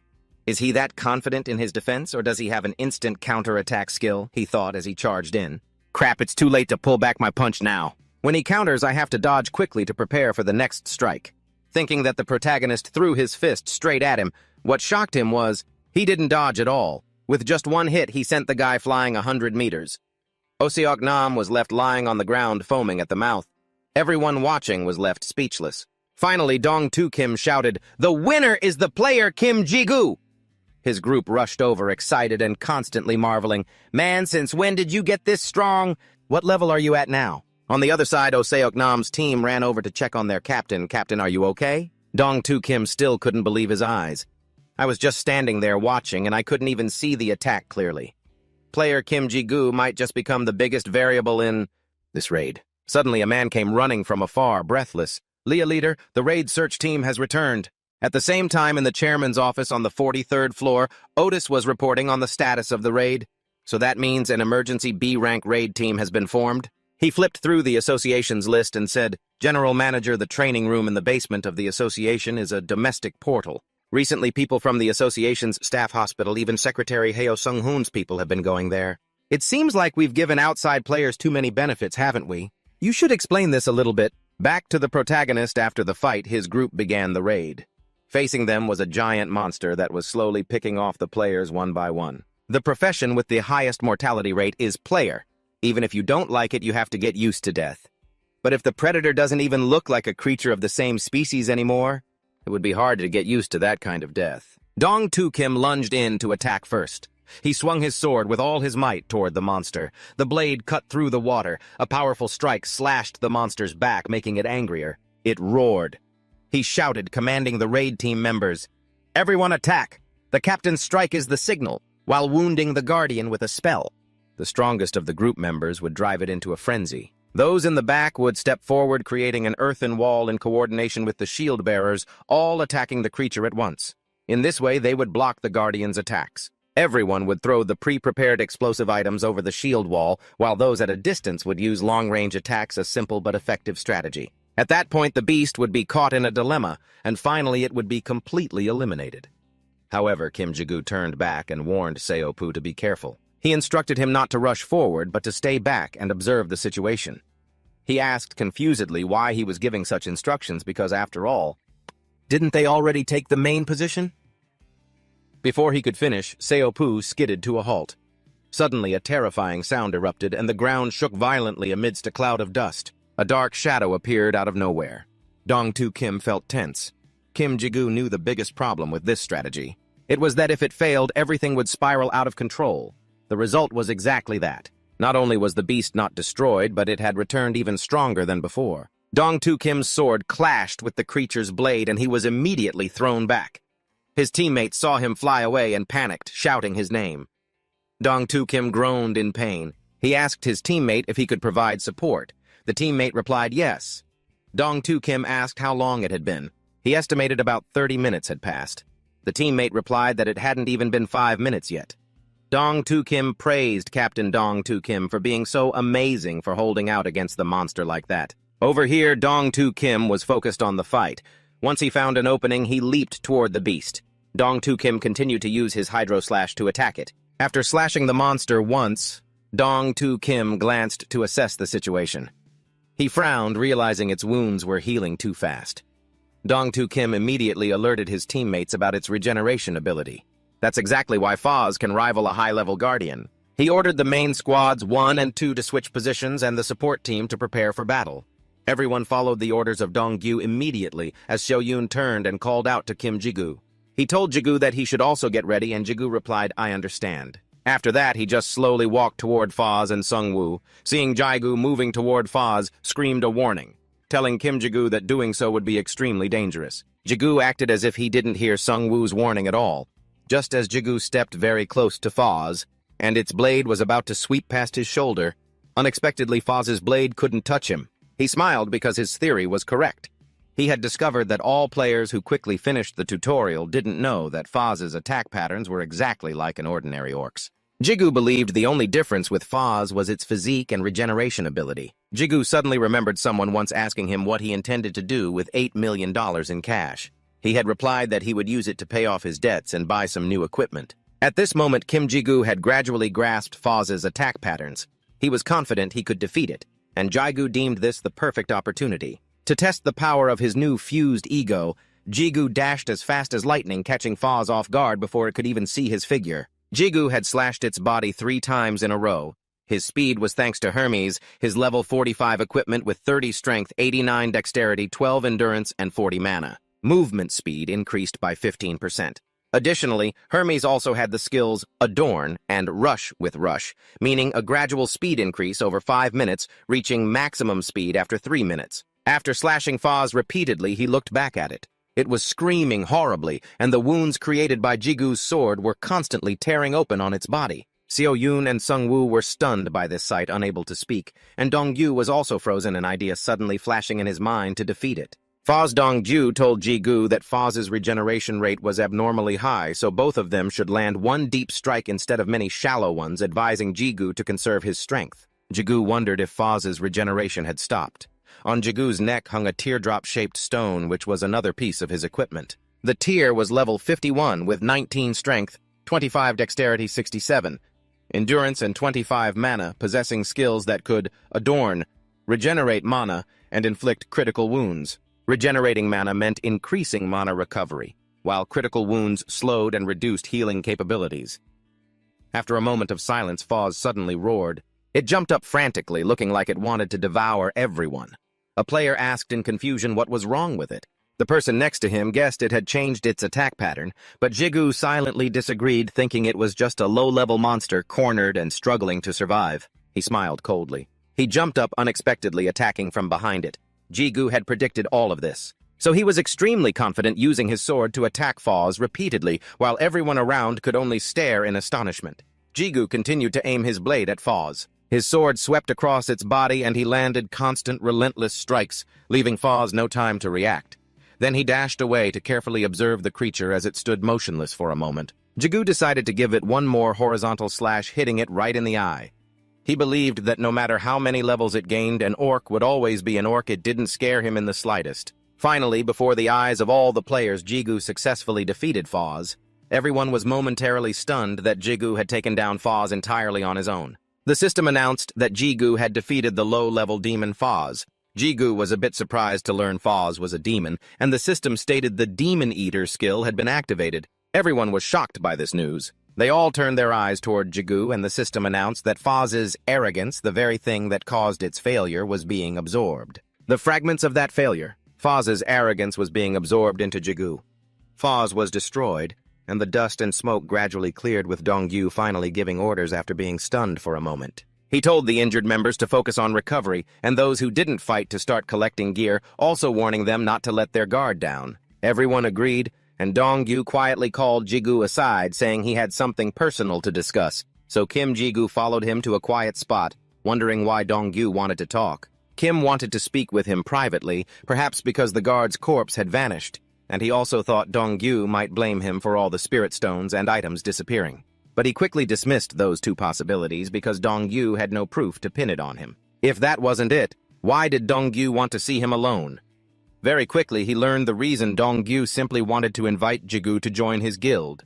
Jigu sighed in relief, so he just wanted to recruit him. He told Dongyu that for now he didn't intend to join any guilds. After hearing Jigu's reply, Dongyu's voice sounded regretful, but he smiled, saying he still wanted to keep a good relationship with Jigu, and took out a business card telling him to get in touch whenever he changed his mind. By the time evening arrived, Dongyu thanked the players for their hard work, and Jigu smiled and asked Seoyun if he could ask her something. She agreed, and Jigu asked Seoyun why she didn't join Sungwoo's King Guild, believing she could be completely successful. Outstanding if she joined that. Seoyun smiled and explained that she wanted to achieve everything through her own strength, then turned and asked Jigu what his reason was, noting that she felt Sungwoo would definitely send an invitation. To Seoyun's question, Jigu was a bit pensive before laughing and saying there was nothing special, and just then Jun Sungwoo invited Jigu and Seoyun to dinner.